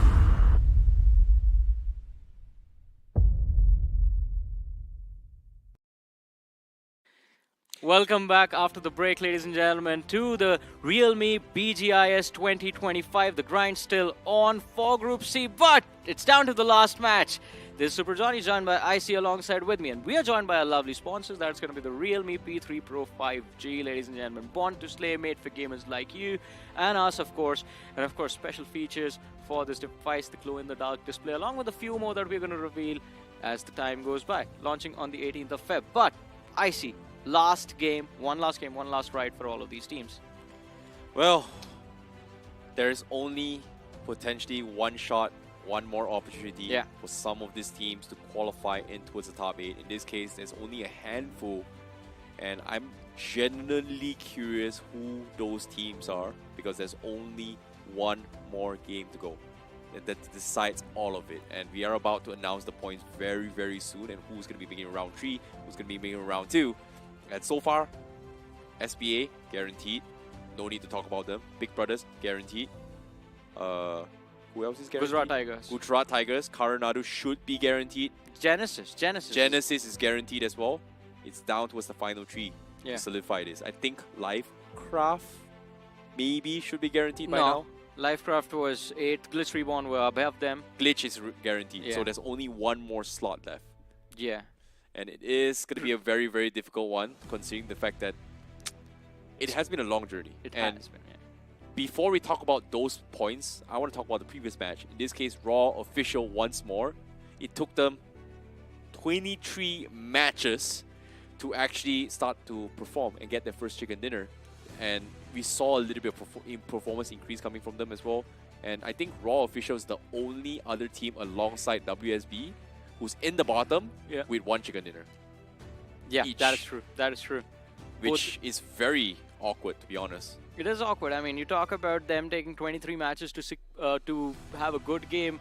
They took 19 matches to hit double-digit placement points. That is really rough as well for Raw official. Hopefully they will be able to do better, but this is again a learning opportunity for all the teams in terms of just experience, in terms of game time, on just being hands-on in the esports ecosystem in general, in order to just perform at the highest, to train for the best and to be the best of the best. In this case, right now, they're not going to be eliminated. They will be playing later on. Yeah. But of course, the journey to the grand finals is a very, very long and brutal road for some of these teams. Oh, of course. I mean, it is definitely going to be quite brutal because, again, if you are dropping down to round 2, you have more matches to play, more stages to go through, and of course, more teams to beat out. If you qualify for round 3 directly, less stages to play, less number of matches to play, and of course, less teams to compete against. So that is definitely an upper hand that all of these teams would want for themselves, but still, I think it's just down to the one last spot remaining, as you mentioned. But the problem is there's going to be like 4 or 5 teams fighting for it. Not 4 or 5 teams, at least like 4 teams fighting for that last spot. And from that previous game, Rivals Apex, I think, might have just joined the party as well. Maybe. I mean, they did have a decent number of eliminations, top 3. I think Rivals Apex is also up for contention, right? We talked about them having major big games in order to actually overcome. They need about like 20 to 30 points. That game is possible, but that puts them in a spot where in the final game itself, they need to get a chicken dinner and with also 10 finishers in order to qualify for the top 8. So it is going to be very, very close. And of course, we are going to be talking about the MVPs very, very soon. Who do you think the MVP is? I think it's going to be Daljis.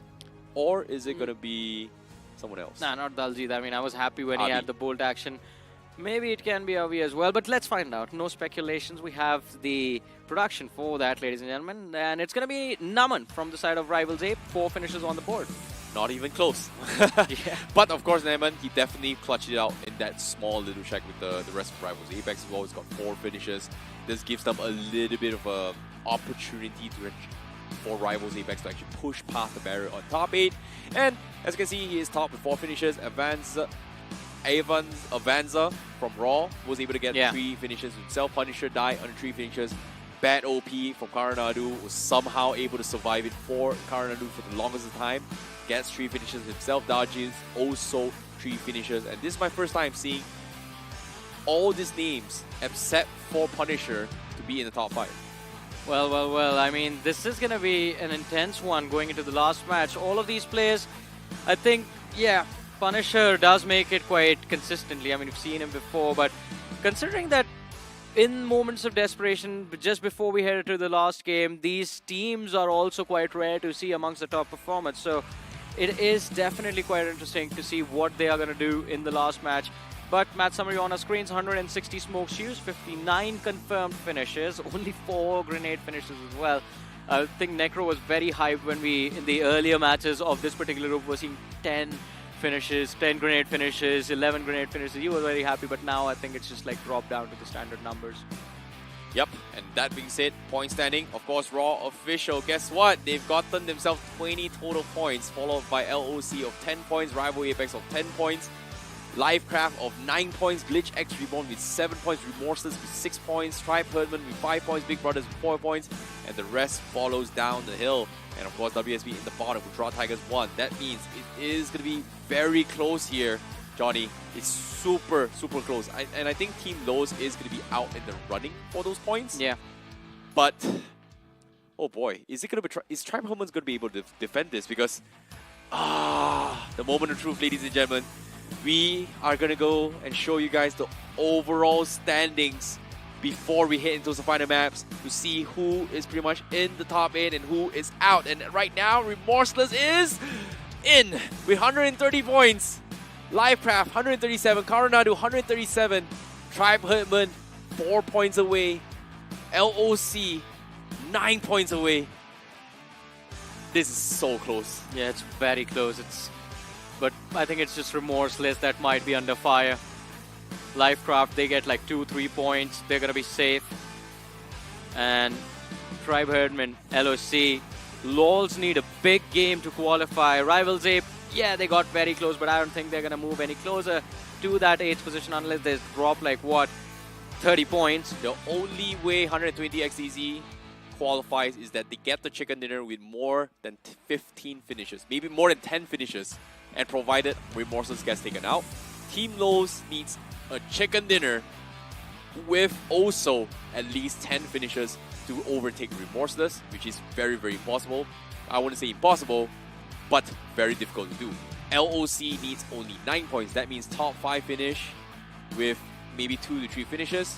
Whereas for Tribe Herdman, all they need to do is take out Remorseless and they will tie it out with them. Let's just keep it simple. Like last game, 9, 10, 11, these 3 teams, 15-point chicken dinner, just to be safe, right? You pull that off, you qualify. But I have a feeling, Icy, it's the last game, right? GT Chicken, Gujarat Tigers. Really? They're the only team in the top 8 still without any chicken dinners. Well, it's their last chance, last opportunity. Might as well do it now. After 23 matches, I am in the top 4. Why do you look at your watch? Chicken. Because it tells the time. Yeah, but not like the number of matches. Well, it does. You know, it's been 4 days. It has been 4 days, 23 matches, and 4 days is 24 hours, 48, 70, 72 hours. Sorry, 72 hours, 4 days, yeah. It's past. Almost going to be ending as well. We're down towards the final 72 hours mark. Almost hitting that mark. 72 hours is like 3 days, by the way. Oh, wait, sorry. Yeah, wait. 48 plus 24 is what? It's 72. Okay, whatever. It's 3 man. days. I'm done. That's why you're the math genius, man. Come on, tell me. I am a math genius, yeah. Uh-huh. Thank you so much. I was never the smartest guy on the desk. I was never the smartest guy on the desk as well. The smartest one has left the building. Yeah, man. It's just like being part of that typical Indian household. I used to get beaten up if I did not get good grades at home. Okay. Forced to study too much. Fair enough. Still fair got enough. into esports. Yay. Yay. Yay, yes. Anyways, going towards the final match. Yeah. Who is it going to be? Do you think it's going to be Remorseless? Or do you going to be, them defending? Or do you think it's going to be upset by Tribe Herdman? Think of it this way. Tribe Herdman was in the top on day number 1. And right now, somehow, they just dropped. I mean, yeah, they dropped pretty bad, but I'll be honest. I mean, I want LOLs to be in the top 8, man. I don't know why. It's just that the performance that we saw from them last year in BGIS was just like amazing. And this year, they have tried so hard to make it through, but team face-off, Remorseless versus Tribe Herdman. 81 finishes to 87, 62 to 39 in terms of assists. Damage dished out, alright, that's a decent amount of difference. Nox confirmed, Remorseless leading the charge. It's the average survival time as well in the favor of Remorseless. So I think Remorseless, just based off of the data in front of us, should be able to stick around. Yeah, it should be as well, considering that Start of the top Remorseless 8. has been one of the most aggressive teams as well for all 4 days. They were one of the biggest gatekeepers. They would take any fight to take as well. And despite taking all those fights, look at this, they've got 62 assists as compared to Tribe Herdman, who doesn't have a lot of assists. So it just shows you that it might be a little bit might be a little bit of survival skills that needs to be improved coming from Tribe Herdman. And of course, this final map will have to settle this between both Remorseless and Tribe Herdman. Thank you, production, for giving those stats, because that is going to be the final slot between either or these teams that make it. That is true. And one more thing, now that I think about it, Tribe Herdman always have 2 good games every day. Yeah. They've had 1. Only in Sanhok. Yeah, but Majority of the time. Majority of the time. I mean, I think just like drop into, what's the greenest terrain in Erangel? Somewhere that's just like trees. It's Gatka? Yeah, drop into Gatka, think it's Sanhok, play out like it's Sanhok, I guess. Also, Gatka is not green. Isn't that like brown There's a wheat fields? field Yeah, as well, wheat but field. there's a big bushes, a long trail of bushes. It's just all green. It's the best place to snake. Yeah, I think that's what they just pretend it's close your eyes, think it's Sanhok. Maybe, it could be the case, but at the same time, so far, based on Sanhok, they were on top of the mountain, so technically they should be on Mount Everest, all the way in Georgia instead. So I'm looking forward to see whether or not they actually do it. Of course, there are going to be a contention coming from teams like also, I believe, LOC loves to do a play on top of the mountain as well, so that's going to be a huge fight there. Stalber has been rush if possible, Bezo, but we do see a lot of switches here and there, so I'm curious to see, are we going to see a drop clash this time, considering the fact that, again, when it comes to situations like this, where there is no more stakes, or a person with no fear, it's a person that you need to fear for a fact that they will just do anything unpredictable. And an unpredictable man is a dangerous man. Of course, I mean, I think everyone apart from the team sitting on the 6th, sorry, not 6th, 7th, 8th, 9th, 10th position and 11th as well, LOLs. Apart from these 5 teams, everyone else is just going to go berserk in this last game of the day. And I hope you guys are prepared for insanity, ladies and gentlemen, because the match is about to start right about now.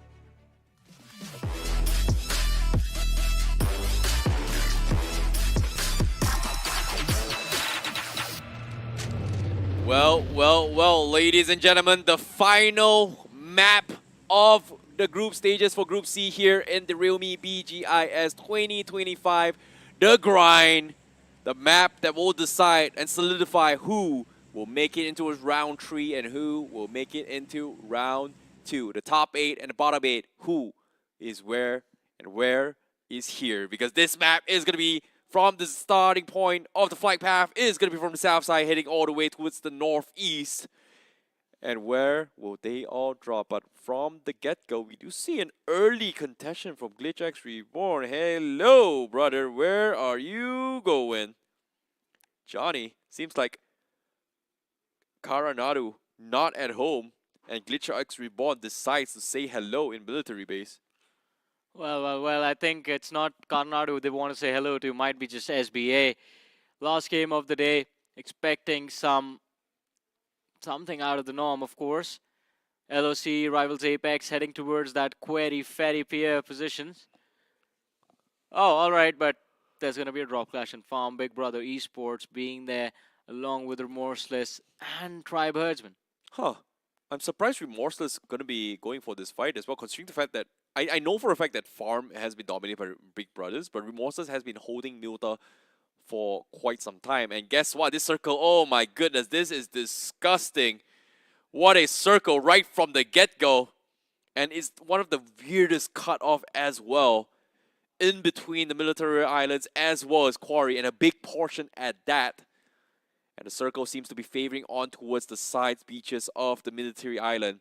And of course, with more than 50% in the waters. However, up on screen right now, Livecraft, they will get the opening knock on towards WSB Gaming in Pochinki. 4 versus 3. And as of yet, WSB in a very, very awkward spot. Beast dropped down so low. Does not have the mats to reset this fight. Obito getting first pick. Or in this case, first blood for Livecraft Esports. Well, let's see though. Livecraft Esports, that first finish found by them. But can they get a few more? It's against WSB, so I did not want to say it that way, but it should be easy. Well, it should be. Well, technically you're not wrong. But at the same time, seeing how Livecraft Esports is, Obito does have the high grounds, does have the rooftop advantage. He does see Doc in there. But the question here is WSB going to go for the flies? He went for the pre-fire. Doc not peeking means he's given away his position. Obito now has to be a little bit more careful, as Doc going to be looking for a little bit of a high grounds, going for this kind of angled picks. Looking for that hit from the side of Obito. Right at the pixel. He needs to find the rest as well. The rest of Livecraft, they're all on top of the roof. And Doc seems to be in a very awkward spot. Pre-fires coming in as well. Obito, just a little bit more. Doc seems to need to reposition his way. Not going to be able to get the opening pick. Meanwhile, on the finish feed as well, we do see Genesis getting a couple of hits as well from the side of the Draw Tigers. Hold that thought for now. Remorseless goes head-to-head against Tribe Herdman. And I've talked about this as well. The only team that they need to take out is got to be Tribe Herdman. And guess what? Remorseless finds one from THM. Well, let's see. Tribe Herdman already left, quite hurt, but Remorseless. They're fighting for a spot inside of the top 8, and they decide to take the direct competitors out of the way. 2 early points. I love this strategy, right? And I always call for it. One team has heard my cries, and it is going to be Remorseless, because, yeah, they are remorseless, so no regrets as well. The knock comes through, but hey, the squad wipe instantly follows up. Tribe Herdman taken off the board. It's over. It's over for Tribe Herdman. They're guaranteed in the bottom 8. What a way to close things out for the final map, and Remorseless will somehow still defend the top 8 position. However, with 4 finishes, that means it is going to be a longer journey for Team Lowe's, or maybe even the rest, to try and push up. In this case, Remorseless has got to be counting their lucky stars. However, WSB as well as Livecraft still going head-to-head. Doc dropping down pretty low. Obito going for the Superman jump, and he gets it. Doc, no chance whatsoever, and here he comes, the knife as well. WSB completely ripped apart with only 1 man left from the side of WSB. Beast, all by himself, needs to get out. Well, we knew this is how it was going to turn out, but Beast, yeah, needs to go beast mode against the side of Livecraft Esports. Livecraft Esports on other teams, so 2 teams taking the risk, and they are getting the reward as well. Livecraft and Remorseless, both the teams still in fight for that 8th position. And again, a reminder. No. Now, that's just a waste of ammo, man. Oh boy. The shots, the anger, the resentment from the side of Livecraft Esports. Oh boy, we've seen this happen in Group D. Unfortunately to say, this is the last match, so there's nothing much WSB can do about it. Unless there is going to be a remake, maybe. No, it's too late. 2 squad wipes, man. It's not happening now. And Rivals Apex on the other side, just taken out of contention. 2 players shut down. Kratos and Zero are all that left. Kratos' finishes get confirmed by... Okay. All right. There's a 3rd team that went for an early fight. We did not see them fight, but they're still in it. LOC. Oh. And they have also gotten 3 points. So, for that last spot, 3 teams still competing, and all 3 of them are looking at... All 3 of them are looking for squad wipes, and 2 of them have gotten squad wipes. 1 is 1 point shy. Agreed. And that's going to be Livecraft, Remorseless, and LOC looking to solidify their spots in top 8. No noise coming from SBA, but Gujarat Tigers, they are getting hunted down by Genesis. Seems to be a little bit of a rivalry coming in from them as well. It's a 3-way love triangle between Genesis, Gujarat Tigers, as well as SBA. But SBA, nowhere to be found, so they will have a little bit of a relationship right now. The Tigers going up against Genesis. And right now, Gujarat Tigers having this 1-man advantage, but the circle slowly closing in. And guess what? A very, very far circle at that as well.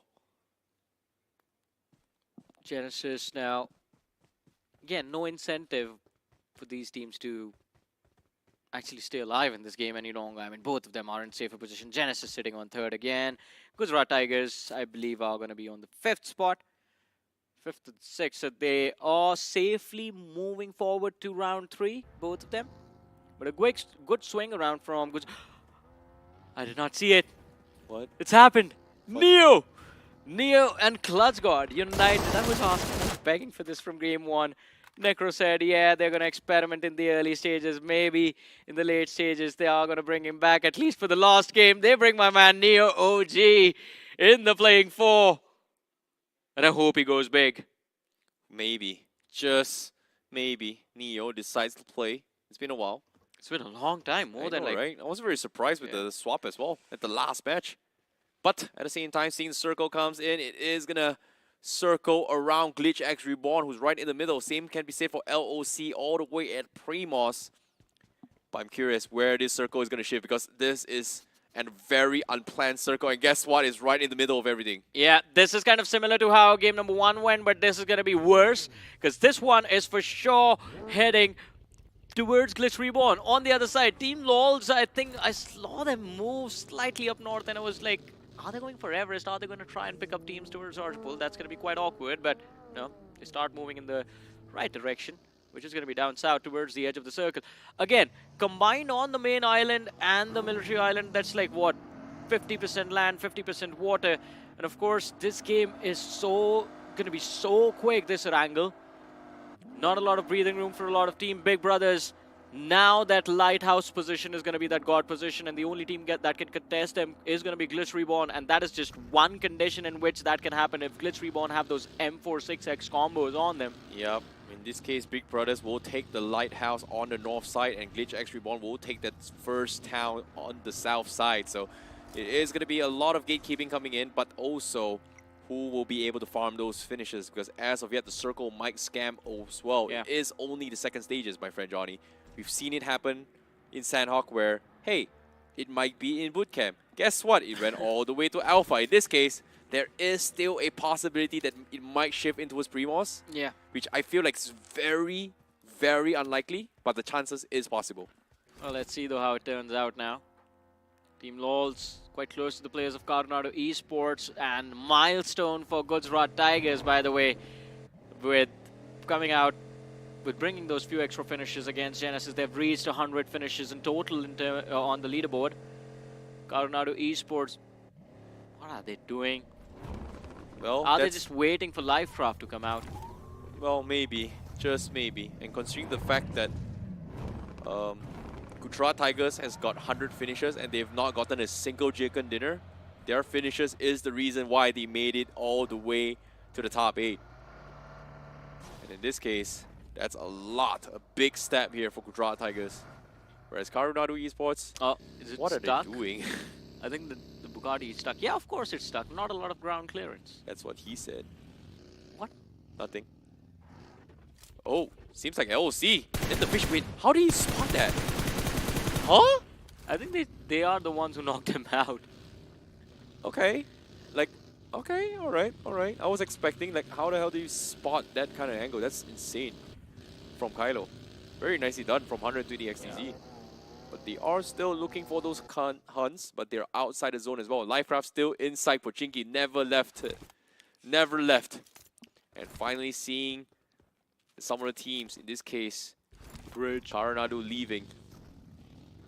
Means they won't get to go in, but the circle, Bridge, is it? Oh my god. I think Glitch Reborn, I think if they can handle the pressure from SBA and LOC, it's their game, man. There's nothing left on that northern island apart from the lighthouse, which Big Brothers are going to use to just hunt everyone else down. Majority of the teams moving in from that Nova Rep Bridge are going to be finished off by SBA, I assume.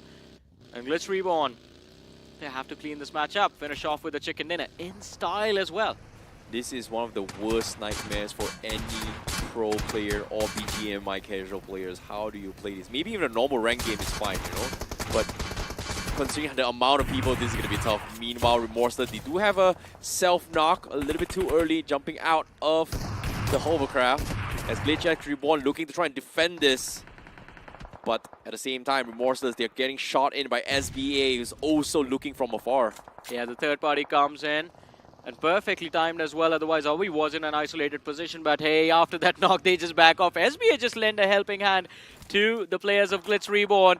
They give them the knock, they give them the pressure reliever, and just fall back. And look at that milestone for Shayan. 50 frags secured in, well, throughout all the matches that he has played. On 24 matches, he gets 50 frags. An average of 2 finishes per game. Yep. Same time, Team Low still trying their best to make it towards the top 8. Unfortunately to say, it's not happening anytime soon. They're still gatekeeping their way through. They've got 2 finishes, and then the fight continues as they try to make pass towards the bridge. And guess what? They're playing from the eastern side of the bridge. A very, very long rotation, and hopefully they're going to be able to make past it, because as of yet, they don't have a lot of meds to work with. It is going to be a problem for Team Lows. But Raw, Dowjays, last man standing for Raw. Last match and last time on screen for Group C.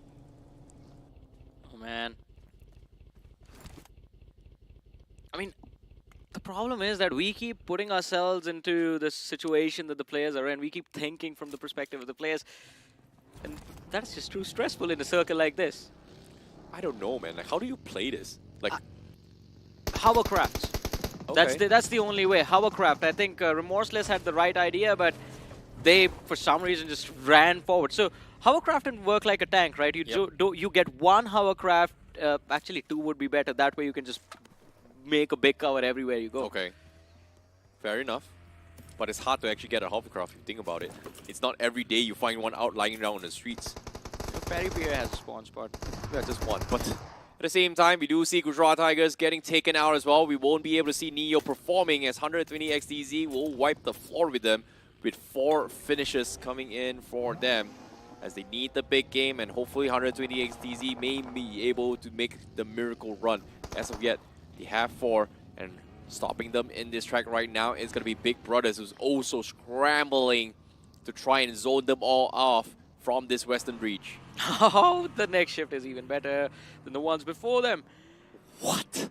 Yeah, now it's just like bridge and the shoreline towards the west. This is the best last game scenario we could ask for. But let's see who survives, who gets taken out 14 minutes in. We're down to 10 teams, 35 players alive.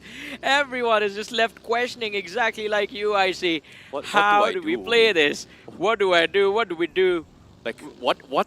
Like, how often do we get chances like this and plan for this? In the wise words of Axl Rose, where do we go? Where do we go now? I have no idea. Do you not know who Axl Rose is? Billionaire?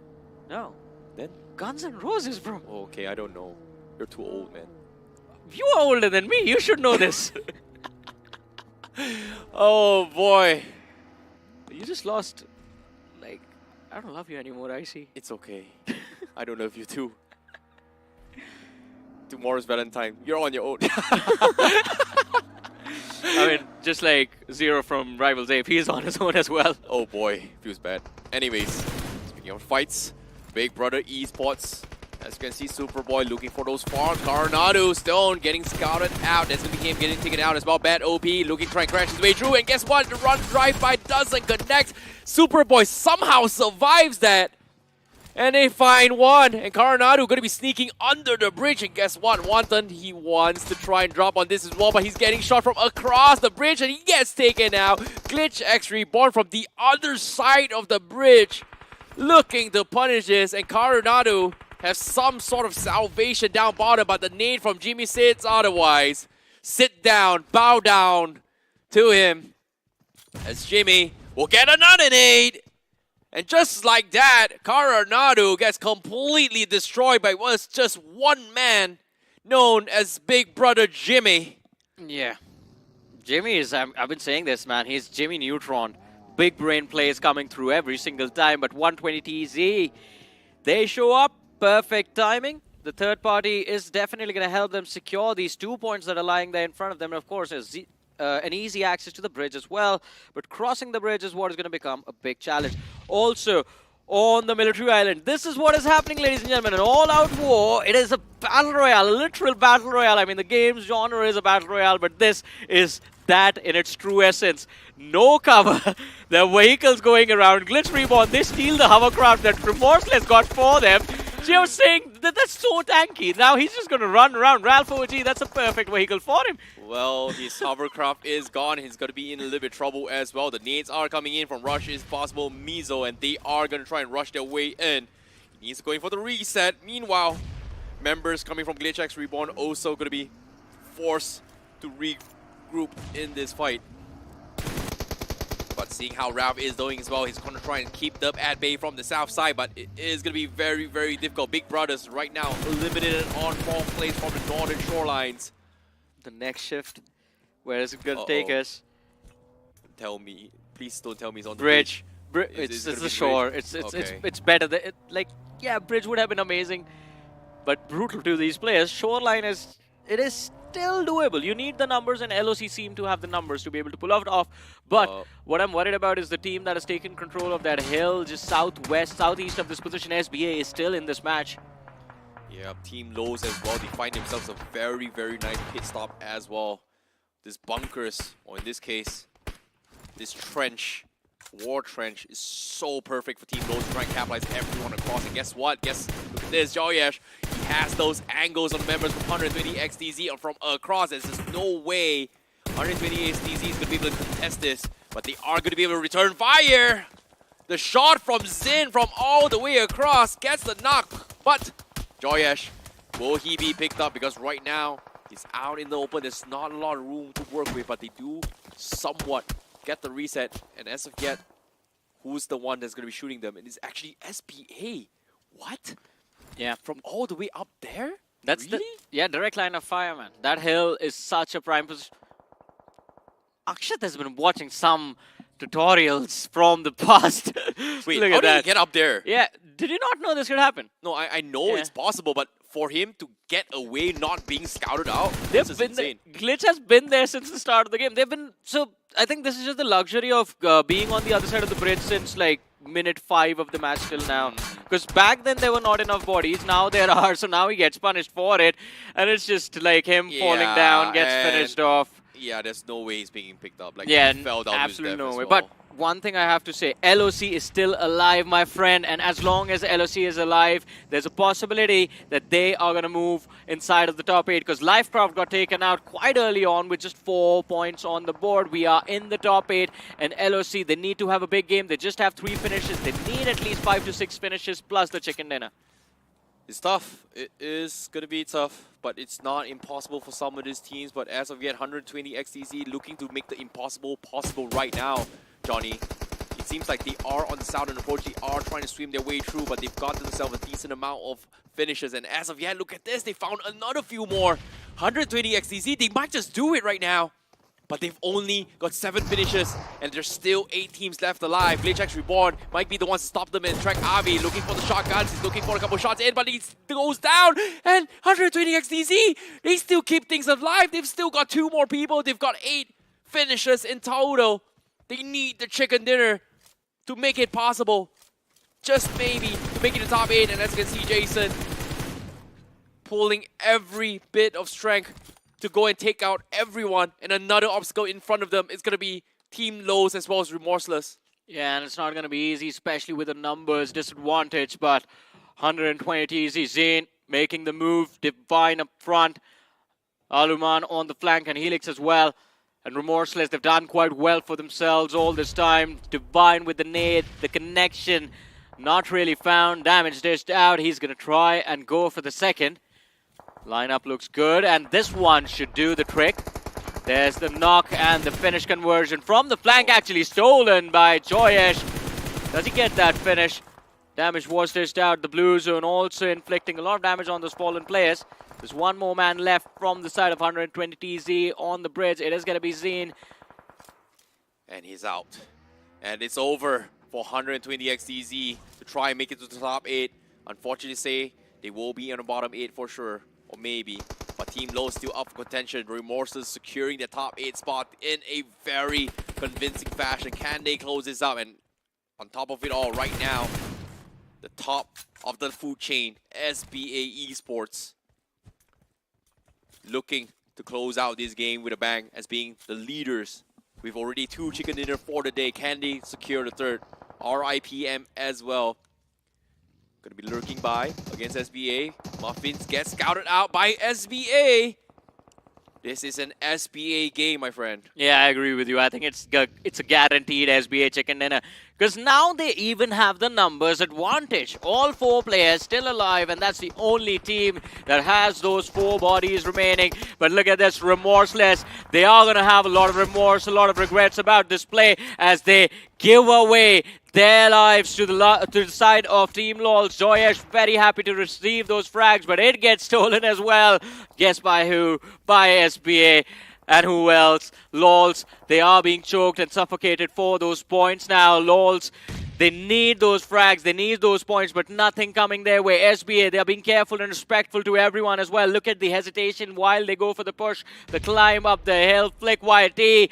There's nothing he can do about it. His teammates are there, but they can't do anything about this either. Eventually, SBA will make the move. The wall of smoke, the cover is going to be there to deny the initial line of fire. And there it is, Shayan leading the charge. fails to get the run over, but the jump shot instantly finds the connection.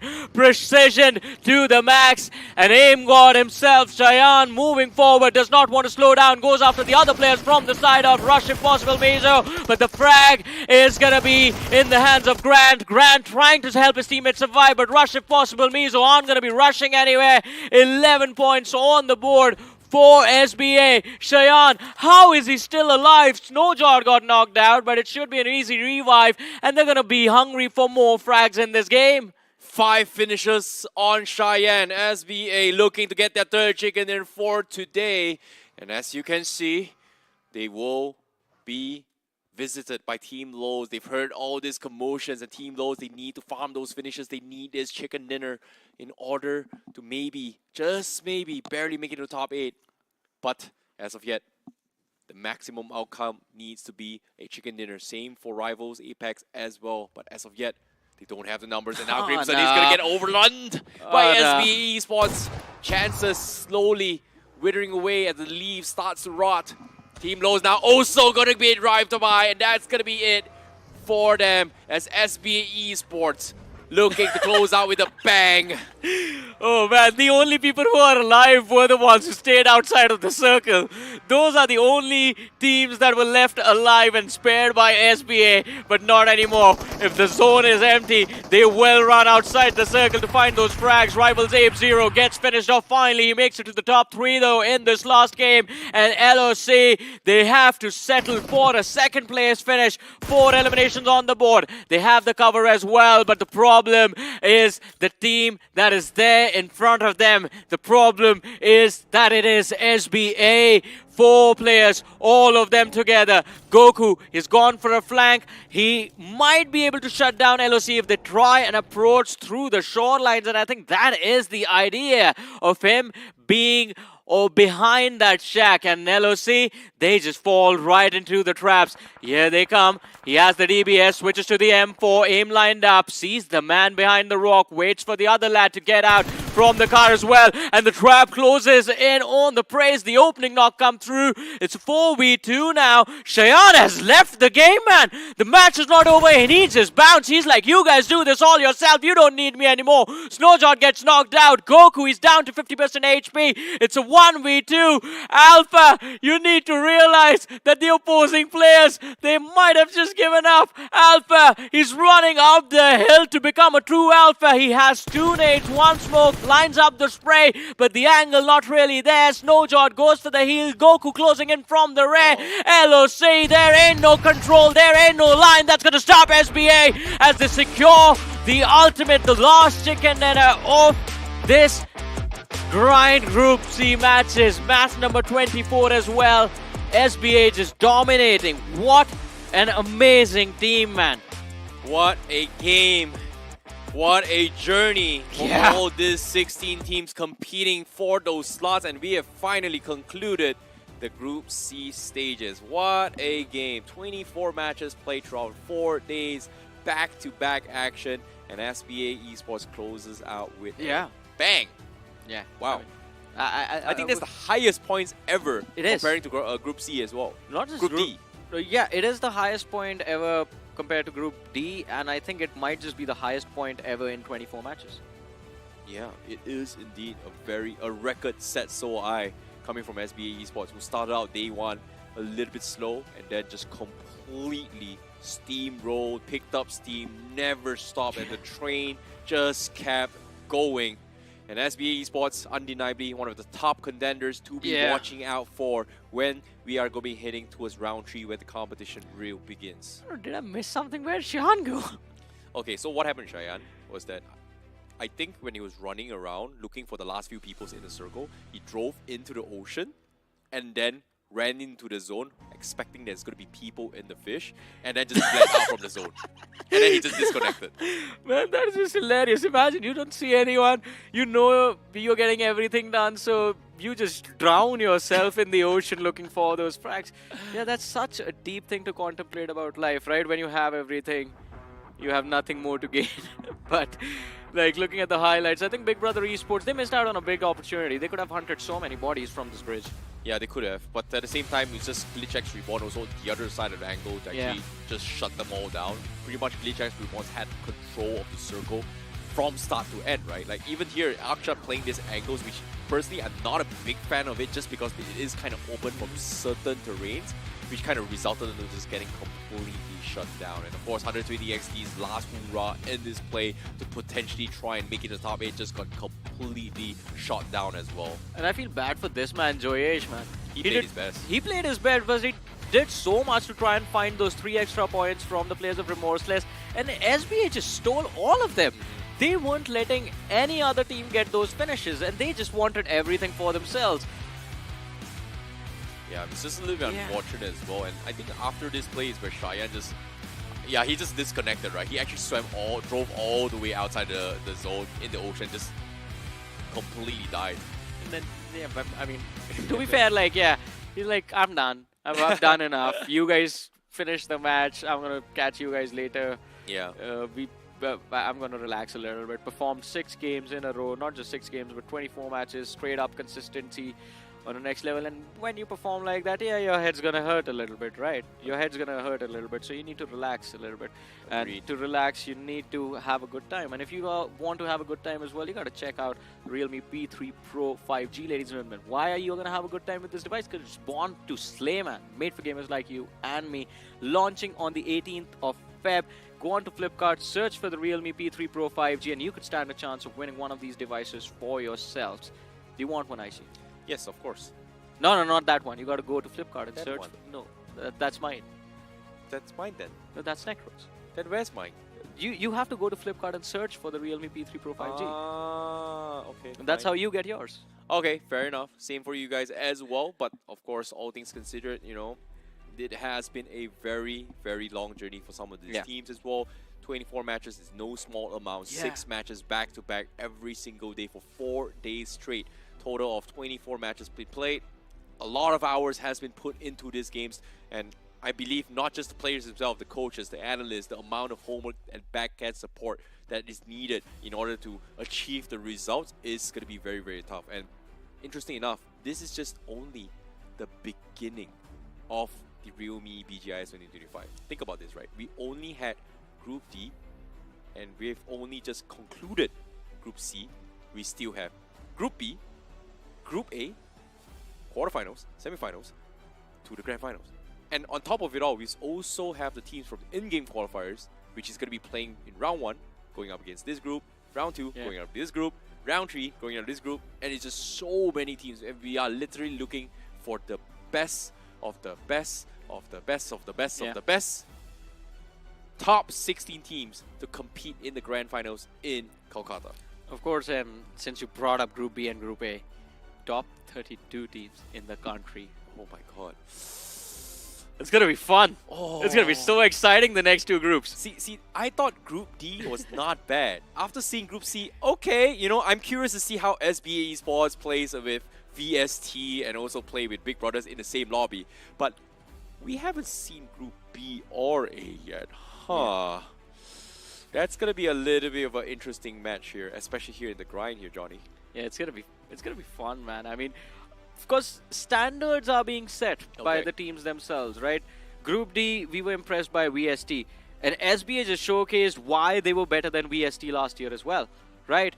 I thought VST's average of 10 points per match was unrealistic. What SBS pulled off is like, I can't even fathom. Still, I mean, they have executed this, and I still can't believe that this has happened. Okay, they hit 100 points per. They hit the 100 points milestone in the final map. So 100 divided by 24 is, I don't know, somewhere around 5-4 matches per match. I don't know, man. What are you saying? I don't know, man. I'm Matt's fail, man. Anyways, moving on. What I do know about Mats is right now up on screen is going to be the actual everything. Goku getting 8 finishes in total with 666 damage. Yeah, Goku is supposed to be the savior, not the demon, the devil, the Beelzebub. 666 damage, man. Yep. Nice. Yeah. Impressive. Very nice. Anyways, Goku obviously going to be top 1 with 8 finishes, and here is the top 5 as well. Cheyenne having 5 finishes in the back. Joyesh with 3 finishes. Yeah. Obito from Livecraft with 3 finishes, and Snowjaw from SBA with a total of 2 finishes. This is pretty much the top finishes on the entirety of the game, which pretty much sums up match 24. Oh man, I mean, yeah, it sums up pretty much the top performers from match 24. Lifecraft, I feel bad for them. They try to fight for their lives, but just that 12-minute survival time. Obito just winning that conflict against, I believe it was WSB and Pachinki was very important, so they executed that, but they needed to stay alive, Lifecraft, for a long time in this game. That's the only thing I'm worried about. Match summary on our screens. 58 finishes secured, 93 smokes used, 5 grenade finishes in this game, 12,000 plus healing done, and 120... What? 475 meters? How? From where? Wait, 100 XTs? Oh! The one on the southern bridge. He was at the southern bridge in the open. He shot against... Raw Official was there, I think. No. He shot... it's at the tip of my tongue. He shot THM. No. He shot Team Lows. Team LOLs? Yeah. And the bridge. 400 on the meters. shoreline. Yeah, technically. That doesn't render. Yeah, fair It's enough. almost half a kilometer, man. Random stray bullet. Anyways, yeah, maybe. With that being said, here's the point standing for the final match as well. SBA taking the charge with 26 points, followed by LOC with 10 points, 120 XT. Z, unfortunately, not enough placement points to barely break past, will get themselves 9 points. Team Lows get 8 points. Stream Rival Apex with 7. RIPM with 6. Remorses with 6. Big Brothers with 4 points. Oh man, what a group, I have to say. Group C, you have set expectations on what Group B and A are going to look like, or are supposed to look like now, considering they're the top 32 teams in the country. But from this particular leaderboard, I think LOC 10 points, Rivals Ape 7, Rivals Ape is too far off, Lifecraft with 4. Yep, at the same time, the cut-off from Group D was 130 points. Let's take a look at our official results, ladies and gentlemen. Who is going to be making down towards the round 2 stages and who's going to be making it to round 4, because this is the official overall standings. And Remorseless holds down the fort with 136 points and the bottom 8, alongside with Lifecraft Esports in 7th place with 141 points. And LOC barely making in, but they will be on the top and the bottom half. So they will be sent down to round 2. And hey man, one of the teams that has impressed me the most has to be Glitch Reborn, with how much they improved after that day 1 fiasco, and of course the adjustments that were made in the playstyles as well. Yesterday was all about Ralph. Today Ralph took a step back and everyone else stepped forward. I feel bad for LOC. They tried so much. You know, LOC would have qualified had SBA not been on top of that hill, and had SBA not taken every single finish that was out there for LOC to claim for themselves. That's the only way. Yep. LOC played this game out perfectly. They took the water rotation, they moved towards the shorelines, they had 3 players available as well, they were going for those fights, but every time they got a knock, SBA just swooped in, took that point and moved on. Exactly, they just didn't have enough finishes. And Yeah. on the contrary as well, I think Glitch X Reborn has got to be the biggest comeback story, just because of the fact that they were in 12th place, and in one day, or in this case, 2 days in total, including today's match, there's 12 matches, they were able to send themselves in towards the top 3 with 150 points. So, all things considered, I'm curious to see if any of us predict this 8 teams to make it in towards the top 8 by the end of the day. Because at the start of the day, we all made some sort of predictions, and guess what? 3 of us actually got our predictions right. Yeah, you, Sparrow, and Maisie, you should go and join those guys. I'm going to join my boy Necro.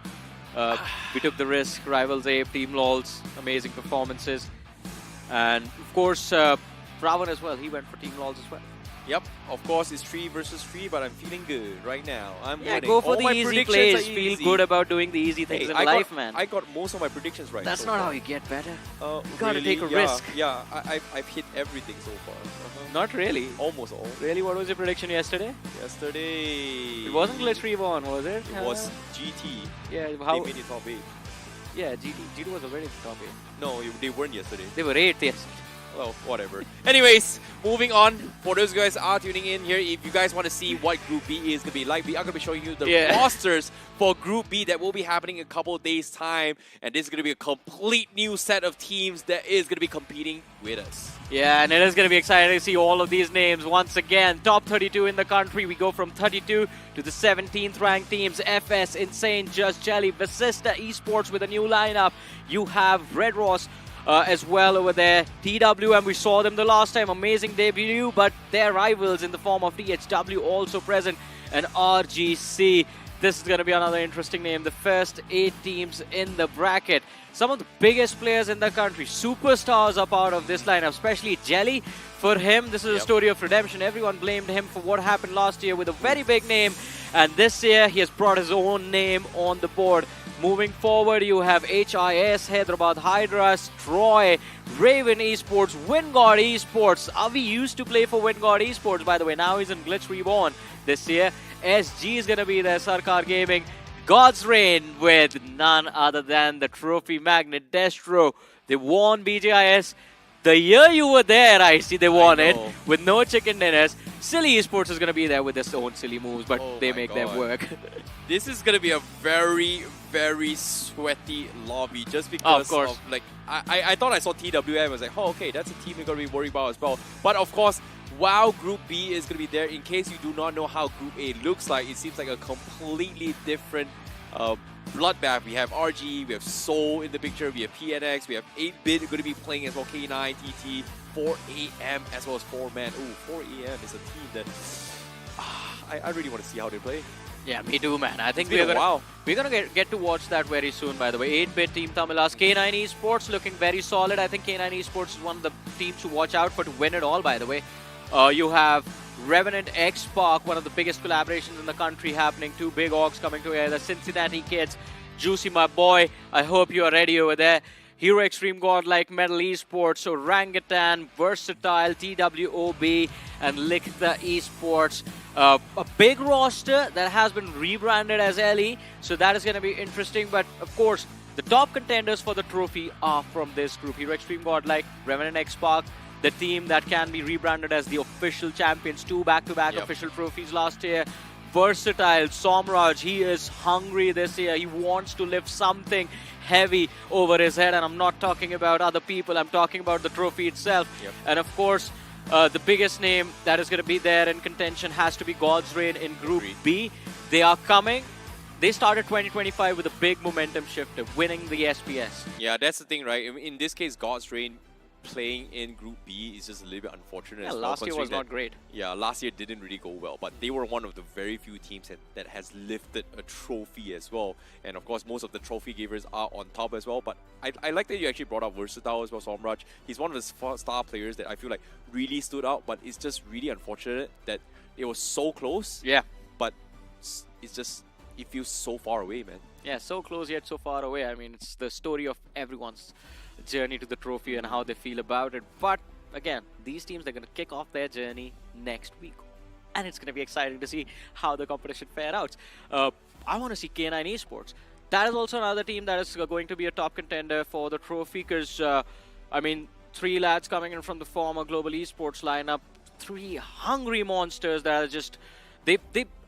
It broke my heart to see Slug cry at the finals of the Pro Series. I mean, I understand he's a young lad, but he also knows that, and he did not cry for himself, he cried for his teammates, because he knows how much worthy they are of the trophy. And this time, they're going to be backed by the big boy Omega himself. Personally, I'm a big fan of TWOB just because of how they rotate and analyze situations. Like, I love their rotations, but their gunfights are sometimes so unpredictable and very, very solid. But I'm curious whether or not, are they still at that level? No, they're not, because the roster that you're talking about plays for Metal Esports now. Oh, then I want to see Metal Esports now. Then I want to see Metal Esports That's now. the thing. I see that last year's BGIS was amazing. You were there, and since you are here, God's Reign has already lifted a trophy.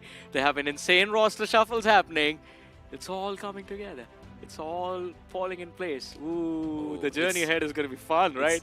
Like, as the journey continues, that all these trophy lifters will compete, and if everyone makes in the grand finals, and we are going to be looking at the battle of legends. Like, who is going to be the legends among all the trophy lifters? And so far, personally, Revenant X Park having back-to-backs, that's already a big history. Yeah. But I'm talking about the golden road, everything. And I think Revenant X Park is the closest to actually achieve that. Yeah, I mean, both the times they made miracles happen. They got eliminated in the grind, and then they made a comeback through the open qualifiers. And coming from the open qualifiers and lifting the trophy is close to impossible. This team has done it. They can do it. They did it again, by the way, in the Pro Series. So, one of the top contenders as well. Yeah. a lot of things, a lot of expectations has been expected as well here. But of course, for those of you guys who've been joining us and staying tuned throughout the entirety of the show, we hope you guys enjoyed the grind stages of Group C. However, all things considered, we have to close things out for day number 4 for the Group C stages as we open a new chapter in a couple more days. My name is IceBaby12. He is Ice Super Johnny. We have to say good night to you guys. We hope to see you guys in 2 days' time. Bye-bye.